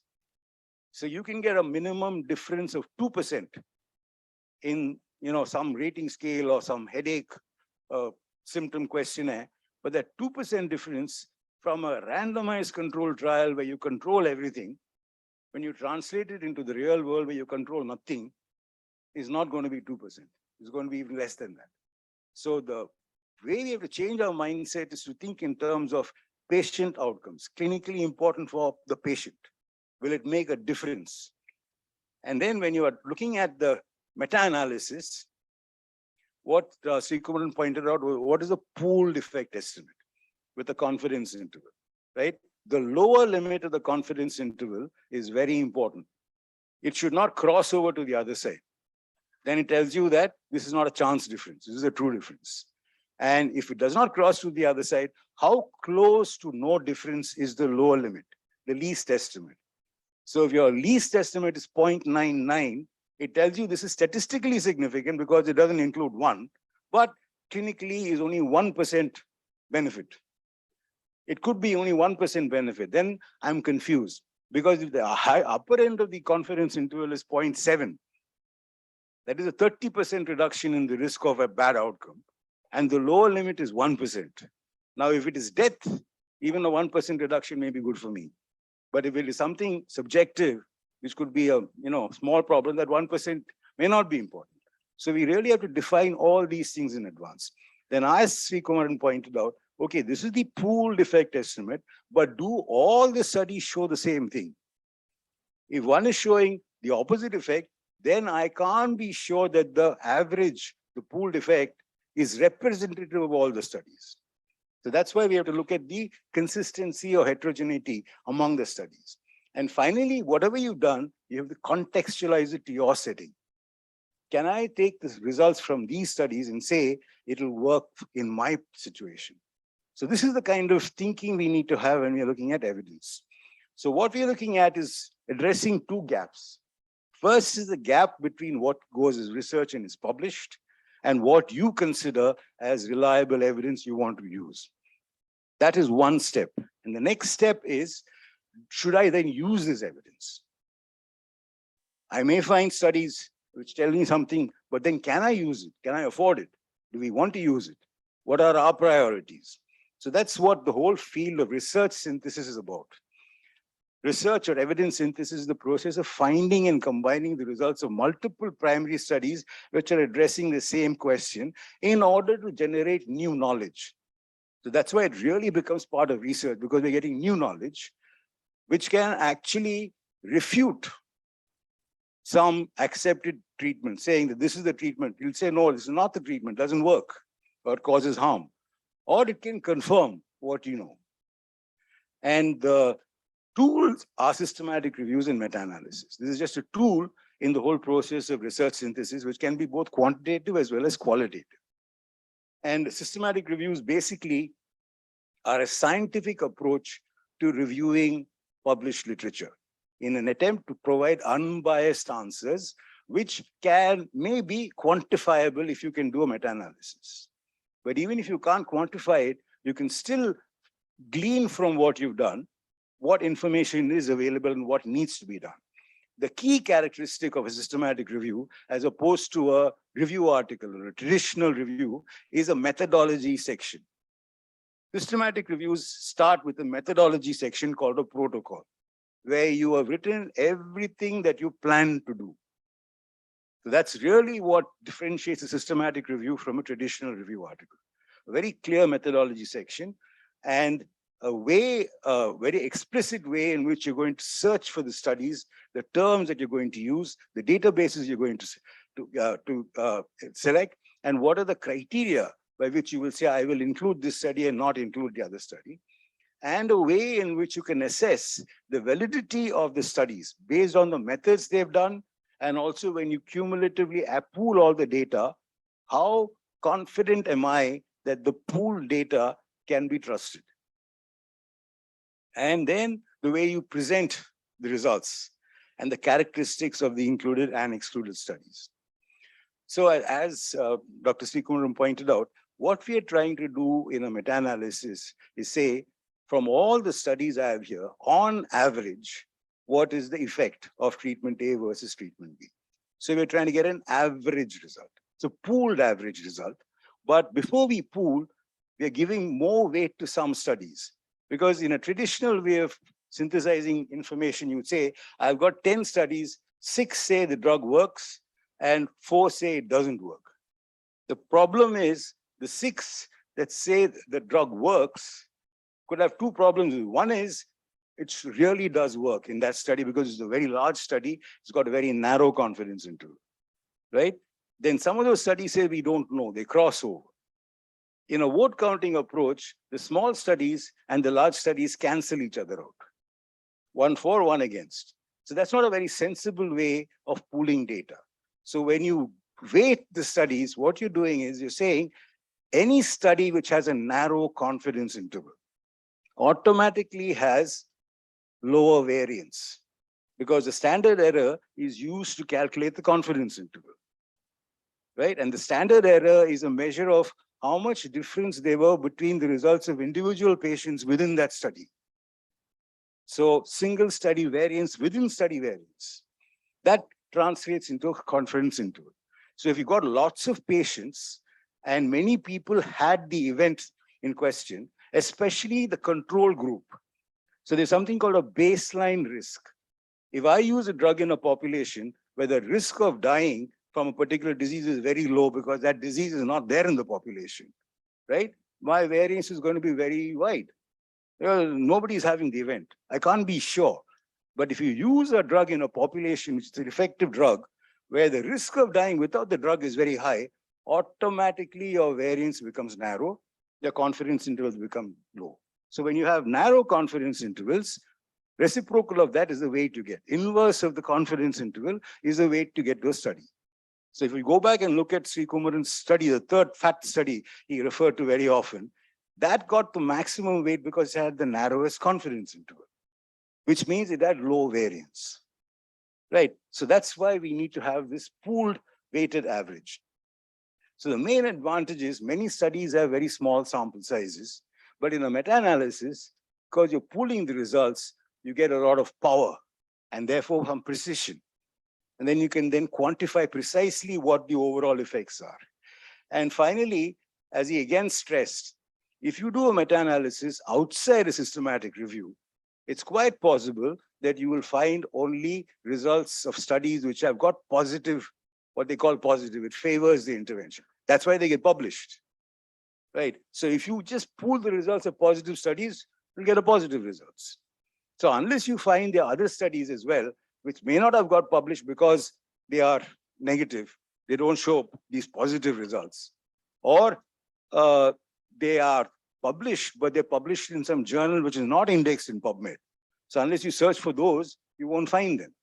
So that's the reason why it's important to look to see how much publication bias there is by making sure your methods are such that you will find all these studies.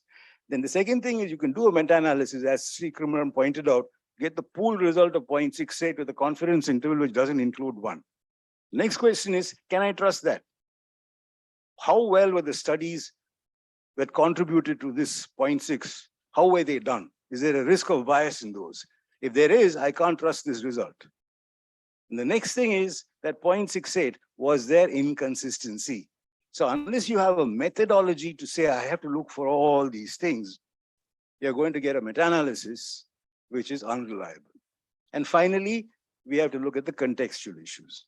So that's what we're going to be dealing with in the next few sessions. Sri Kumar has pointed out the very standard methods by which you do a systematic review. And then after that, you have to publish it in. So the first step is to say, I will write a protocol which I will publish. A good systematic review protocol is published either in a journal or in the Cochrane library is a Cochrane protocol, or you register it in a database called Prospero, which is just like your CTRI. You have to register all the elements of a systematic review in an international database, which is basically the elements of your protocol. If you don't do that, nobody will trust your systematic review because they don't know whether you just wrote whatever you want after the data was there, right? So a meta-analysis is an optional part, but if you're doing it, what you're basically saying is, I've got comparisons. Maybe I have only one comparison in my review, or maybe I'm comparing many things in my review, but each comparison is taken separately. And from each comparison, you say, pre-decide, what are the clinically important outcomes that will affect decision-making? What are those for each comparison? And then you take the data from the papers which have that comparison and that outcome. It usually will be number of people who had the outcome among the number of people given their intervention in both the groups. That's all you need to extract. And then you decide, am I going to use odds ratios or relative risk? Once you make the decision, the program will do it for you. It'll pool everything and give you the odds ratios or relative risk. That's the meta-analysis. And then depending on the confidence interval, does it cross the line of no difference or not? You'll decide it works or it doesn't work. or I don't know if it crosses. Then you look to see, is there heterogeneity? So the first step is looking at heterogeneity. You yourself have to ask yourself, looking at the comparisons in the populations, is there likely to be heterogeneity? And you can be sure there will be. But another way of looking at it is, if the studies are all showing the same effect, what you call the fixed effect model assumes that every study's actual effect is the same. Whatever mild variations you're seeing in the observed effect is a chance variation, right? So if the confidence intervals are all overlapping, that means that there's really no heterogeneity. But to confirm that, you can look at your chi-square test with a p-value. So in that particular slide, you saw p-value less than 0. something, something, something. It means you're pretty sure that the difference in the results across the studies exceeds chance. It is not a chance difference. Then there was something called an I-square, which is derived from this. And the I-square of 87%, which was there in that slide, says that the differences in the results, 87% of the variation exceeds chance. Only 13% is due to chance. So therefore, you can't ignore this. That's why you will say, okay, either I have to explain the results in a subgroup analysis, where I look to see whether the randomized trials are separate from the non-randomized trials, or the biased trials are separate from this, and see what the results are in those subgroups. Or I'll say, none of this explains the heterogeneity. I will incorporate it in what is the random effects model, where you're then saying, I can't say the drugs are all acting in the same way in each trial. Each trial, the drug works differently. I don't know why they're working differently, but I will incorporate the uncertainty. So what you're doing when you do a random effects model is, you're not giving a pooled, precise estimate of how the drug works. You're giving a range of effects. And you're only capturing the mean of the distribution of the effects of each of the trials. So it's an imprecise, but telling you, if you want to look at it, this could be a range of effects you can get with the model. That's what a random effects model does. Then you might want to consider, if I change my criteria, will my results change? That's called a sensitivity analysis. And finally, you have to then decide, how am I going to present my results to a policymaker or to somebody who wants to use the review? So that's what happens. And just as an example, if you do it properly, it can really improve health outcomes and can tell you that interventions which work and which do not work. So the classic example is an article which is published in JAMA, I think, some years ago. If you look on the left of the line, what you see are a forest of horizontal lines, and that's called a forest plot. Each line represents the odds ratios and confidence intervals from 33 trials, which totally involved 36,974 patients. And these trials were done over 3 decades.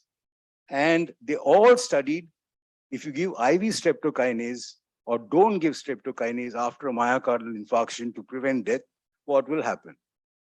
So each of those studies, this black dot in the center is the odds ratio, and the horizontal line is the width of the confidence interval. So if it crosses over the vertical line, it says, I don't know. But if you look, there are 6 studies where it does not cross, shows streptokinase works. Okay, when you pool the results in a meta-analysis, it clearly tells you that streptokinase saves lives. Now, the authors of this paper asked, did it require 33 years, 36,000 patients, 33 trials, 36,000 patients, and 30 years to come to this answer? Could we not have known this earlier? So what they did on the other side of this is a cumulative meta-analysis, where they took the first study, 26 patients, and added it with the next study of 42 patients, 65 patients. What is your pool result? And they added the next study to this pool result, and ultimately they were able to show that by 1973, when you only pooled the results of 2,430 patients, you knew streptokinase saves lives. But we didn't do that. What did the world do? They kept randomizing. In 1986, GC1 randomized 11,000 patients. And 1988, ISIS-2 randomized 17,000 patients.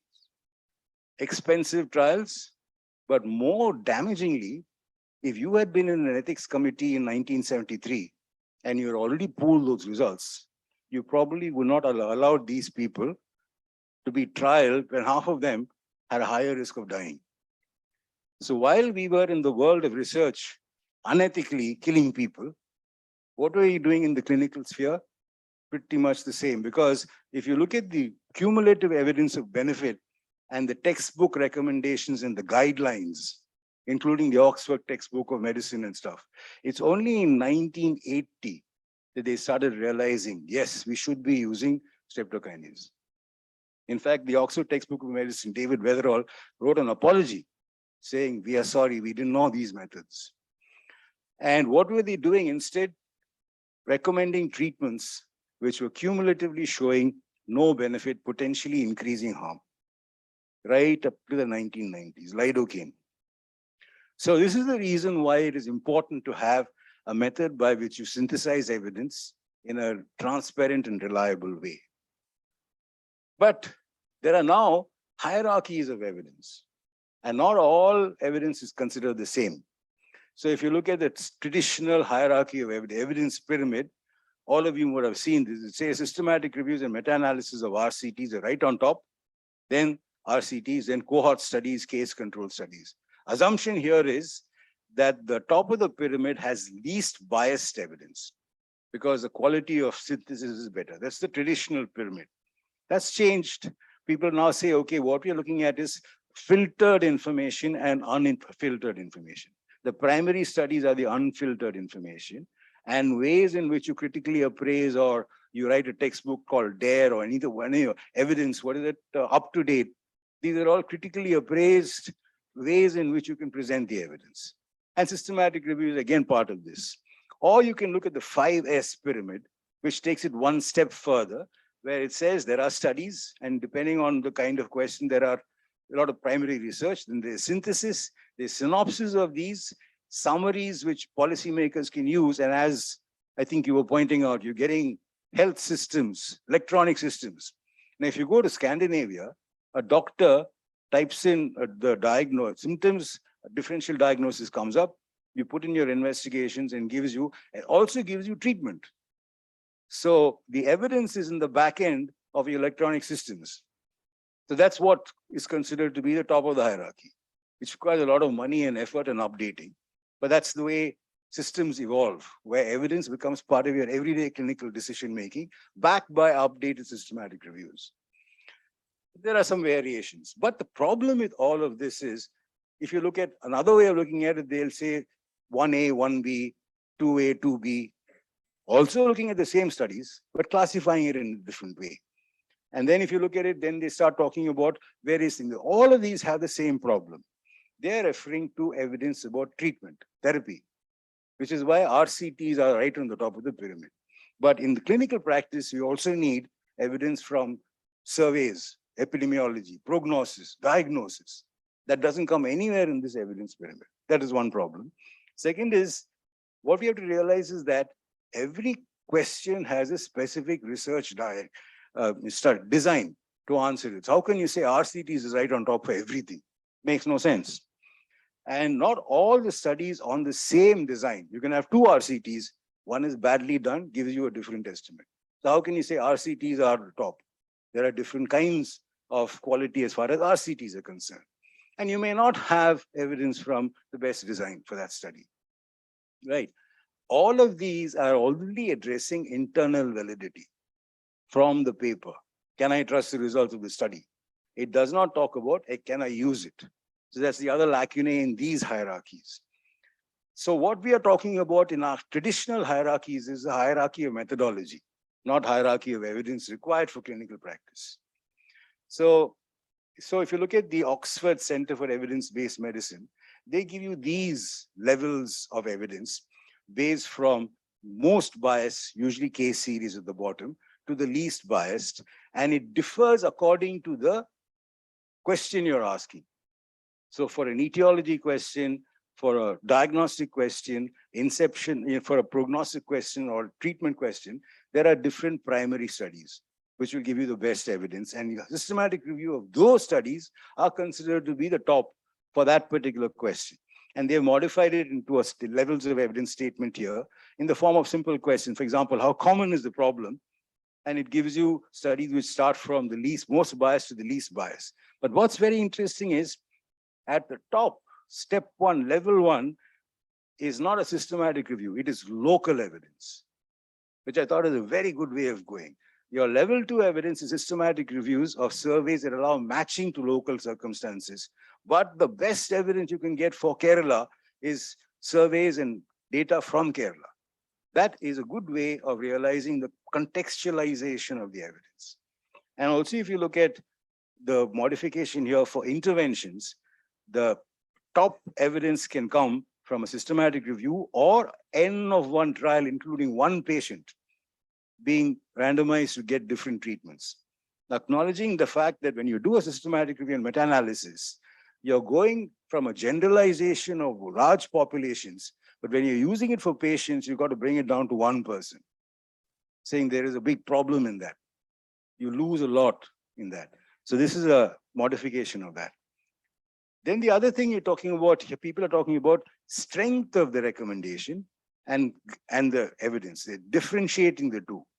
You know, how good is the evidence, but how strong is my recommendation? These are two separate things. So which brings us down to what are the current approaches to address these issues. And what we call them now are not absolute hierarchies, but conditional hierarchies. And the current way of looking at it is this diagram. I will separate it out for you and explain this to you. So if you take the old model, systematic reviews, meta-analysis on top, then RCTs goes down like that. The new model is shearing away the systematic reviews from the pyramid completely, right? And it's telling you, if you look at the bottom part, some RCTs are not as good as some cohort studies. So it says that there is no absolute cutoff between an RCT and a cohort. You can have some cohort studies which are even better at providing answers you want than an RCT. Okay, so that's the important thing. And where do systematic reviews come in this model? It's just the lens through which you're viewing the evidence. It's the way the systematic review is done that can help you to arrive at a problem from the primary studies. Okay, the systematic review is not considered gold standard. It depends on how well the systematic review is done. So when we move from evidence to policy, we need a summary of findings table from a systematic review using the grade approach, which is then used by a group of policymakers, again using a structured framework to develop policy decisions. And there is a software and a website where you can actually utilize. It's free for all of you to use. So what we want to know when we have a systematic review after that, for example, azithromycin and amoxicillin. Suppose you get a systematic review which tells you various things for outcomes. You want to know, did the systematic review suffer from any critical flaws in its methods so the results of that review are unreliable? And the tool you'd use for that is this called AmStar2. You can go to Equator Network or just Google it, download this. It's available as a template that you can use to evaluate it. It has 16 items at addressing potential weaknesses, out of which 7 are considered critical flaws, and the rest are non-critical, but there are weaknesses. Right, so the critical flaws are listed here. And then the way they finally come to a rating is to say, if you have one critical flaw, right, that is enough to say this cannot be trusted. And if you have more than one critical flaw and a lot of other flaws, you will say this is critically low. I will just don't even look at it. Right, so that's the first thing you do when you find a systematic review. Apply the AmStar criteria to make sure that I can actually trust this review. Once you say, okay, the methods are okay, now what do the results tell us? We want to know, do the pooled effect estimates for the clinically important outcomes indicate appreciable advantage, which means it's definitely going to make a difference in people's lives. And then that's the appreciable advantage. Next question is, how confident are we that this is a true estimate? How confident are we that this estimate will happen in our practice and that further research will not change these estimates? Tomorrow, you shouldn't tell me one more trial has come, what you were doing up to now is wrong. That's what we need as clinicians. So when you're applying grade, you have to decide which are the outcomes of clinical importance to you, right? And take only the really important ones. And for each comparison, you have a separate summary of findings. And for each comparison, you take a maximum of 7 clinically important outcomes for which you have to present the relative risks and the absolute differences with confidence intervals. And then you have to add one more thing. How much confidence do I have in that result for that outcome? That's what grade does. So if you look at, say, COVID, which are the critically important outcomes, which are the non-critically important outcomes? You make that decision in advance. And you choose the critically important ones and critically important with up to a maximum of 7. So you're not going to take proxy indicators, which are usually biochemical or some values, which show you that some process is going on, but do not necessarily correlate with your clinical outcome at the end. So usually in a summary of findings table, you only take clinical outcomes. And then from each of those outcomes, the death or improvement with azithromycin, you get a 0.6, that number. Then you ask yourself, can I trust that number? So each study is what is the risk of bias. If that third study, which carried 68% of the weight, was badly done and was biased, whole result cannot be trusted because it carried most of the weight. Or you'll have to remove that study and see with the remaining studies, does it still show the same result? If not, your confidence in that estimate comes down. Right? You start off as high, but if you find this is a problem, the confidence in it comes down. Then you look at the evidence. Does it apply to my setting in terms of the population, comparisons, doses, outcomes, health systems, all of those things? Is it directly applicable to me? If it is, you're confident. If you are not, your confidence comes down. Then you look at the inconsistency. There is some inconsistency, but I can explain it in a subgroup analysis. Then I'm confident that I know why there is variation. But I can't, I have to use a random effects model, then I don't know. My confidence in the consistency of this results comes down. Are the results precise? Basically, it means this. If the result, you're saying the pooled estimate is 0.68. If it was upper end, definitely I will use it. But if it was the lower end, would I still use it? If I have any doubt about that, that result is imprecise. Upper and lower limit of the confidence interval should inspire the same confidence that I will use this intervention. If the lower limit is giving you doubts, there is some degree of imprecision in the result. That's one. Second is, do you have enough number of patients and events to say further research will not overturn these findings? And there is a rule of thumb. If you're looking at the number of events in both the groups together, if there are 400 events, 400 people died in both the groups together, that is enough. Or a minimum of 2,000, maybe 3,000 patients across both the groups. Then you say there is enough power in this. It's a rough rule of thumb. Okay. And then finally, do you have all the studies or only the easy access ones? So based on these criteria, you take your critical outcomes, you do your meta-analysis and your risk of bias assessments, and then you start judging, grading your confidence in the result for each of those outcomes using these criteria. So randomized controlled trials are considered to be high certainty evidence, but for any of these reasons, your confidence can come down. You can start from high and can end up as very low also, right? Observational studies are considered to start as low because of biases, and if they're done badly, they can be downgraded further. But if they are not downgraded and they're done well, you can even increase your confidence in the results from observational studies because the magnitude of effect is so large that it's not going to change just because there are a few biases. Or across the study, you see a very clear dose response gradient that makes you more confident in the results. Or you find that there were a lot of confounders, but if those confounders were not there, there have been an even greater effect. So these are reasons why you can upgrade the evidence from that. So what you end up then is high certainty evidence where you are confident of the results and you will say, this treatment will do this. Or you have moderate certainty evidence where you say, it probably will do it. There's some doubt. Low certainty, you say it may do it. And very low certainty evidence, we say we don't know. We're very uncertain of the results. So a summary of findings table can look like this. So you're looking at COVID, suspected, critical, non-severe, at treatment at home or in hospital, one intervention, any dose or duration versus usual care or placebo. And you've got your outcomes. Death due to any cause. With usual care, you expect from this data set 22 people dying per 1,000, but with the intervention, 84 fewer people dying. That means it's a very large effect. So, but what you're also interested to know is how many studies and what was the certainty of evidence. So for each of those outcomes, you end up with this certainty of evidence with the quantitative data.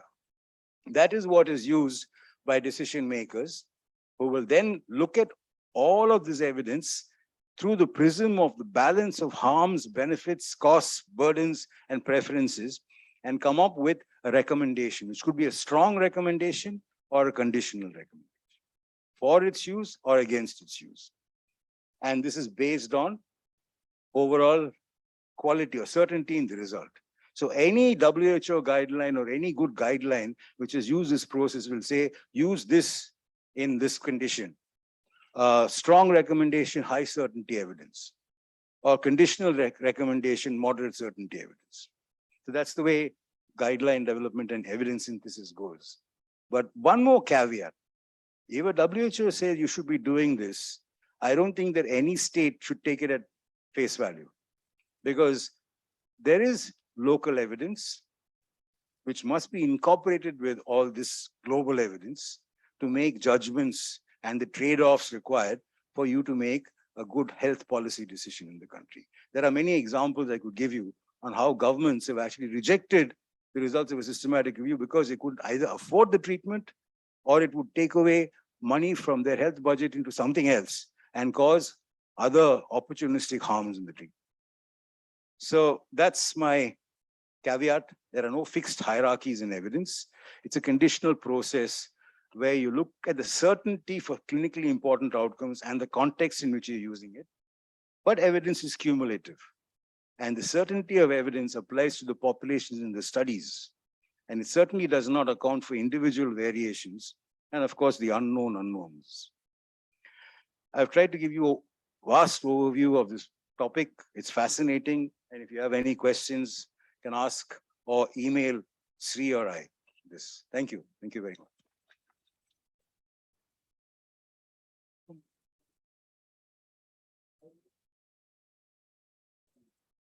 Thank you, brilliant. Yes. Thank you, Pratap, for a very brilliant and very cognitively stimulating discussion. Thank you very much for setting the stage for this, and then you complimented each other very well. I'm sure this will be an appetizer for the brains of the future researchers sitting and listening avidly. So open for discussion. Yes, sir.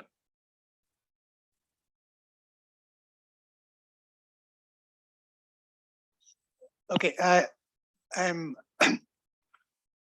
Dr. Ramankutti. I used to teach at the Chidambaram Center. I have two questions, one for Dr. Tarian and one for Dr. Srikumar. I start with you. This is little tangential. In my final years as a teacher, many students want to do evidence synthesis as one of their exercises, and they want to publish it like a systematic review. But I unfortunately find that universities and people higher up don't consider that as a proper exercise in research. And I'm glad that our Vice Chancellor is right here. I think maybe especially in subjects like medicine, an exercise in evidence synthesis might be a better input into their training rather than a primary research project. I would like your comment. I totally agree with you. In fact, I'm one of those people who is very skeptical whether a thesis should be part of a MD education, because most of the time these theses are falsified. They don't get time to do, they cook it up from the, I've had such a lot of surveys with PGs. I know how bad it is. I did my membership in the UK. I can work as a consultant in the NHS. I didn't have to do a thesis, because what they say, an NHS consultant is a clinician. If you want to teach, you do a research degree after that. So that's one way of looking at it, that you have a stream of people. You have two streams, one who want to be clinician researchers, and you have clinicians. We need very good clinicians too. But these clinicians should pass an exam in critical appraisal. So we had to pass an exam where you read a paper, or a drug company chap gives you his bump and you say, okay, I will tell you that paper where the flaws are. I used to educate drug company representatives who came with me. I'll show them the evidence. By the time I finished, they stopped coming to me. So but as far as the first question is concerned, MCI now recognizes. Oh, really? Okay. Yeah, they brought it back. Systematic reviews can, one systematic review can be considered for promotion in your early stages of your career. I see. I think the university should strongly consider it for postgraduate thesis also. I mean, that is my request. And so of course, the question to Dr. Srikumar is very simple. So the way you presented it, I would imagine that a situation where a fixed effect model is justified would be rather rare, isn't it? I mean, how does it work? Like, I would imagine that most situations where you are taking studies from different situations, probably they are not looking at the same truth. So are there, I mean, okay, what proportion of situations would be there where fixed effect model is really justified? Yeah, it's that is what it's Pratap said. It's if you get very much overlapping confidence intervals, you don't have to go for a random effect model. Or other way, I would say, even if you go for a random effect model, it come out back as a fixed effect measure. Oh, that is what it happens. So, sir, this is a question which often comes into when you're doing a review, because if you look at the handbook, it tells you very clearly you should start with a random effects model, right? The only situations where I would differ is if you're doing a drug trial, if you're looking at a drug and all the drug trials have been done by drug companies, very rarely will you find heterogeneity because of the methods. They're very similar methodology. And if there's heterogeneity, it will because you'll find the manufacturers were different. Sometimes you find that the manufacturer of the drug comparisons are different, you'll get opposite results. But there are other people who would say you can use both. If you find that heterogeneity is slightly high, say going around I square is going to 45 and all, there is no gold standard of 50 or 30 or something, then you can change your model and see, does it make a difference? Okay, so one more caution here. Sometimes people use it, I mean, they already have in mind, this is what I wanted. So if it is random effect is no fixed effect is not giving that, go to random effect. That is very dangerous. It's many times it happens like that. So critically you are outside, you have to look at it. Sir, you want to say anything? I think there is a message from the organizing committee. Are we running short of time? Yes. Yes, running So short of let time. me, on behalf of Professor Sharma and all of you, thank both of them for a very, very stimulating session. Thank you, Pratap and Professor Srikumar Nair. Thank you. So it's time for the lunch break.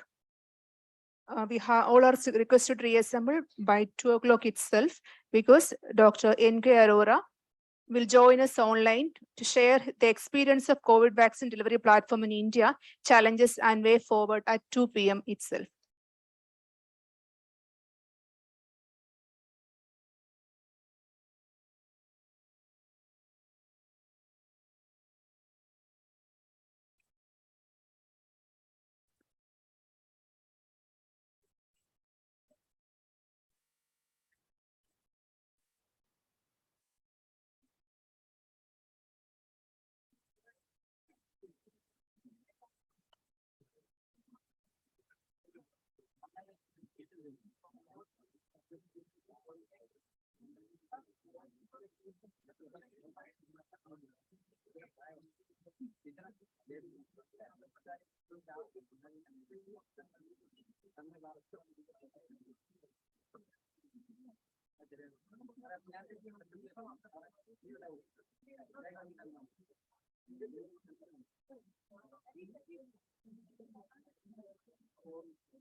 Dr. Raj Mohan, can you hear me? I have joined.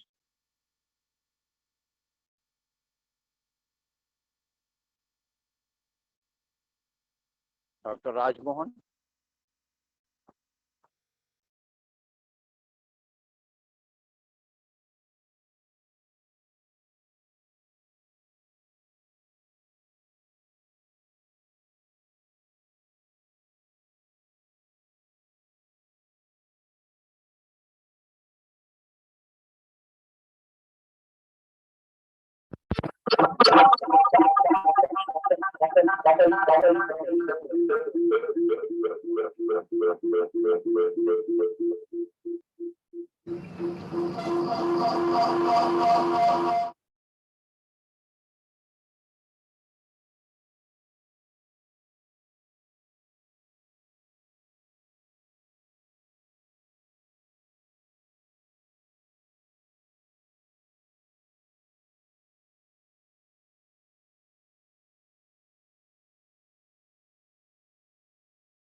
Dr. Rajmohan, can you hear me? I have joined.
Can you hear me?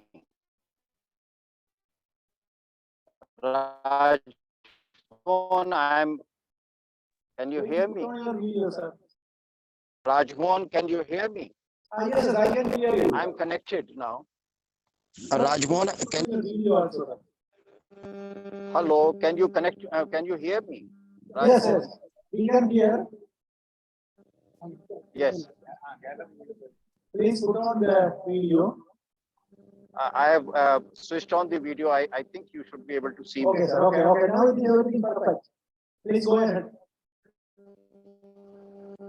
Okay. So, Okay, sir. dear friends, If there is some audio I'm adjustment, so, make it high. what is Audio, happening? audio, make it high, sir. Audio volume is very high, you're saying? Okay. Yeah. Should I start? Should I start?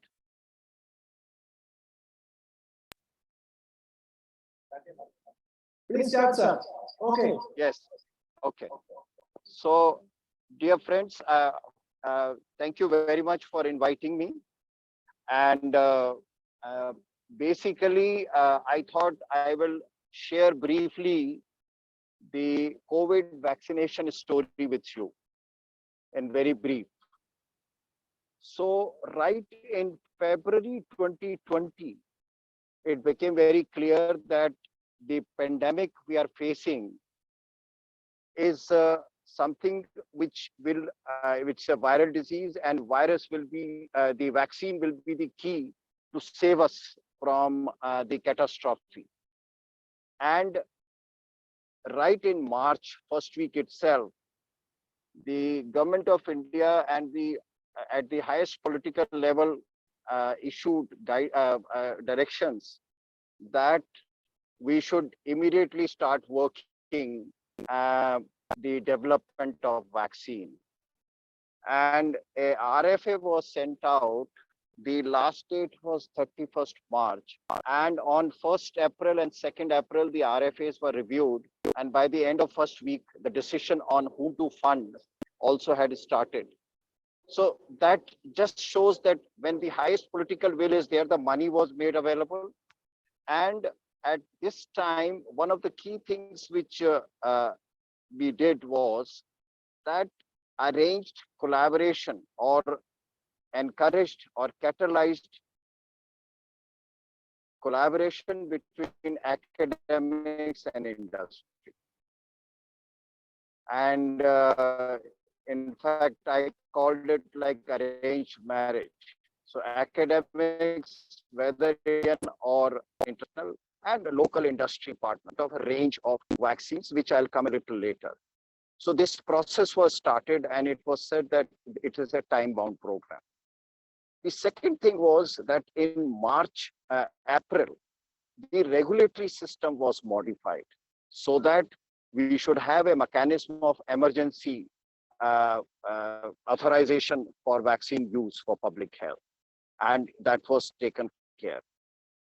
In June, July, the preparation for vaccine rollout started. It was very clear that 1 billion population has to be vaccinated. And this clearly meant that a huge adult immunization program is to be done. And this preparation went on. And by the end of July, the number of vaccination sites, number of vaccination centers, sites, and the organization of each vaccination center and the SOPs were formed. In July, the issue raised in one of the meetings was how are we going to keep a record and manage the vaccination? And that is where the COVID development started in July. And by September, October, the beta version was ready. Vaccine safety, and particularly in adults, was a challenge and was to be taken care of preemptively and proactively. And therefore, in October, November, a major social mobilization campaign was preparation were done, and our experience with polio, with measles and other vaccination issues were taken into account. And vaccine safety surveillance, that is AEFI surveillance, the network was expanded, and immediately, since adults were to be involved, in every, there is, I'm sure many of you would be knowing that every district has a AEFI committee, and adult physicians, that means general physicians, pulmonologists, endocrinologists, cardiologists, neurologists were drawn into those networks, right from state, from national level to state and to the district level. And trainings were done. And trainings by the 4th week of December, AEFI training was completed, and it was taken up in parallel like a army-like operation. And this led to what one would say that usually it has happened in past, that India has introduced a new vaccine usually after a gap of 5 to 20 years. But this time it was a gap of 5 weeks. The global vaccine rollout took place for COVID on 7th December, and we rolled out on 16th January. So there was a major achievement of sorts. Now coming further, you would have noticed that initial 2-3 months there were a lot of rumors, misinformation about vaccine efficacy and safety.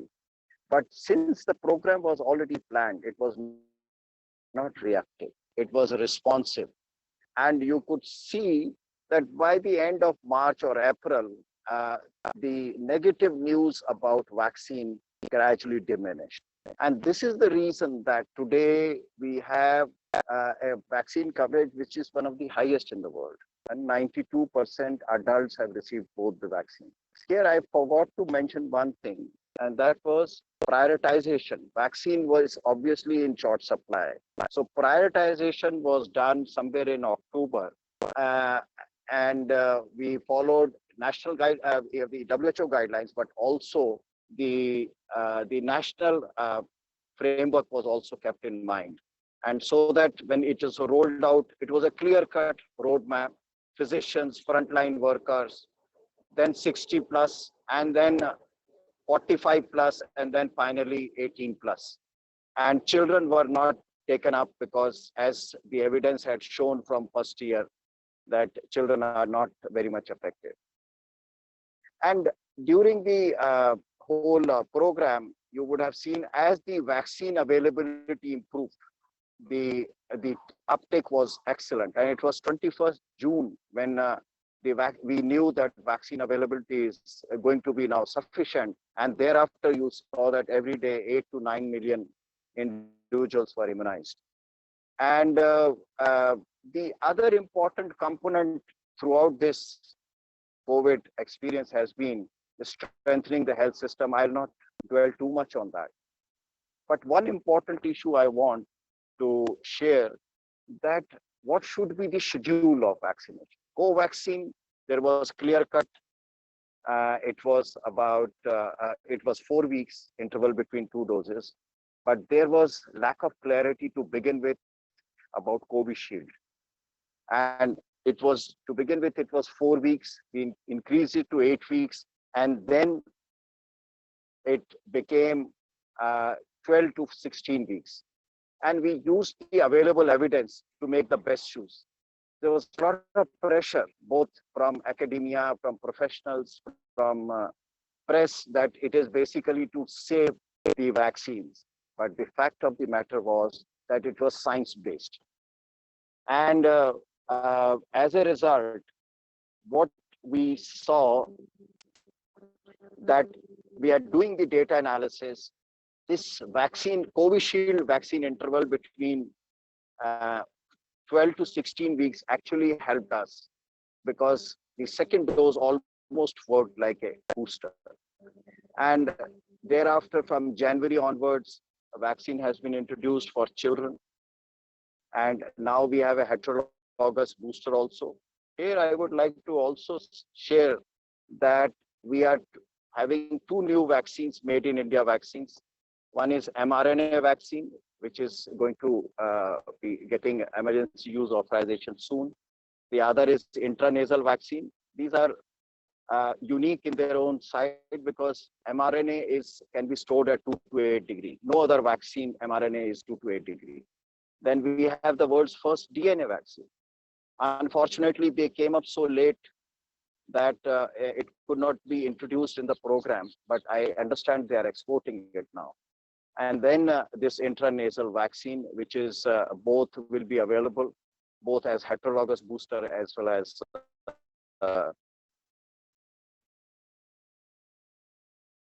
primary.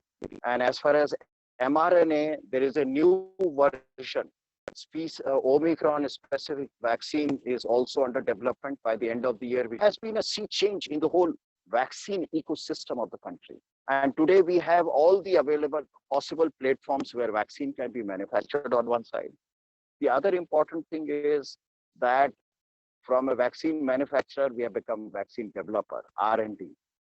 And I'm sure in future, lessons are emerging, that given a challenge like COVID, we are very much capable and resilient to convert it into an opportunity. And the second thing which we learned from this whole exercise was that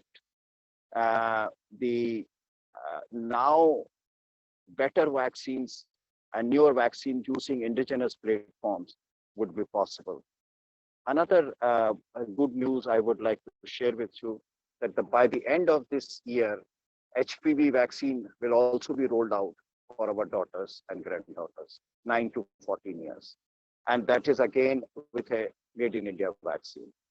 So all in all, it has been a exciting journey. There have been lessons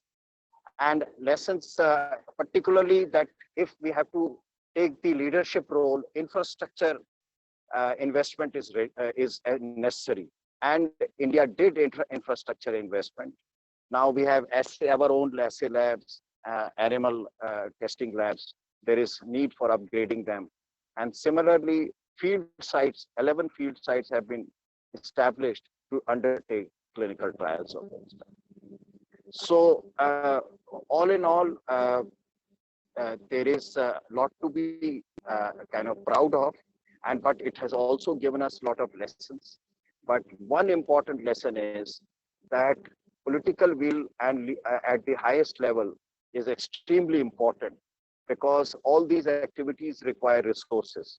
And if resources are available, the tide can be turned in our favor rather than against. Thank you very much. I'd be happy to take a few questions if audience do.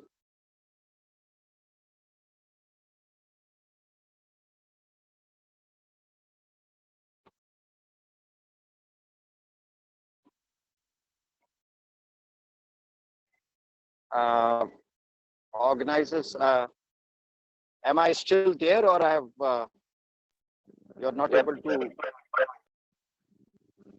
Hello?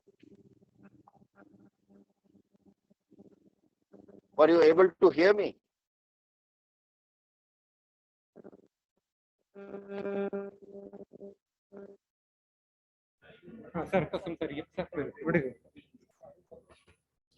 Dr. Raj Mohan.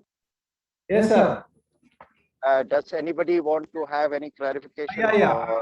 We will just give 2 or 3 minutes for questions. Any questions? Any questions? Kindly.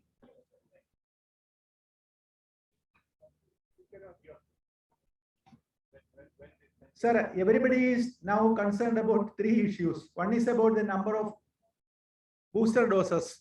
There is actually there is a complacency in receiving booster dose, and the initial enthusiasm is not felt now. That is one issue. Then second issue is about the heterologous, the vaccine issue. The heterologous dose also people are concerned.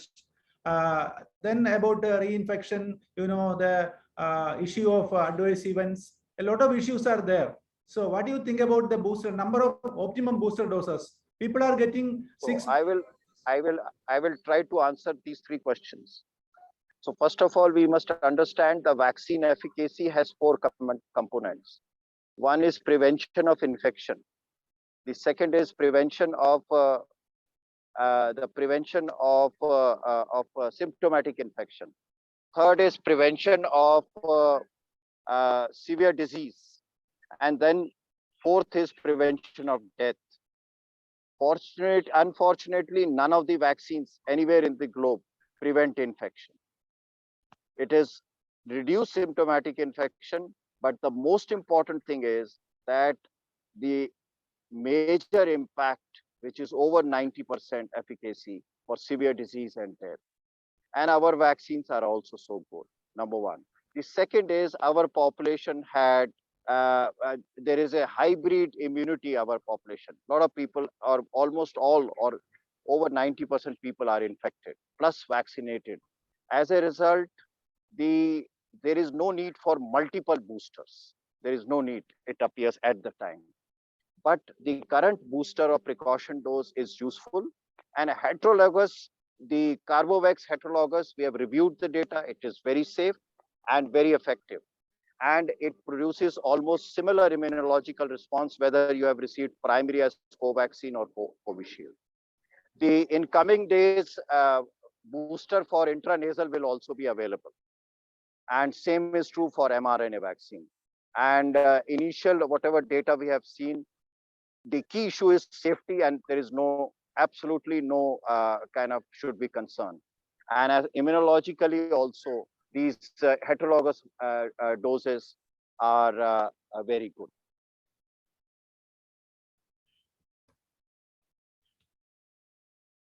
Thank you very much, sir. Thank you. I'm so honored to be invited in this to talk to this August audience. Thank you very much. Thank you, sir. In fact, we are so proud to get you, and thank you for your time. Thank you very much.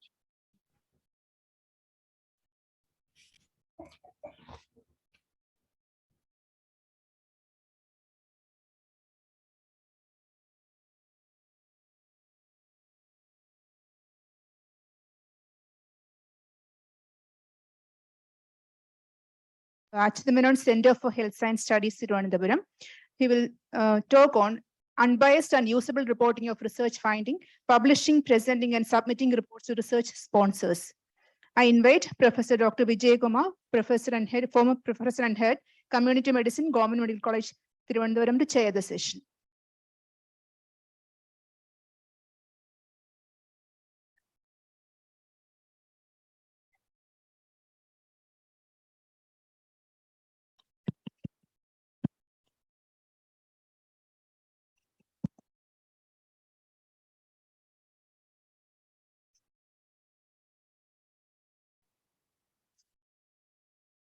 So good afternoon, everybody. It's a nice time to sleep. But Dr. Thangappan, my close friend, is determined to see that none of you are sleeping. Dr. Thangappan and myself is really working together in this field for so many years. And he is concerning the number of publications and his presence in the field of public health in Kerala and maybe in India itself. He's the right person to tell us the importance of dissemination of any sort of research that we undertake. We should understand that any research, whether it is successful or even failed one, each of them will have social, political, and economic bearing on the result. And let us hear from Dr. Thangappan about the importance and the methods and maybe the issues associated with that. Over to you, sir. Thank you, Dr. Vijay Kumar. I will try to be very brief, try to save some time because we are already behind the schedule. So my topic is reporting of research findings.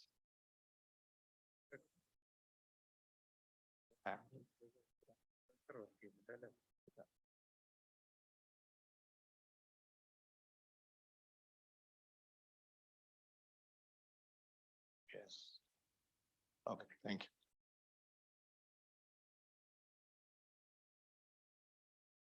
So why do you need a report? I think we have various purposes for a report, usually for documentation, dissemination, and sometimes it is mandatory to make a report if it is a funded research or even otherwise sometimes.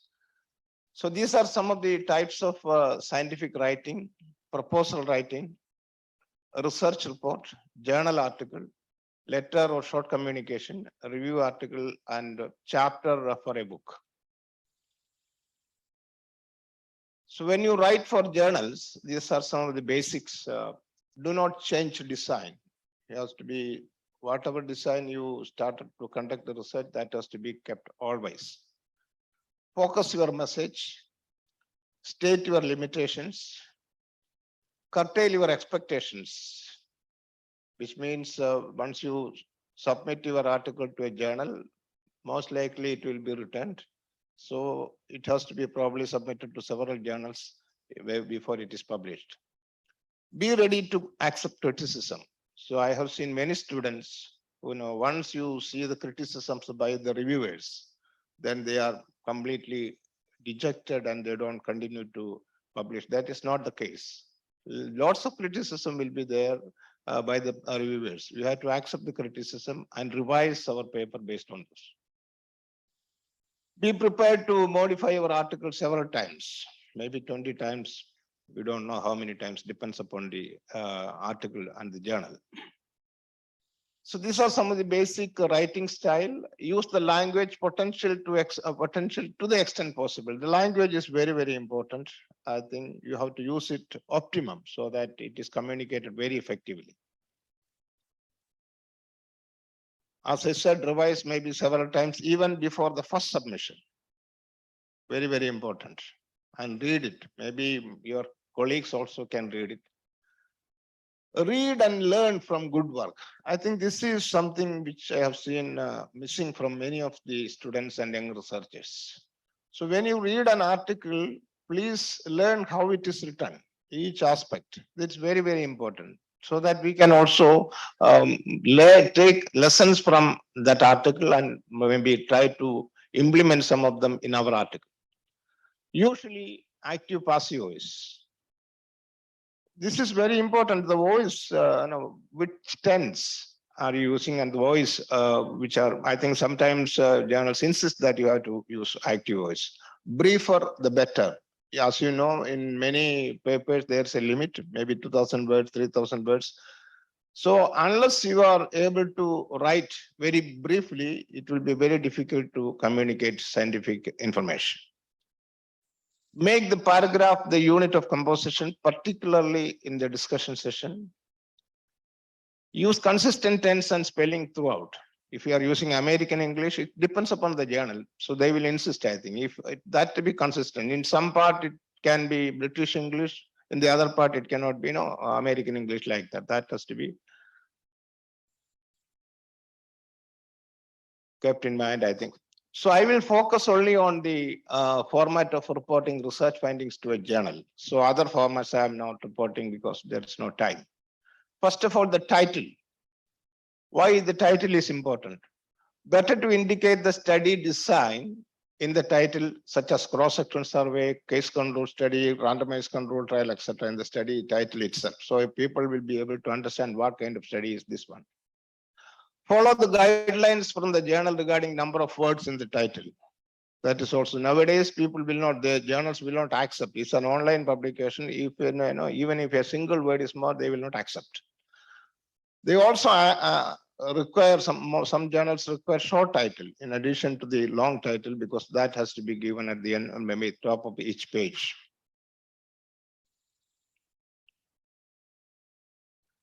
Abstract. This is very important for any article. An informative and balanced commentary, summary of what was done and what was found. That is the crux of abstract. Usually it is structured with a limit of 200 to 300 words. And in the structure is usually called IMRD format, introduction, methods, results, discussion. Slight changes may come depending upon journal. Strictly follow the guidelines from the journal. It's very, very important. Submission may be sent back to the corresponding author if the guidelines are not followed. So that's again another time delay. So it is very important to follow the guidelines. Usually, only the abstract is read by the journal editor to make a decision to reject or to send for peer review. So that is why abstract is very, very critical, very, very important. Because after reading the abstract, they will reject, or probably they will decide whether it has to be sent to peer review or not. All abbreviations should be expanded when first used in the text, even in the abstract. Usually this is a major mistake. People think that these are, because these reviewers and editors are maybe from different fields. They don't know many of the abbreviations. So if they don't know the abbreviation, it's something like there's a tendency to reject if they don't know what is written there. Use a standard writing style. Like, there are different styles. BMJ style is one. So use consistent style so that it is communicated very effectively. Keywords. This is also very important. Keywords capture the essence of your paper. They make your paper searchable. So once these keywords are used, your paper should be immediately coming out from any search engine, so that the citation of your article is more. Include your methodology. One of the keywords can be methodology. Avoid single words. So keywords means each keywords can be 2 or 3 words. Focus on the main topic. Avoid overlapping keywords used in the title. Some journals insist that words used in the title should not be used as keywords. So that is because title is already there. So there is no need to repeat them in the keywords. Again, follow the guidelines regarding how number of keywords, etc. Perform keyword search before submitting. You develop your own keywords and try to search in the website which are the journals coming out, articles coming out from there. So that will be an experience. Introduction section. After this one is the introduction. This is the scientific background why the research topic is important. Probably after abstract, I would say this is the most important section of any article. It has to be a comprehensive review of literature, and gaps in literature should be identified. Recent systematic reviews, meta-analysis will be useful references, and go to these references within those systematic reviews or meta-analysis to identify the original research and read them very carefully. Look at the cross-reference, that would be very useful. Use recent literature. Some journals insist only use the last 10 years, unless it is a very important article published 20 years, 50 years back. Otherwise, always better to use recent literature. For example, if we present data from the SRS, sample registration system in India, use the latest one. I have seen people using 2 years back, 10 years back SRS. When we are writing some article now, you have to use the latest. It is available online, and the reviewers, it is available for them. So they will see that this is not the latest SRS, infant mortality or life expectancy, etc. you are using. Then next one is in the introduction, rationale for your investigation, usually to fill the gaps in literature. I think this is usually missed in many of the introduction sections. The most important rationale for your study to be published is that you are trying to fill some gaps in the literature. And you have to convince the editors and peer reviewers that we are trying to fill some of the gaps in the literature. Otherwise, there is no need for the study. So that is very important. So even in the abstract, when you write this, probably the first, if there's only one sentence, we should focus that one sentence on what is the gaps in the literature. And then introduction should end with an objectives, major and minor. So that will be the introduction section of an article. Then go to the methods section. I am going through that same format, IMRD, introduction, methods, results, discussion. Study design, what kind of study design did you use? Whatever study design used, that has to be mentioned. There should not be any change in the design, as I mentioned earlier. Setting, locations, relevant dates, ethics approval, periods of recruitment, registration, exposure follow-up and data collection. I think ethics approval date is very important, because if your study is done before the ethics approval date, nowadays usually the journals will ask for the date of approval. If you started the study, you may not have started, but if you write like this in the journal, that is the most important reason for rejection, which means that you started the study before the ethics clearance. It may be unknowingly you have written. That is a very critical information.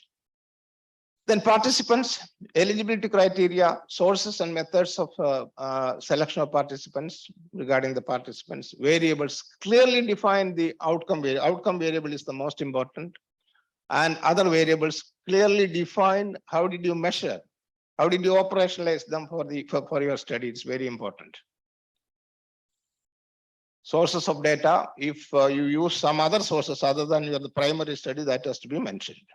Bias, describe any efforts to address potential bias. If any selection bias, that if you identify, you anticipate any bias, that has to be described in the method section. Sample size, describe sample size estimation, what power, etc. For example, if it is a cross-sectional study, you don't need to write the sample size, for example, n is equal to pq by the square, etc. That is not required. But what was the anticipated prevalence, and where did you get the source? Put a reference. And what precision did you use? Precision means half width of the confidence interval. So that these are most important information for the sample size estimation. That only needs to be given in that section. Quantitative variables, how did you these variables were handled in your collection of data and analysis stage. Very important. Statistical methods, methods to control for confounding, any analysis for subgroups and interactions, how missing data were handled, any sensitivity analysis. Missing data, for example, you said in the table total, you have a sample sizes, for example, 500. But in all the other sections, when you add up the samples, it is only 480 or something. What happened to the 20? So I think we have to make sure that if there is some missing data, that has to be reported somewhere, so that while the tables are read or the articles are read, the readers will understand all the entire data is analyzed. Then coming to the results section, participants report the numbers at each stage of the study. There may be some difference, because if you collected 500 people, but some of the information 500 will not be available because that may be missing. So that information has to be communicated. Reasons for non-participation at each stage. How many people participated, how many you approached, how many participated, why they did not participate. That reason has to be given. Use of a flow diagram will be useful for the recruitment of participants. Then coming to the descriptive data, characteristics of the study participant and exposure details, a number of participants with missing data for each variable. Each variable information may be missing. For example, economic data, socioeconomic data. For example, they may not report the income. So then that may be missing in some cases. So that missing data has to be written. Outcome data, outcome variable, very important. Report number of outcome measures. If there are more than one outcome variable, it has to be specifically written. Then start with the main results. Unadjusted estimates and adjusted estimates, including 95% confidence intervals, very important. If you use a 95% confidence interval, no need of a p-value, because people think p-values are the most important thing. No need to write p-values if you are using 95% confidence, unless journals insist on that. And other analysis, if you are using some other analysis other than the main outcome variable and secondary variables, you have to report those results. So in the discussion, maybe we can start with the key results. Key results of the study based on the objectives. Then the interpretation. Interpret each of the study findings and relate to previous findings.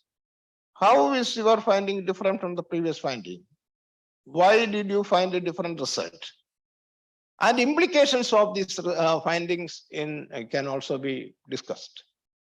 For example, we in Achyuta Menon Center, we recently did a study on, I think, a state representative sample of NCD risk factors. We found that the hypertension control in the state of Kerala is only 12.5, 12.3 or something, very, very low. In a state like Kerala, where medicines are freely distributed and highly literate state, the awareness levels are very high. Why it is so? So this is the point you have to discuss. Because Kerala is probably, comparable to many European countries in health indicators like infant mortality, life expectancy, etc.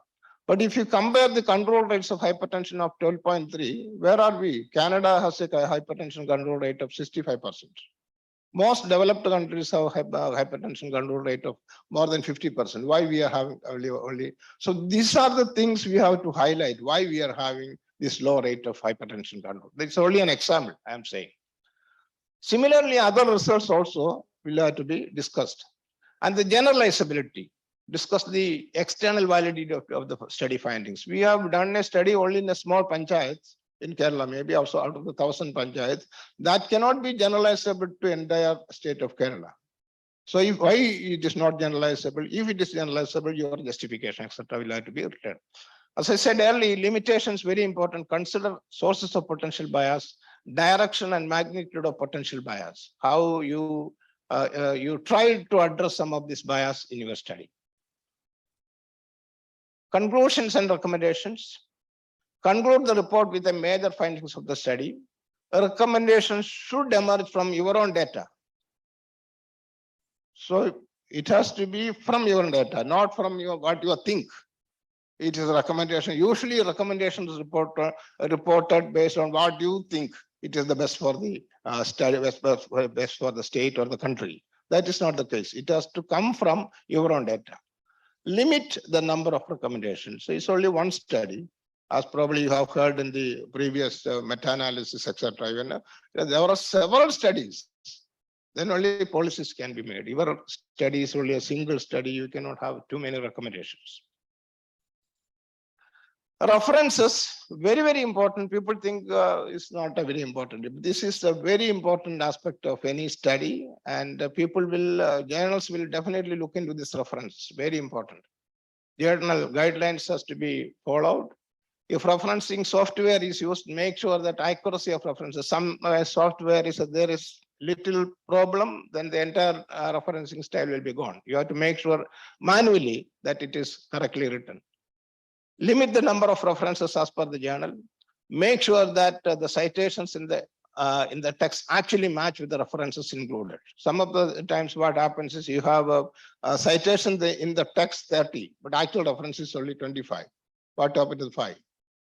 And also when the reference is very important, the initials. The initials, you are changing the initial letter means you are changing their ancestral records, etc. That is not correct. There are some other items to be reported usually in the journals. Funding, very important. Where did you get funding? Report all sources of funding. If there are guidelines for reporting by the funding agency, follow that. Role of funding agency may be stated, very important. Whether is there any influence by the funding agency on your report, on your article? That has to be specifically mentioned. Conflicts of interest. Report if there is any conflicts of interest. Use the form for reporting conflicts of interest by the concerned journal. That is also very important because this is particularly industry related articles, drug related articles are very, very important.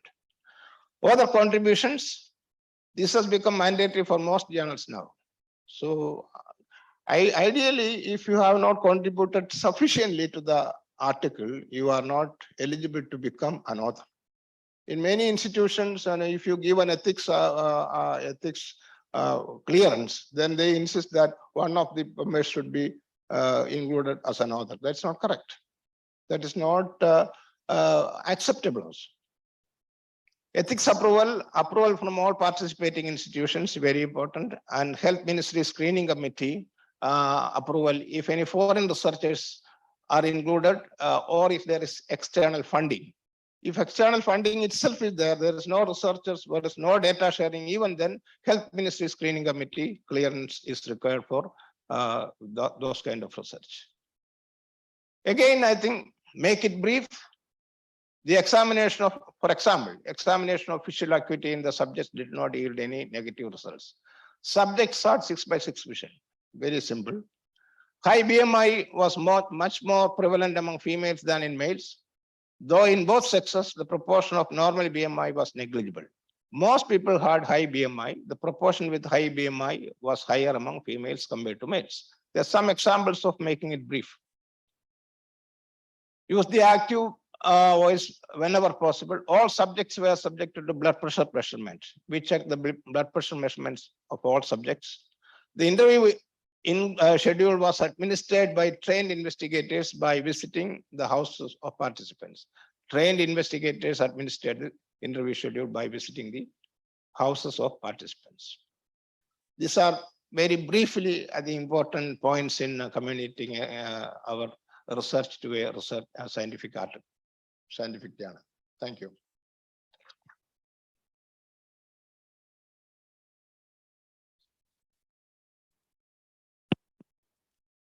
Thank you, sir. It was a lucid presentation. So actually a topic which requires a lot of time, which with his experience and expertise, Dr. Thangappan has focused on the key elements. He has actually focused only on the publication in a journal, but we should also consider that when we discuss about dissemination of our research finding, we should go beyond that. Maybe book, online books, maybe these sorts of dissemination through these sorts of conferences and sharing with the policy makers. So there are so many dimensions to it, but all of them cannot be dealt with the limited time. It was a really lucid presentation. Thank you, sir. If there is any questions, we can.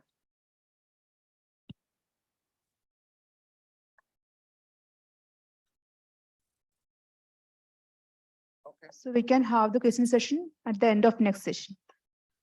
Now we continue with the next session. Projects not completed, completed not published, published not disseminated, and not translated. Why all these are not ethical? So now we have with us Professor Dr. M. Narendranathan, former professor and head Department of Medical Gastroenterology, Government Medical College, Thiruvananthapuram. And I request Dr. Ramadevi S., retired professor, Medical Sociology, Government Medical College, Thiruvananthapuram, and Dr. Professor Sujamol Skaria, Dean Faculty of Nursing, Kuhas, to chair the session.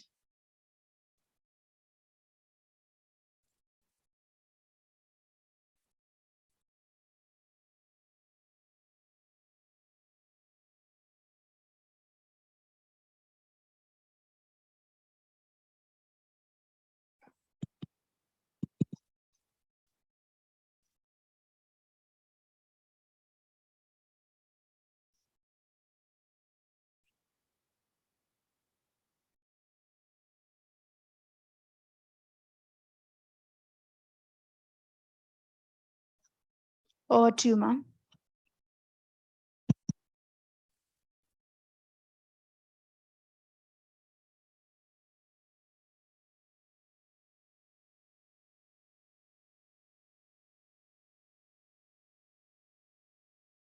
Good afternoon, all of you. Professor Dr. Narendranathan needs no introduction to this august audience.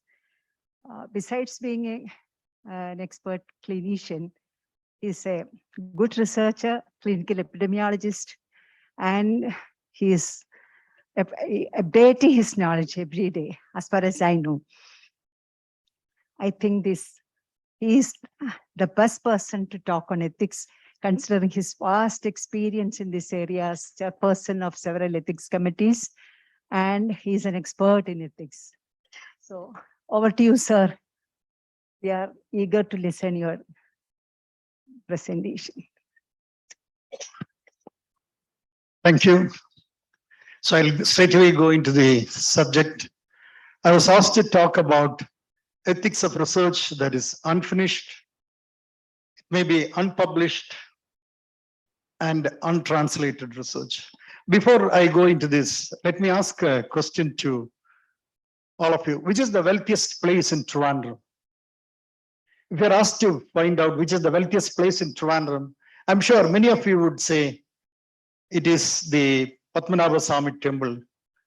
There is the B vault in the Padmanabha Swami temple. But I think I have got a different take on this. You know this building? This is the medical college office. Inside the medical college office is the library. And inside that library is the CD rack of postgraduate students. Thousands of postgraduate students racks, that is 10 to 20,000 years of work of postgraduate students are lying there, unsung, unheard, and unwept.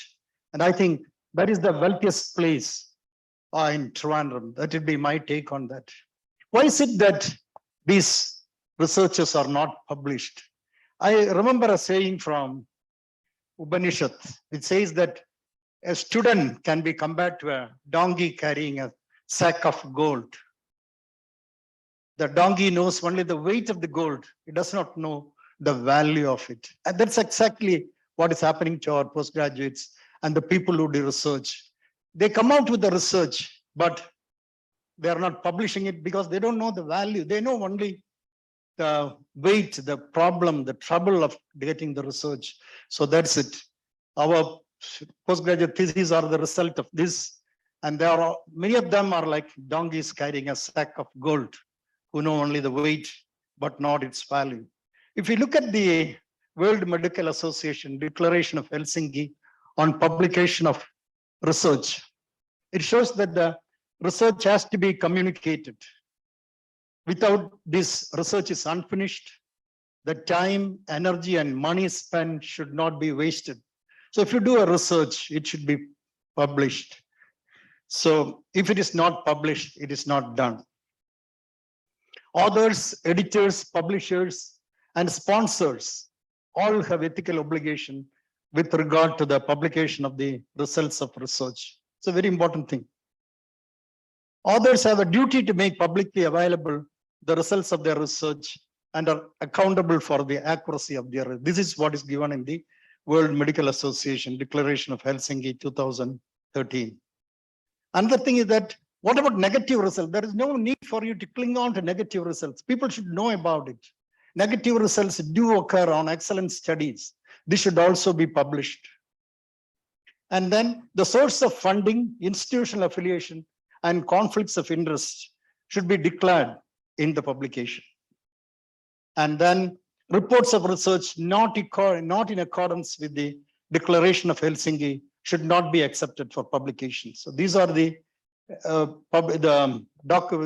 statements about the World Medical Association on the declaration of on the publication of research. I would like to point out here about the Marine Product Export Development Authority, Indian Seafood. There is an office of MPDA in Cochin. One of the best research that I have done was actually for them. The Cochin the Marine Product Export Development Authority approached us, said that the prawns they were exporting to Japan and to other countries are dumped in the sea because they contain cholera bacteria. So they told us, why not you go, and possibly it is the people who are peeling the prawns who are having they are having the cholera bacteria.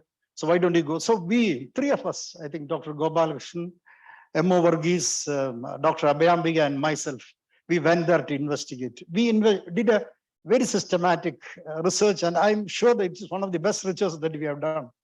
We pointed out the exact source from which the cholera bacteria came. It was from the water, they have taken pools of water and made it into ice.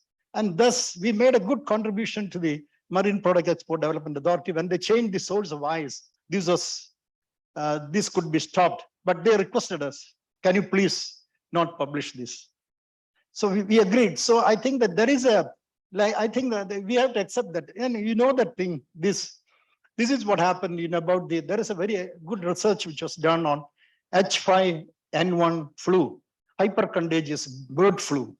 You know what the US panel defense recommended to censor this, that the study should not reach the public. They said that this will be used for bioterrorism. So they said, don't publish. So there are certain situations where good research may not be published. But I think that you look into this, the scientist voice fears, that about 30%, 29 to 30% of the research done in US on clinical trials were not published 5 years after it was completed. And you know that they have taken, the study was done on 2.5 lakhs of people. And they have taken on the informed consent, it was told that the research may benefit the society. But I think it is unpublished and training there. So this is the problem with unpublished research. And then I think why is it that papers are not published? What may be the reason why these are not published? One, that objective is the degree. Today morning, I heard a very interesting statement by the secretary saying that thesis is a niche activity. Yes, the objective is the degree. Once the degree is there, you're okay, no need to publish it. That's one of the reasons why it is not published. And second is that lack of time. And once you pass your MD, you get into a job, you are busy going around with that, teaching and practicing and things like that. That is another thing. And third is not confident of the results. This is one of the sad things about many of the research that we have done.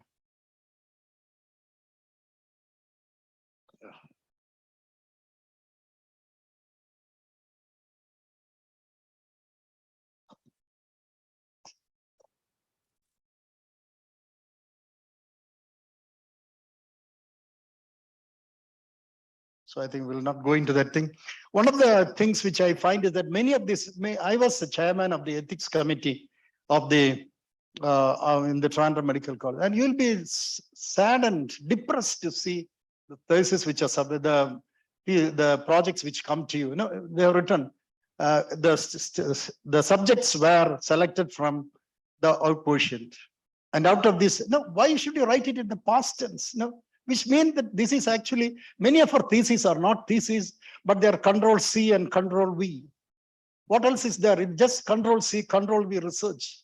So, and it is not in one research. This is the student submits that paper, forwarded by the head of the department, comes to the ethics committee for clearance.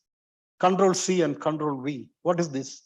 And this is, then how can they go and publish this result when it is there? So I have a suggestion for the for our Vice Chancellor, that if there is all the postgraduate thesis should be available in a database, and they should be able to check the plagiarism using that thing. If there is a new thesis, they can put it in and see whether there is plagiarism because of the old studies that has been done. This is something that is highly essential, that otherwise we are degrading our own research. And it's very sad we are looking at this research and giving it clearance for this research. And then incomplete study. Why? One day when I asked the postgraduate student, why you didn't publish it? That there were 20 controls were required. I got only 10. So I'm not very sure. So that's why I didn't publish. So these are the things which come to these people, and they say the study was incomplete. And then the another thing is that co-authors. So when I gave this thing, the pathologists were not happy. The radiologists were not happy and things like that. So these are many of the things which come, and the paper remains in the CD rack of our office. There is one of the, and then another major reason is that about 50 to, it is said that in institution 15 to 85% of the papers are actually submitted for publication, and then some of them are rejected. Why is it that they get rejected? One is that it may not be relevant to the journal, because you have to choose the journal wisely. The guidelines are not followed. Plagiarism, I think that is one of the important things, and then it's essential that we avoid plagiarism. And then you may find that similar things are available in similar articles are already there. So they will write saying that we are happy that you have submitted the journal, but similar studies are done elsewhere. There is another important thing. And bias, is bias an important thing? When I send an article, let me share a personal story with you. It's personal, I think it is relevant here. Recently, because my daughter is an economist, I authored 2 articles along with her, and one was published. And then the second article is under consideration. A third article, which I thought was a very unique idea, which I had. And so my daughter told me, you be the first author because it's your idea. And it's an excellent idea. When I send it, gastroenterology, professor of gastroenterology, talking about opportunity-driven entrepreneurship and its relation to economic development. I think that one of the reasons why they didn't is because of the bias involved in the thing. And gastroenterologist writing about economics. So I think that our citations, our contributions, and our qualifications may all count in it. But one of the things which I would like to say is that it's about my MD thesis. My MD thesis was on Odalam poison. And I was helped by Professor Krishnadas, Dr. Vijayaraghavan, to excellent teachers. And I think Professor Krishnadas took me in his car so that I could present my thesis in Bangalore. That thing, this paper, this thesis, which was published in a Journal of Association of Physicians of India, is quoted 2 years back. I found that it was quoted in the FDA poisonous plant database on the point. My thesis was on Odalam poisoning. So it was a good thing to know that our thesis, which I did years back, and with the published in the Association of Physicians of India, is quoted by the FDA in plant database. But even now, a few months back, we had there was the Indian National Association for the Study of Liver conducted the annual conference. They invited papers from all over India. They wanted that they wanted to select 5 papers for the Young Investigator Award, and all these 5 people will be awarded. And do you know what happened? 3 of these 5 papers were from the Medical College Toronto. So this I thought was a great thing, and I'm standing there on borrowed plumes. And then another thing about publication of research, you see that in antidepressant drugs, 74 approved drugs were there. And out of this, there were 36 negative studies and 38 positive studies. You know that out of the 36 negative studies, only 3 were published. And out of the 38, 37 were published positive studies. So this is another publication bias which occurs. Negative studies are not published either because you don't send it or it's not accepted, we don't. But an interesting thing came out of a research done later. They found that industry-funded research, 85% of the thing gave positive results. Whereas if it was government-funded, only 50% gave positive results. There may be many reasons why industry-funded results give positive results.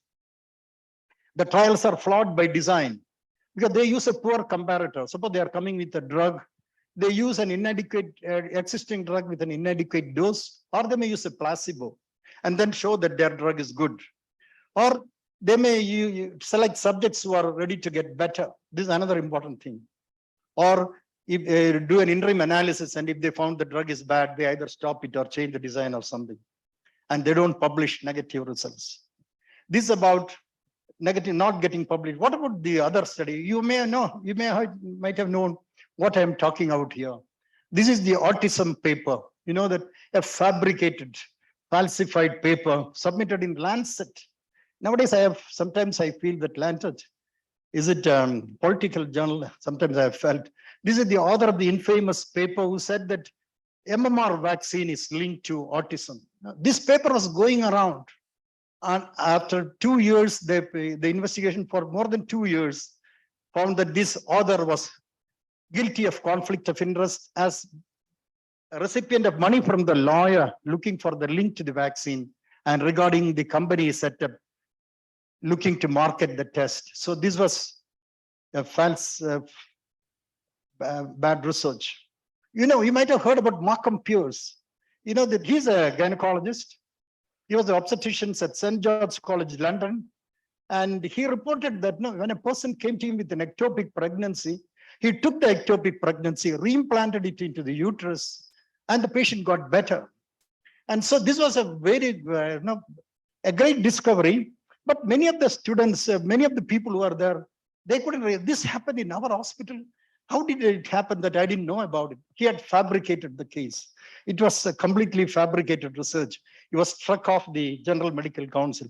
But another interesting thing about this publication, Geoffrey Chamberlain. Geoffrey Chamberlain is the editor of the Journal of Obstetrics and Gynecology.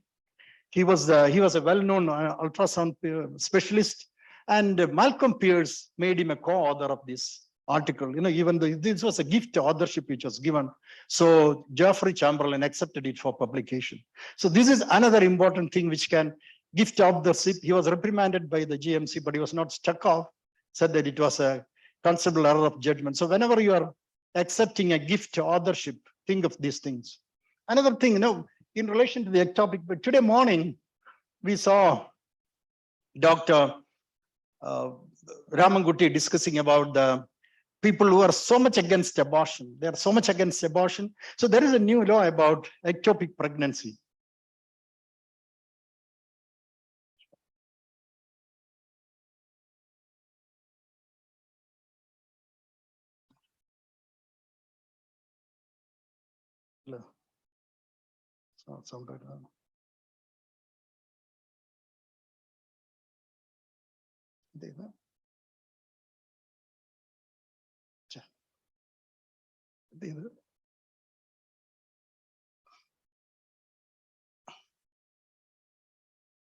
I'm sorry for this is an audio file which I thought that.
Was an audio file they want.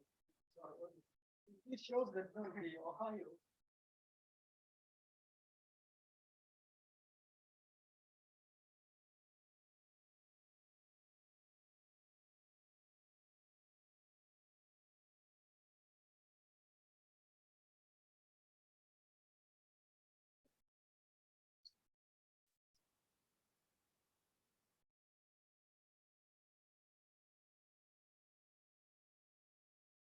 There was an audio from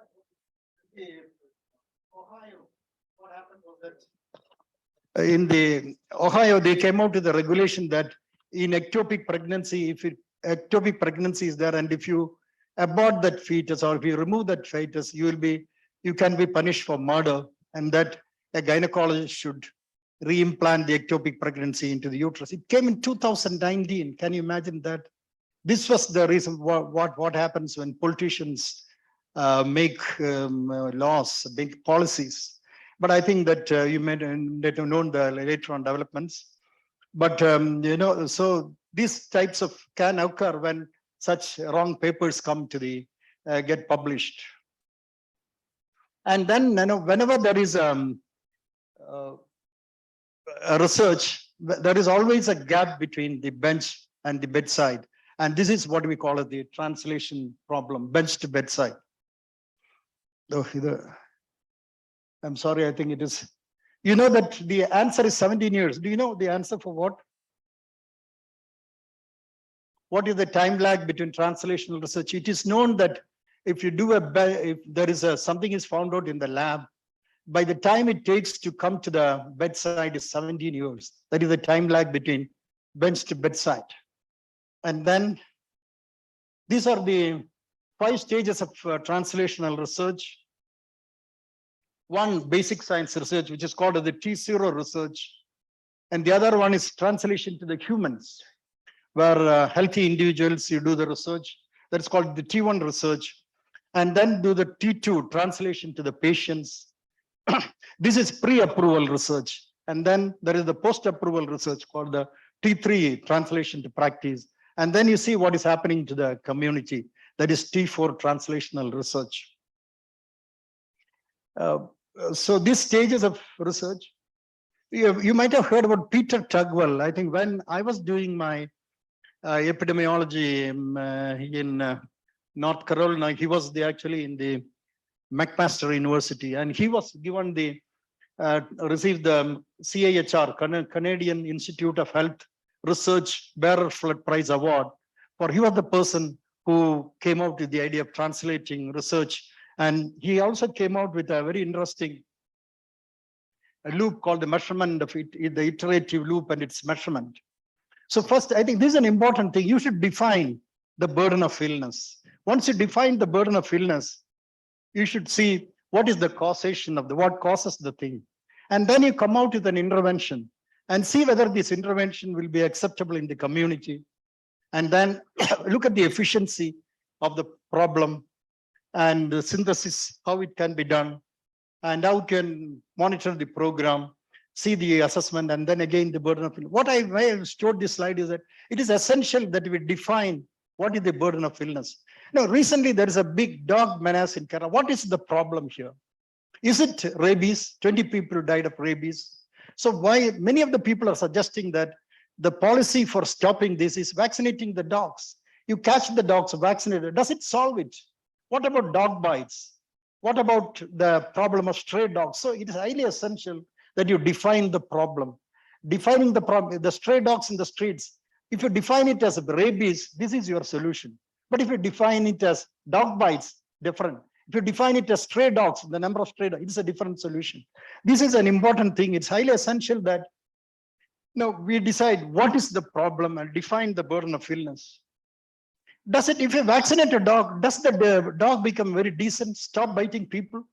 So people think that once you vaccinate the dog, that's it, it solves the problem.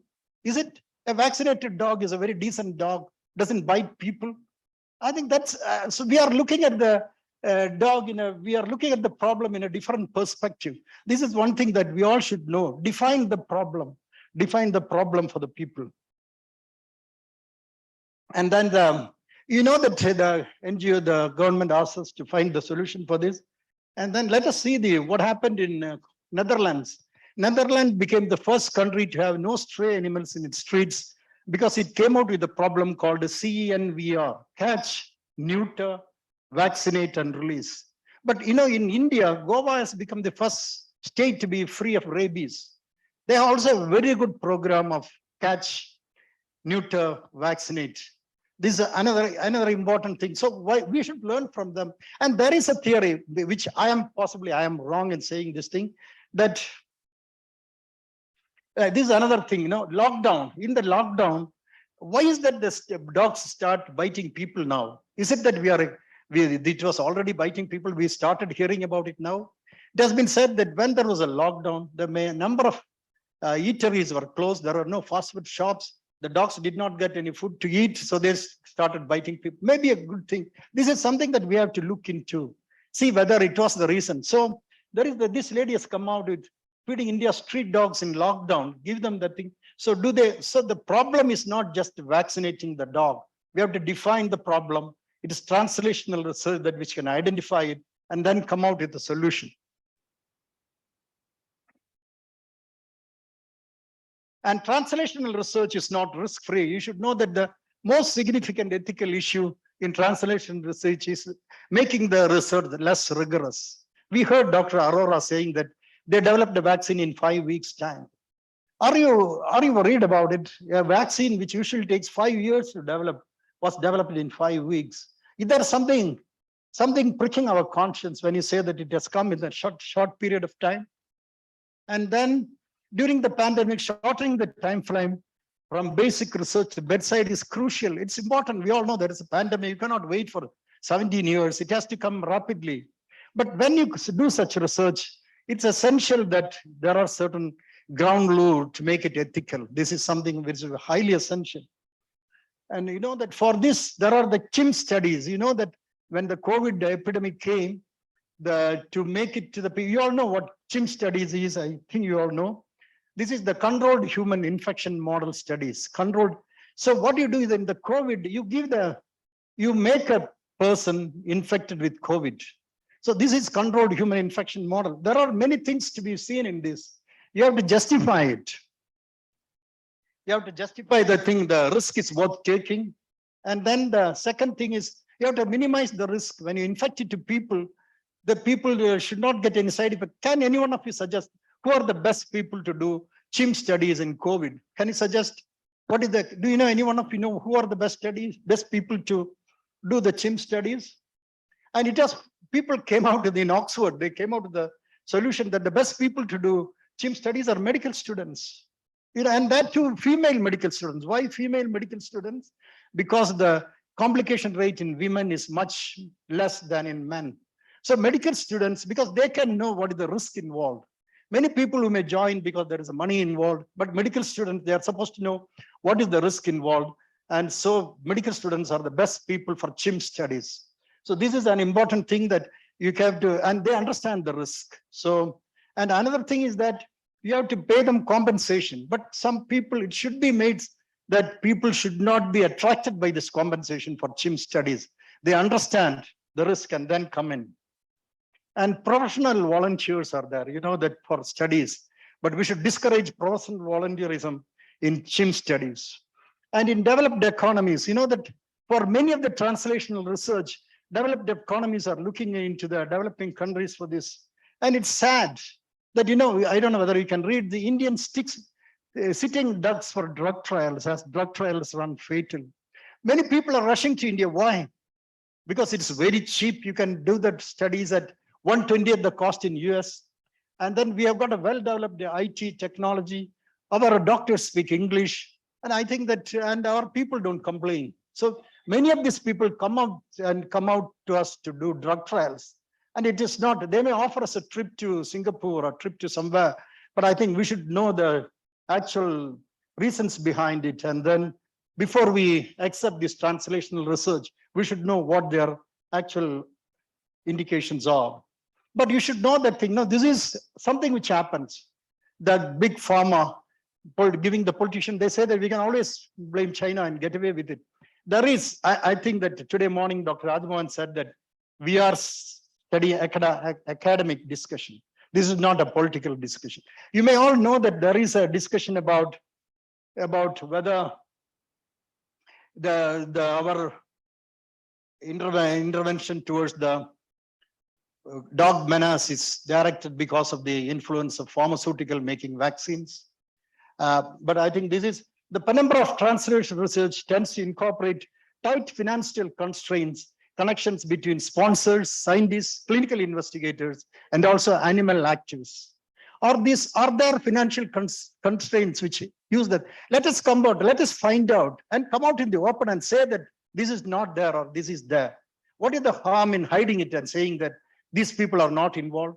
If the vaccine pharma are involved in making us do this policy, it is for us to show that, look, we are not interested in we are not getting anything from the farmers. It is for us to show the public that we are not getting it from the farmers.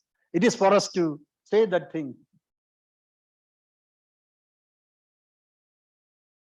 In this aspect, translation research that raise some serious ethical challenges.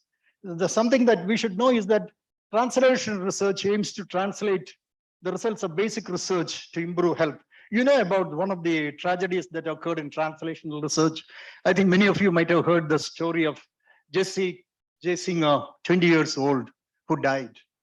He had ornithine transcarbamylase deficiency. The investigator was trying to put this carbamylase through gene transfer attached to an adenovirus. It was presumed that when you inject it into the person, it will go to his liver, improve his transcarbamylase levels. But what happened is that this adenovirus became virulent. He developed jaundice, respiratory failure, and he died. So I think in translational research, this is one thing, that safety issues are there. The special risks are there. Exploitation of the poor. I told you about the people coming to India to do research. You poor people are, and for what? For what questionable benefit? What do you want to risk our life for a transcarbamylase deficiency, which occurs in about 1 per 100,000 people in the US? Why should we risk our lives? It has questionable benefits. Many of these are questionable benefit. This is another thing that, and the disparity between the, and many of the things for which we are taken as study subjects are not at all issues in our country. So this is the big disparity that we should talk about. And uninformed consent. This is another important thing. When Jesse G. Singer was called for the research, he was not told that one of the recipient developed cold and then he had fever and things like that, because if he had known about it, he would not have participated in this. So we give them a consent in which we want them to participate. So we ask them, just sign here. And so it's many a time it's an uninformed consent. And coming to the, and this is the Translational Research Center at Penn. We heard about debates, we heard in the morning that about 20 crore translation as religious center is coming out in Kerala. I think it is a very, very important, but very difficult thing that we are entering into. If you are the, let's say, the director of this Center of Translational Research, will you be able to show something that I did something in 1 year, I did something in 2 years? Will you be able to show that? I don't know, in sitting in Trivandrum or in Kerala, if there is a translational research center, will you be able to show how research have been translated into practice by the research done by us? I have my own doubts. But I am with a quotation from Leonardo da Vinci, who said that I have been impressed with the urgency of doing. Yes, we should all do research. Knowing is not enough. We must apply. Yes, we should put it into practice. Being willing is not enough. We must do. So that's it. Thank you for the patient hearing. Thank you.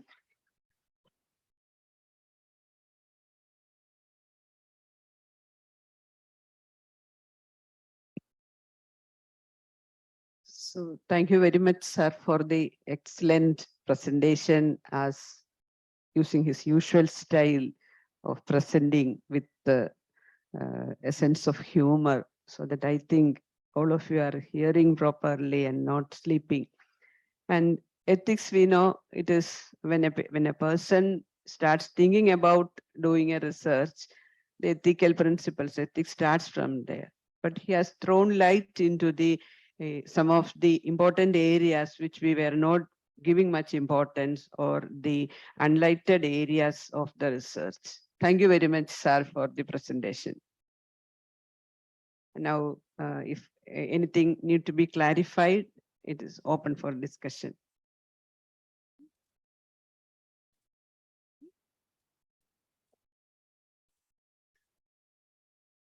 Dr. Hindu, what do you think is setting the priorities for COVID menace? No, not the COVID, the dog menace. Are we having our questions right? Are we asking the right questions?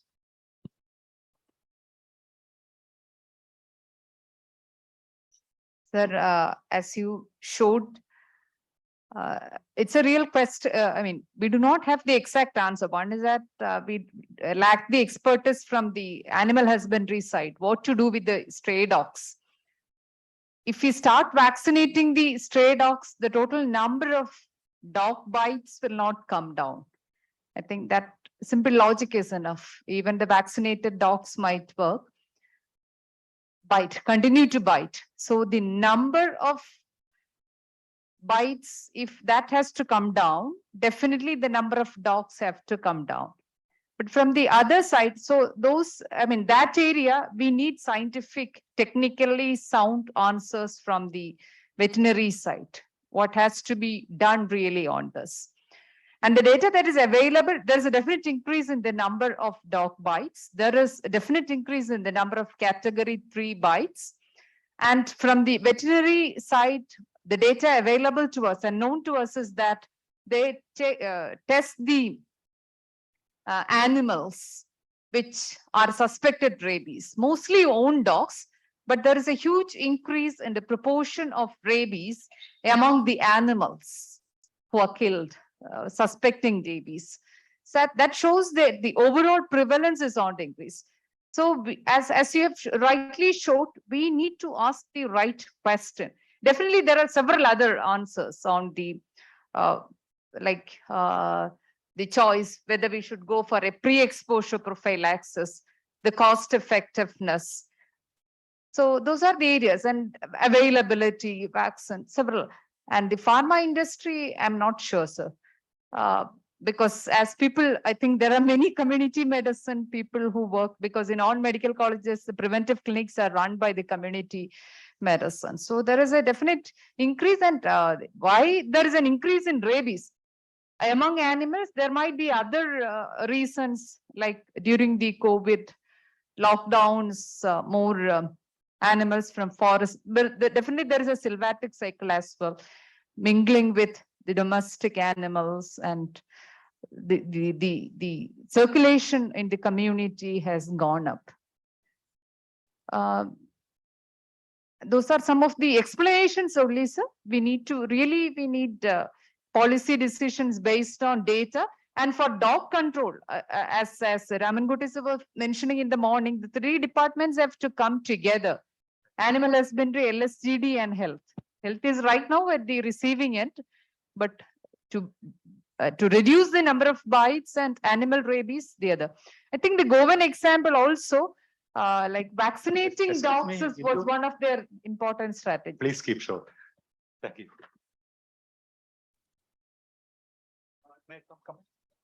Time is there. We have 1 minute. Yes. Yeah, so thank you very much, sir, for a very nice presentation.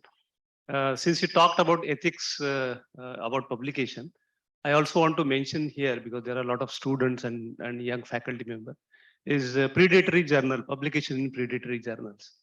Because many people prefer to publish in predatory journals because you can get published in 24 hours, and then you don't have to pay like a huge amount of money.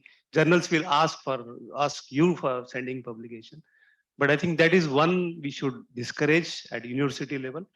I think university and VC can make it a point that no paper should be published in such journals.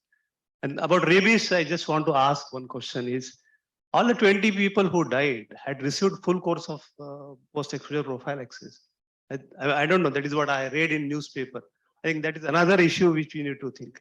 21 deaths so far, sir. 5 received the vaccine, 1 is partially vaccinated.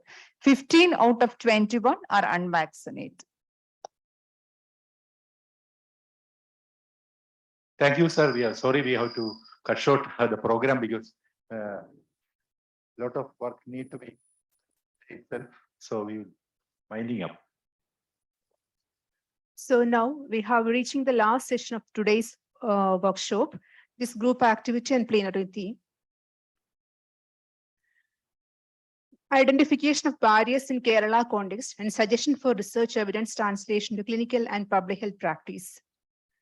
So situation review and suggestions for the way forward in key priorities for research focusing on implementation barriers.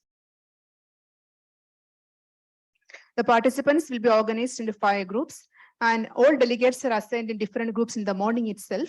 And so all are requested to join the group in the respective group. If anybody is not assigned, you can join in any of the group as per your interest. The first group is requested to assemble in the stage, and others can form groups in different corners of the hall.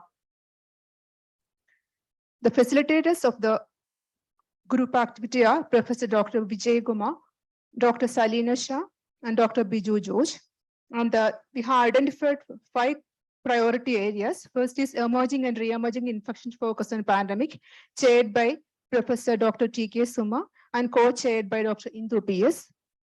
Second is non-communicable disease, including cancer, chaired by Dr. Bibin Gopal and co-chaired by Dr. Eliama Matthew. Third is health system issues and high out-of-pocket spending, chaired by Dr. A.S. Pradeep Kumar and co-chaired by Dr. Shinu K.S. Reproductive child health, chaired by Dr. V. Rajashekharan Naya and co-chaired by Dr. Sandeep K. And the last one is mental health, chaired by Dr. T.V. Anil Kumar and co-chaired by Dr. Vidh Kumar. So,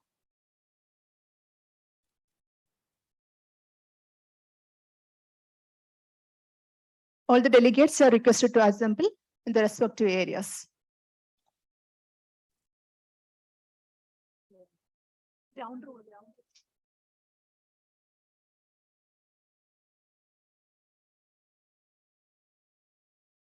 Group members are kindly requested to adhere to the ground rules.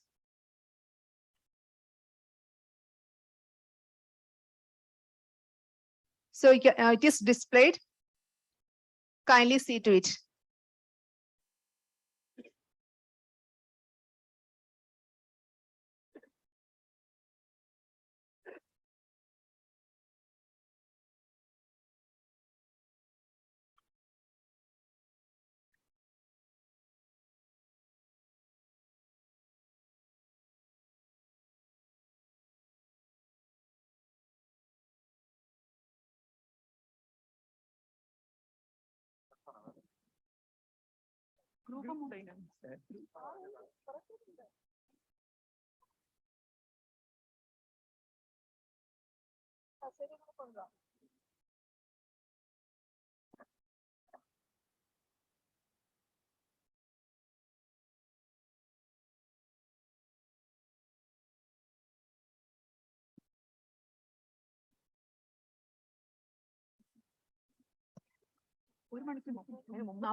So the time allotted for the discussion is 45 minutes. So all are requested to reassemble after the discussion by 4:25 p.m. After that, there will be discussion. Thank you.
Dear delegates, the time is about to finish.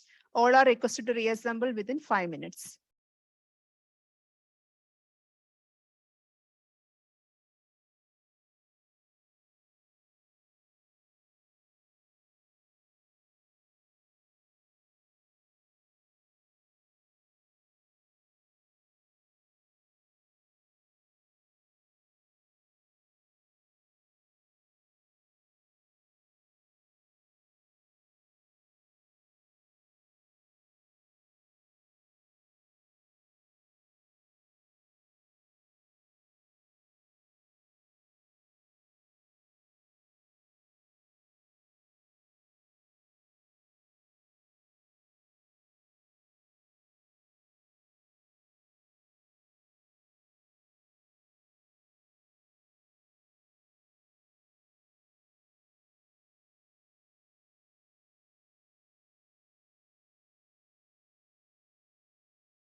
Attention please. All are requested to reassemble. It's about to begin the presentation soon.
So I request Professor Dr. Rakhel and Dr. Bibin Gopal to chair the session.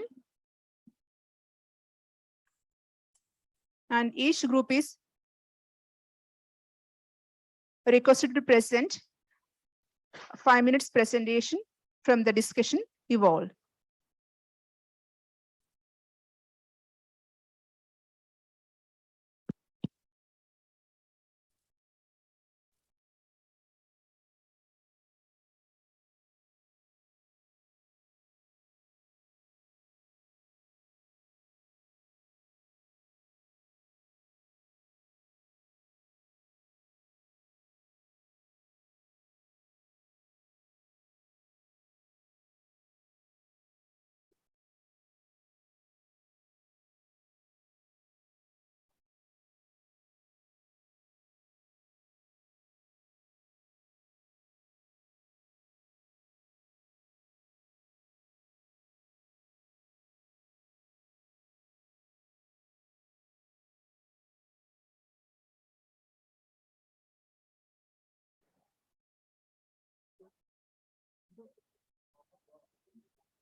Okay, very good afternoon, everyone. We will now collect for the plenary presentations of each of the groups. And as already explained, we'll have 5 minutes per presentation. Yes, sir, 5 minutes. So I invite the first group, that is emerging and re-emerging I think the infections first group has focused asked on pandemic. for a little delay. They're just finishing, so we can start with the second group. We can start with the non-communicable disease, including cancer.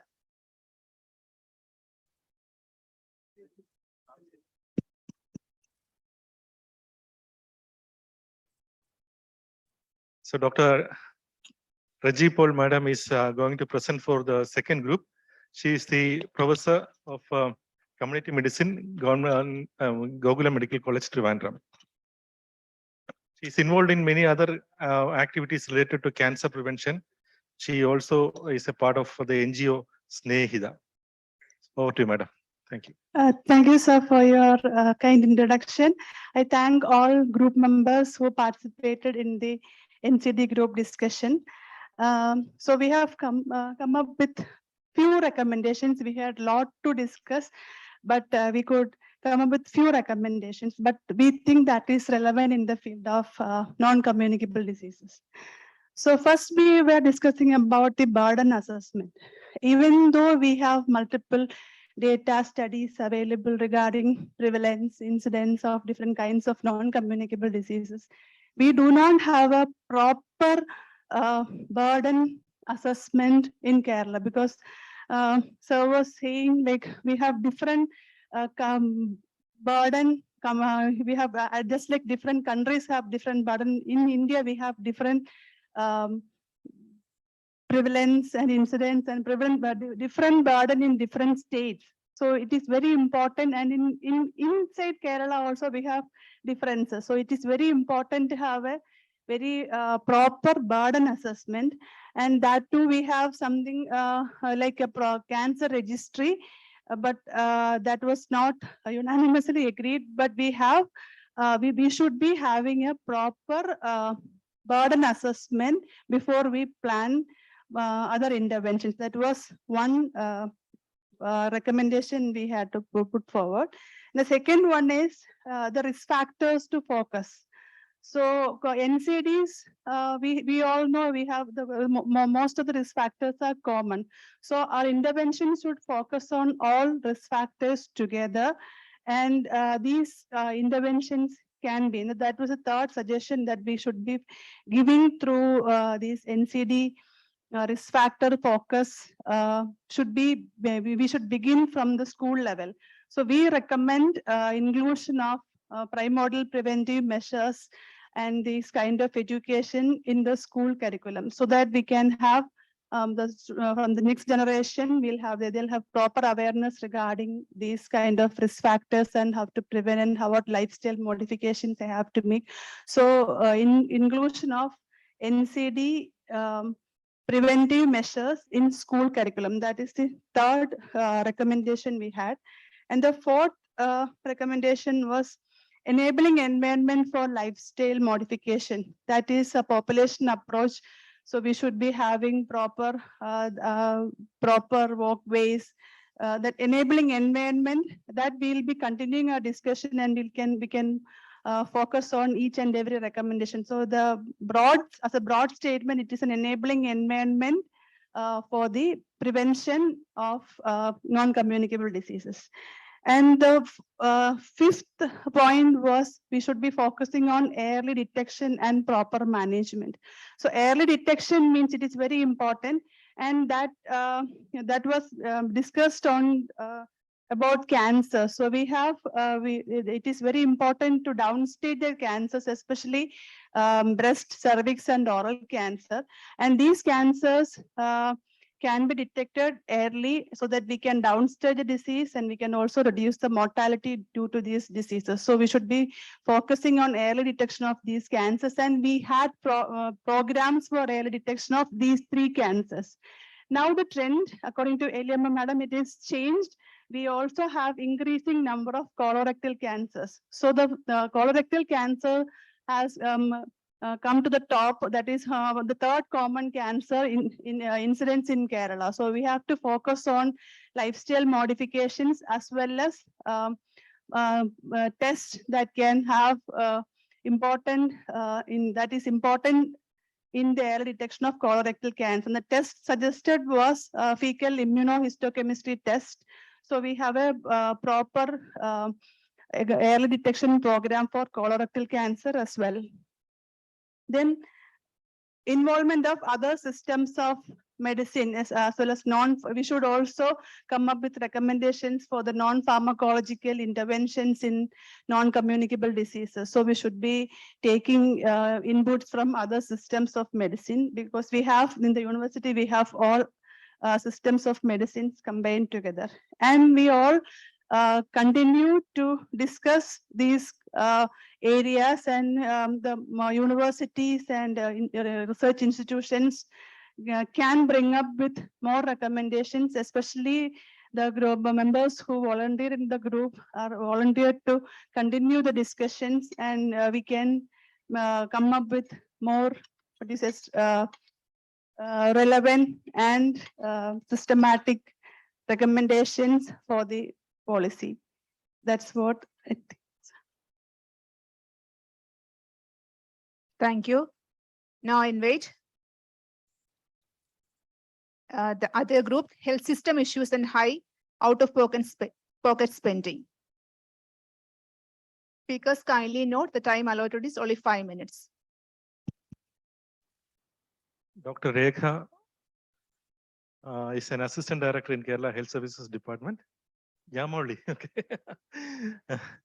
And she is a PhD holder in geriatrics, and she is now working as the researcher in SHSRC, the State Health Resource Center.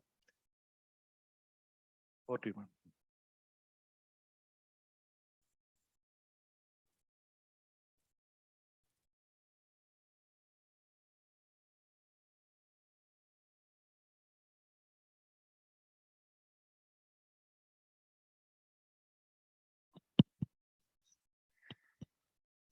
Am I audible? Oh, yeah. Okay. Thank you, sir, for that introduction. I represent the team health systems. The objective of our team was to identify gaps for research in health systems. So actually, our team consisted of representatives from health services, DME, then higher institutions like Achal Menon Center, then representatives from nursing education, pharmacy. So it was a heterogeneous group, and we had a great discussion, and we have identified 10 or more gaps that require immediate attention for the improvement of the health system. So the members actually reiterated the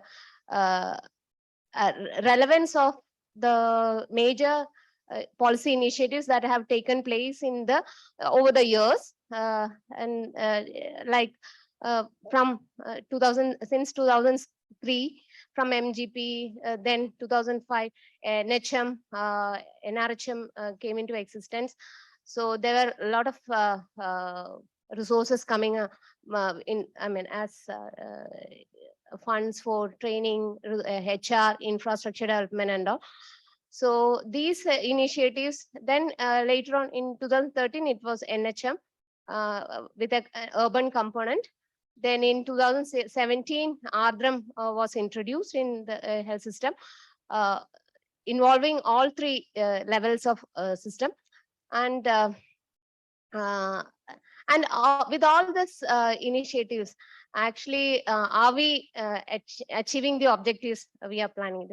Whether we have achieved the universal healthcare? That was one question raised.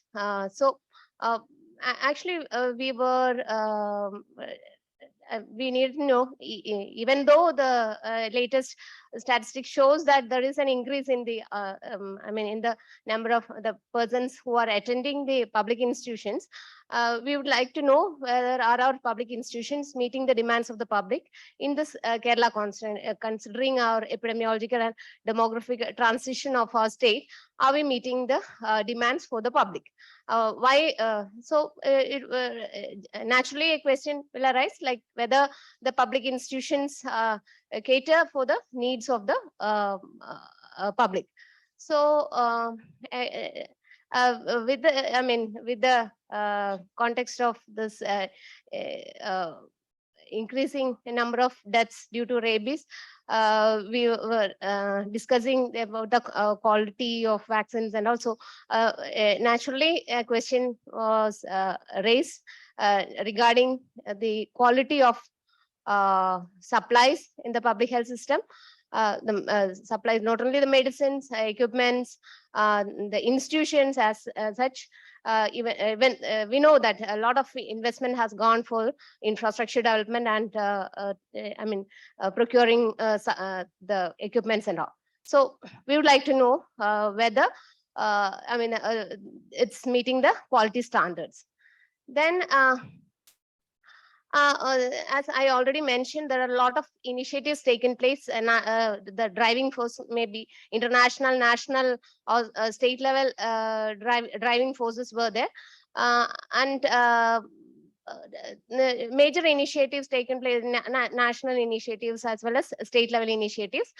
So we would like to know the current health system is the result of all these initiatives. So we would like to know what has really worked, what were the objectives of these initiatives over the years, and what has really worked, and we'll explore the reasons for that and what did not work. And these learnings would help us to, I mean, implement enforce, implement it in the coming initiatives as well. So that's one area identified. Then as already all of us know that decentralization, Kerala is one of the state with, I mean, with better decentralization in I mean inside. So at the local level, local institutions have a major role in I mean providing the health, I mean in shaping the health outcomes. So we would like to know the barriers of local level planning. So what's happening right now, and how is it, how can it be made more effective? So so that will be another area. Then naturally one of the I mean ARDRM mission was one major initiative that I mean a lot of resources has gone into it. So we'd like to know the learnings of ARDRM phase 1. How did it I mean what all was all the against the objectives of ARDRM phase 1. So kind of evaluation in all levels of care. Again, we know the out-of-pocket expenditure is high in state of Kerala. So we have a lot of insurance schemes and in place. So we'd like to know impact of the welfare schemes that has come into existence. Then also there are a lot of initiatives like to reduce the out-of-pocket expenditure of the public. Karunya, Nidhi, Jan Aushadhi, several initiatives like this. So nobody has looked into. Okay, The time is over. yeah, one more minute. I'll take 1 more minute.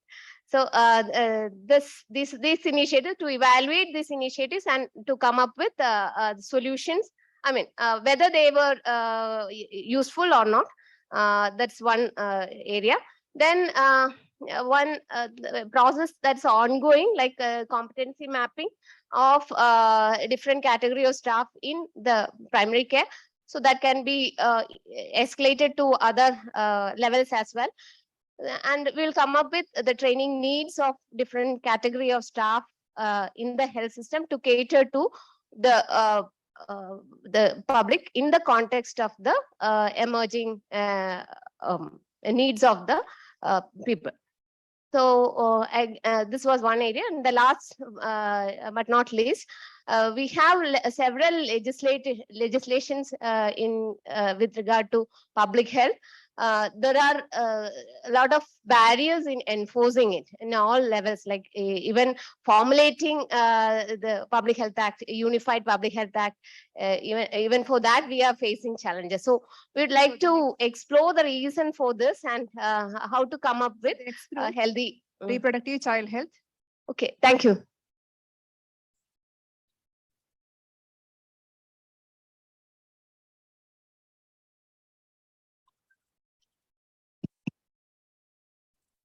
Professor Rajeshwari sir needs no introduction.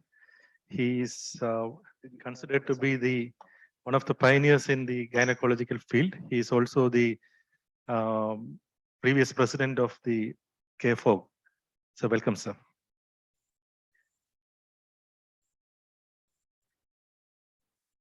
Respected chairpersons, Professor Rajmohan, senior faculty members, my dear colleagues and friends. I think only 3 of us are there in the group. We have put our head together and identified certain points which may be relevant to for carrying on further discussions. Basically, if you look at the SDG goals, we are expected to reduce the maternal mortality ratio below 70. But we find that already we have reached a stage in which the MMR for Kerala is 30. Actually, we are way ahead with other states. In fact, we could achieve this low MMR due to a collaborative effort between our federation as well as the government. Dr. Vipin and his colleagues liberally help us in Dr. Jagadish also is there.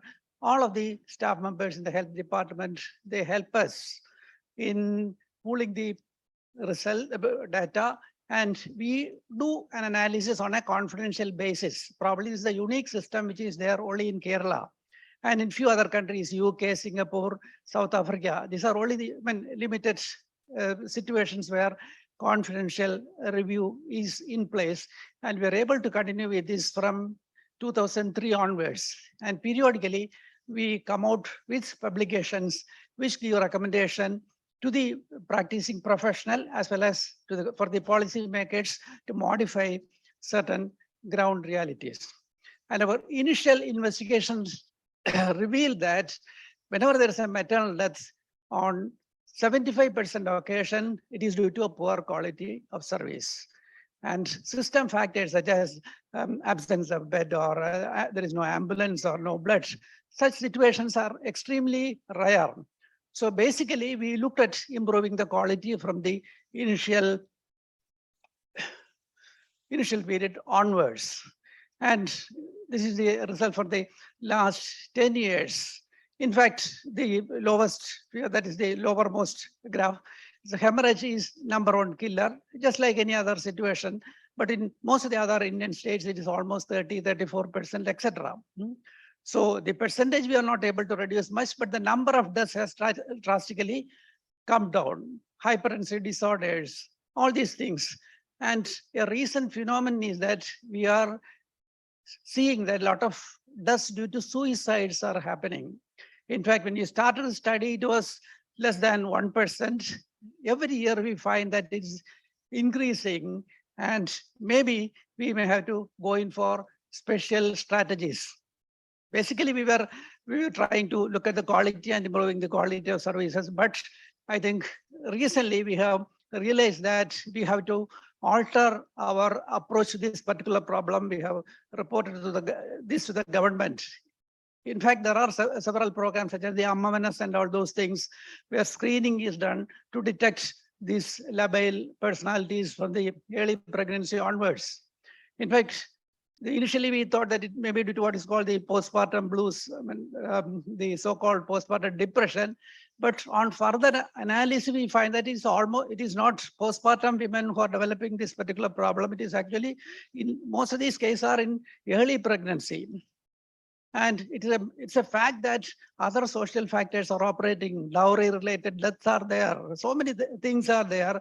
I think a detailed study, and we have to alter. We are thinking in terms of including other strategies also. Probably a social scientist should be there, and maybe a complete relook at this particular problem.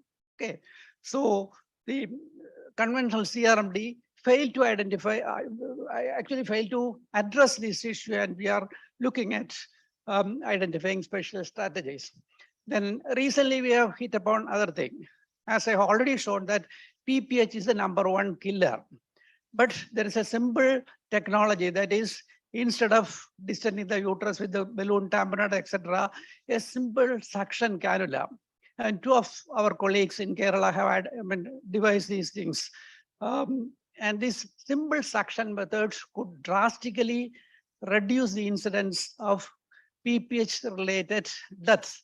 And we're just going to popularize this particular technique. This is one such one model.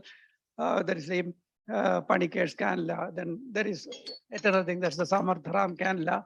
So a simple technology then can bring down deaths. Then similarly, Dr. Paili, my senior colleague, he has devised certain clamps, even the aortic clamp, etc., which can be used in certain desperate situations. So we are utilizing this indigenous technology, and we have just yesterday we met the health minister, and she has promised that all these things will be put into practice within a very short time. Then, as all of you know, the lifestyle diseases are on the increase. Overweight, nearly 30% of children are obese. Then we get a lot of pregnant women with mild anemia. If you look at the WHO definition, okay, and it is very difficult to correct it during pregnancy. So I think we may have to look at this specific problem. For example, we'll have to focus on boys and girls during the... Excuse me, sir, time is over. Yeah. Just 2 points. I will rush through that. Then another thing is that nearly 70% of deliveries in Kerala are happening in private sector.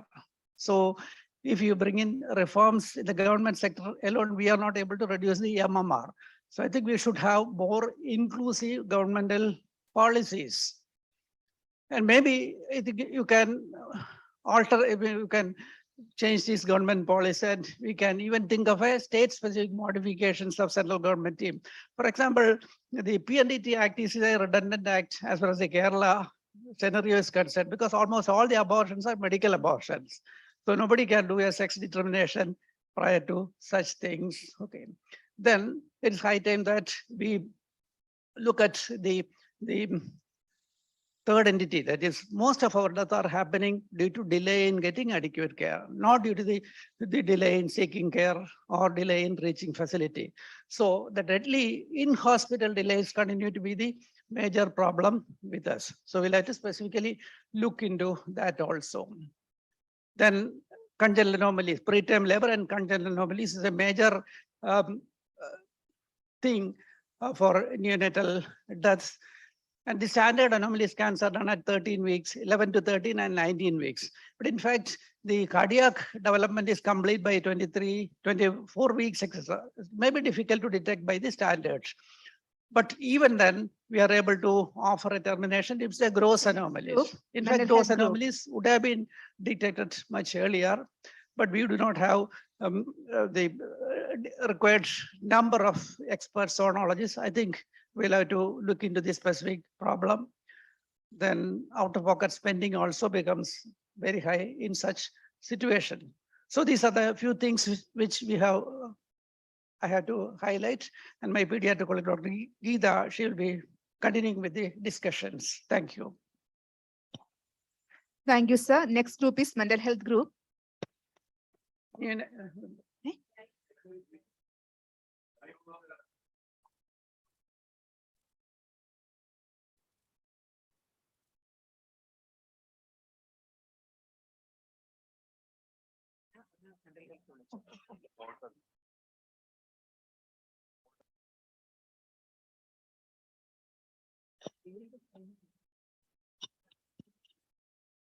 No.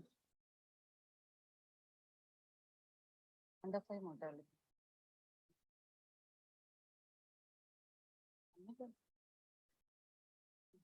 Full screen.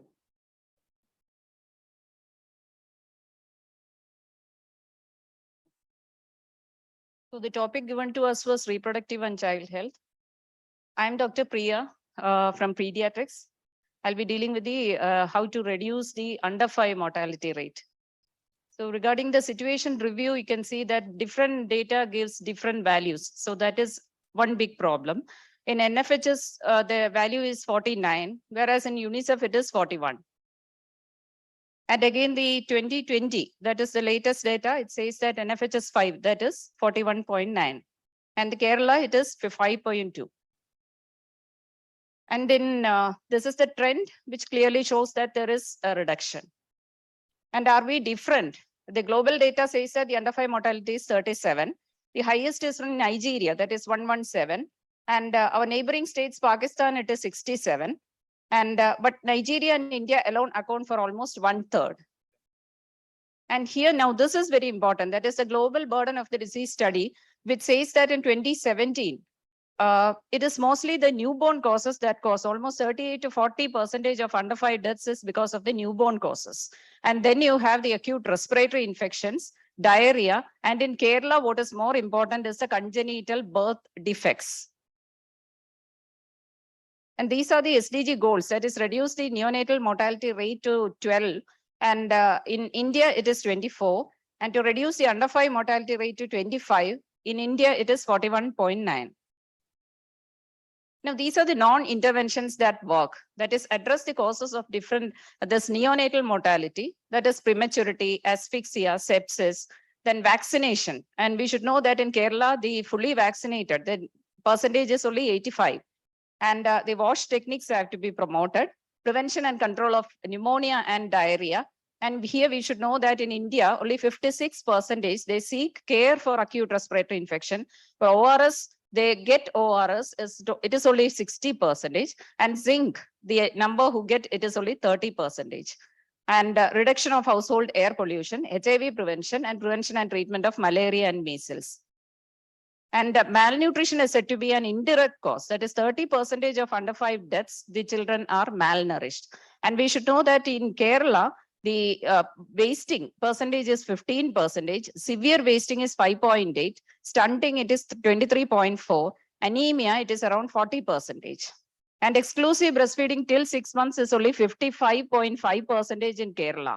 And a complementary feeding starting at 6 months, it is only 70% in Kerala. Vitamin A supplementation, again, it is only 85% in Kerala. So we have a lot more to go. So these are our recommendations. Focus on the newborn services, that is the antenatal care, antenatal scans, because neonatal issues are important. Newborn screening, that is to identify the birth defects as much as possible. And NICU services should be strengthened. And NRP, that is the resuscitation programs, should have to be taught. The training programs has to be strengthened. And we have our new MCP card, that is the Mother and Child Protection Card, which came out in 2018. It is actually a very good tool, but it is not being utilized. Actually, the private sector is not having this MCP card. The government MCP card, it has got around 45 pages. It has a new growth chart. That is it can identify wasting also, the weight for height chart. So that growth chart has to be used for early identification of malnutrition. Then the healthcare worker as well as the mother should be taught about this MCP card. And you have to strengthen the IYCF practices, infant and young child nutrition practices. The routine immunization should be strengthened. Again, it is more of private-public partnership. The living conditions have to be improved. Then you have to ensure child safety. That is, you have to give anticipatory guidance regarding the accidents, poisonings, all these things, because it's under 5s, there are more chance for these kind of accidents. So these things you have to teach the parents. And our association, Indian Academy of Pediatrics, have put forward a parents trust questionnaire. It has got a very simple 4 questions you can ask and find out if the parent is having any stress. And it has been found that these parents, if they are stressed, it can lead to under 5 morbidity. So, and you have to revamp the programs, that is ARI control program, ADD control program, Anemia Mukt Bharat, because during this COVID season, this Anemia Mukt Bharat, this program is not being implemented. Excuse me, the time is over. Okay, I'll take only 2 minutes. Vitamin A supplementation, the Hridyam program, because these congenital birth defects, the heart defects and all will be corrected in Hridyam. And vitamin D and vitamin K is being given till 1 year. You have to give vitamin D, but government has to take it up as a program. You have to focus on the special groups, that is the infants, tribal settlements, the Attapadi, migrants. We have a lot of migrants. Then rare diseases, because again, it is the birth defects that is causing the problem. So the genetics, rare diseases, inborn error of metabolism. And lastly, we have to collect the data. We have to evaluate action based on this, and then re-evaluation and updation of all these programs. Thank you. Now the next group, mental health group.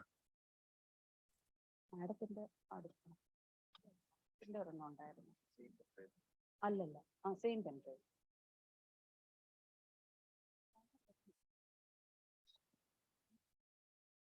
Madam,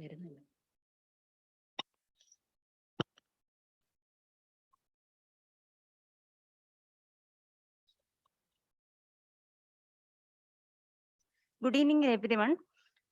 In our group, we had a brief discussion on the current scenario, the existing programs. In our discussion, we came to know that many of our programs are running based on a solid research base. However, few are in a mission mode. And based on our discussion, we arrived at few suggestions. I'm presenting in brief. Can you the introduce suggestions. yourself? Can you introduce yourself? Yeah, I'm Dr. Tinku Wilson. I'm a psychiatrist currently working in health services. I'm right now doing MPhil clinical epidemiology in School of Public Health. So here are our suggestions for regarding addiction, screening and brief intervention for substance use disorder by primary care physician. Actually, brief intervention for substance use disorder is based on WHO model, which has a clear evidence base. Brief intervention for substance use disorder means if a patient come to you, come to any doctor who is working in a primary care setting with a gastritis or maybe any physical symptom, and he gives you a history of substance use, we can just talk to the patient and prime the patient regarding the importance of getting treated for substance use. We can talk to the patient about the gastritis and just hint the patient about the problems the substance can cause and motivate the patient for de-addiction. That's the brief intervention. This could be extended to any setting, including jails, juvenile homes, where it applies. And regarding children, behavioral and emotional problems in children, behavioral addiction to be screened as part of school mental health program for early identification and intervention. And for women, Programs like Bhumiga to address domestic violence to be strengthened and to be integrated with primary healthcare system. And for elderly, mental health care of elderly to be integrated into Vayomitram and palliative care programs, and duplication of services have to be avoided. And programs like young old taking care of old, integrating elderly care with ICDS program, and online provision of care for elderly by trained volunteers.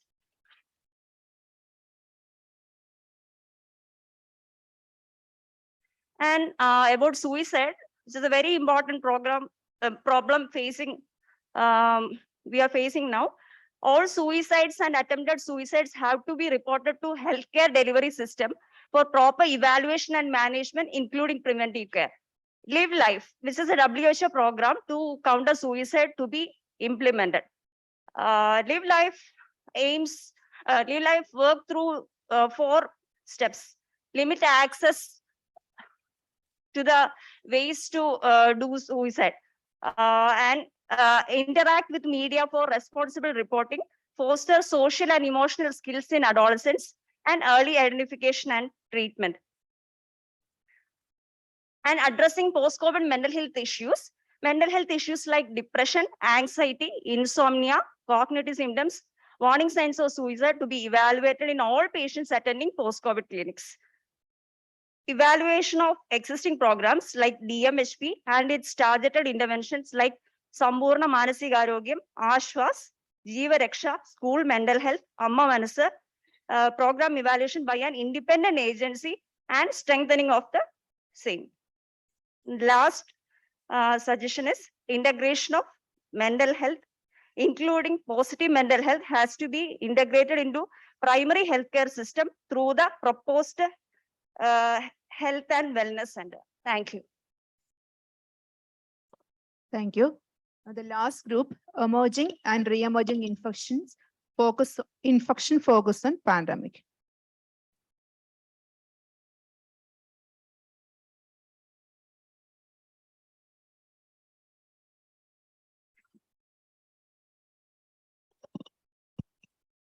Dr. Tony needs no introduction. He's a part of the medical faculty in the community medical medicine department, Medical College Trivandrum.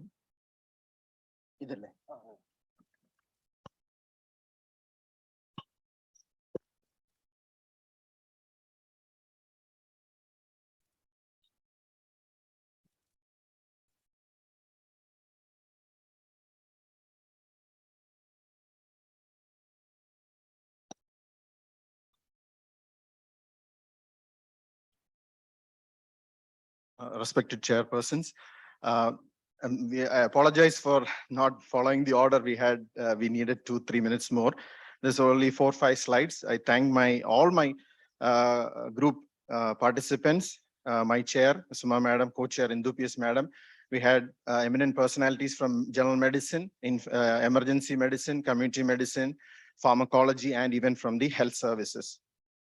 So we were given a task, and the methodology was, our topic was emerging and re-emerging infections, focus on pandemics. And the methodology we followed was listing of diseases. There were 16 participants, and we listed all the infectious diseases. Then prioritized listing of the diseases was done using voting. The prioritization was based on voting. And then for each, there were 9 elements or 9 criteria. For each criteria, we had given a weightage. The weightage ranged from 1 to 2. 2 is double. And then scoring for each of those elements. Scoring, the minimum was 0 and the maximum was 10. And the score into the weightage was multiplied to give a final total value. And the assessment was done. That is, the performance of the prioritization was done, and selection, that is the ranking of the diseases, and we came to our recommendations. So the results, the priority diseases identified in the group work are dengue, avian influenza, leptospirosis, Nipah, and tuberculosis. This is in the Kerala context. diseases of potential large outbreak. Now, coming to the recommendations, we divided into general recommendations and specific recommendations. In the general recommendations, we are suggesting strengthening surveillance, interdepartmental coordination and sharing of information, early detection of outbreaks, community reporting and exchange of data. This is very, very important. Surveillance is the key or the primary thing for prevention and control of diseases. Supported by laboratory capacity, it's strengthening as well as decentralization. Health awareness, healthcare worker and the community, very, very important. Healthcare worker training, IPC, infection prevention and control strengthening, availability of medicines, public health coordination center and health system resilience is also very, very important. We have seen in past few epidemics. And the cornerstone is One Health, animal, human, and environment. All things go together. Coming to the disease-specific recommendations, dengue prevention and control, strengthening of surveillance, early detection, clinical management, preparedness activities, that is pre-monsoon activities, early detection of hemorrhagic and other complications and capacity development. Early detection of hemorrhagic is very important to prevent mortality. We can prevent we can identify plasma leakage early, very early, and prevent. Avian influenza, early detection, surveillance, intersectoral coordination, and public awareness. Alappuzha district has already demonstrated that, but we need to scale that up to other diseases and other districts. Leptospirosis, major cause of mortality among the communicable diseases in Kerala. Early detection, protective measures for high-risk people, health awareness, animal vector control measures, intersectoral coordination, waste management.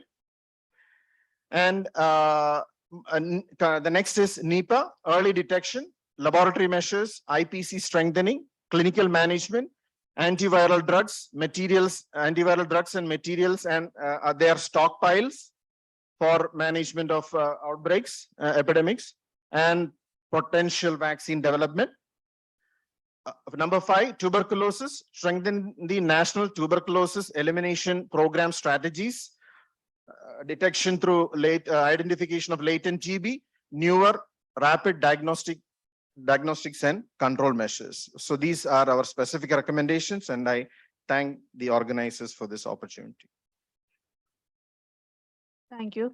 Just one question to Dr. Tony. Yes, sir. How did leptospirosis come down in priority? Sir, the group were of the view that leptospirosis causes major mortality, but in a large outbreak potential, a pandemic potential, which strains the health system and human-to-human transmissibility, in those indicators, it has come down, sir. That is how it has come. I'll just show you the,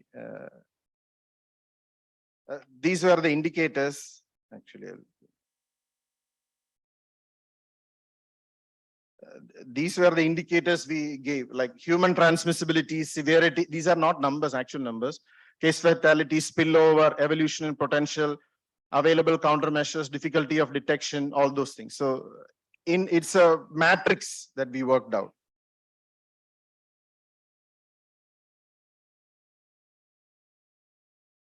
Yes. Thank you, sir. That's good.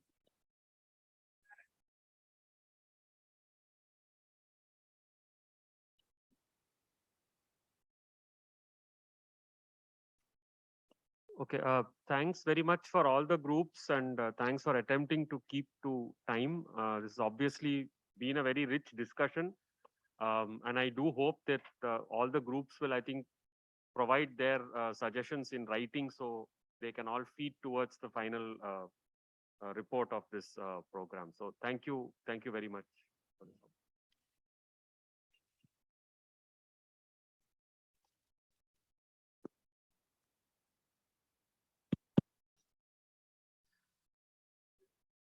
If anybody wants to say something, we'll wait.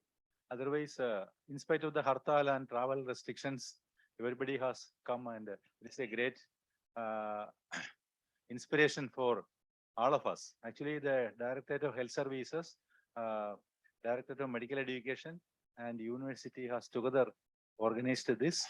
I think it is actually a very good success story of collaborative effect, and we all work together. That togetherness is very important. Tomorrow we start at 10 a.m. 9 a.m.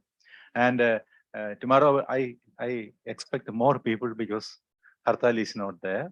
But we have arranged everything.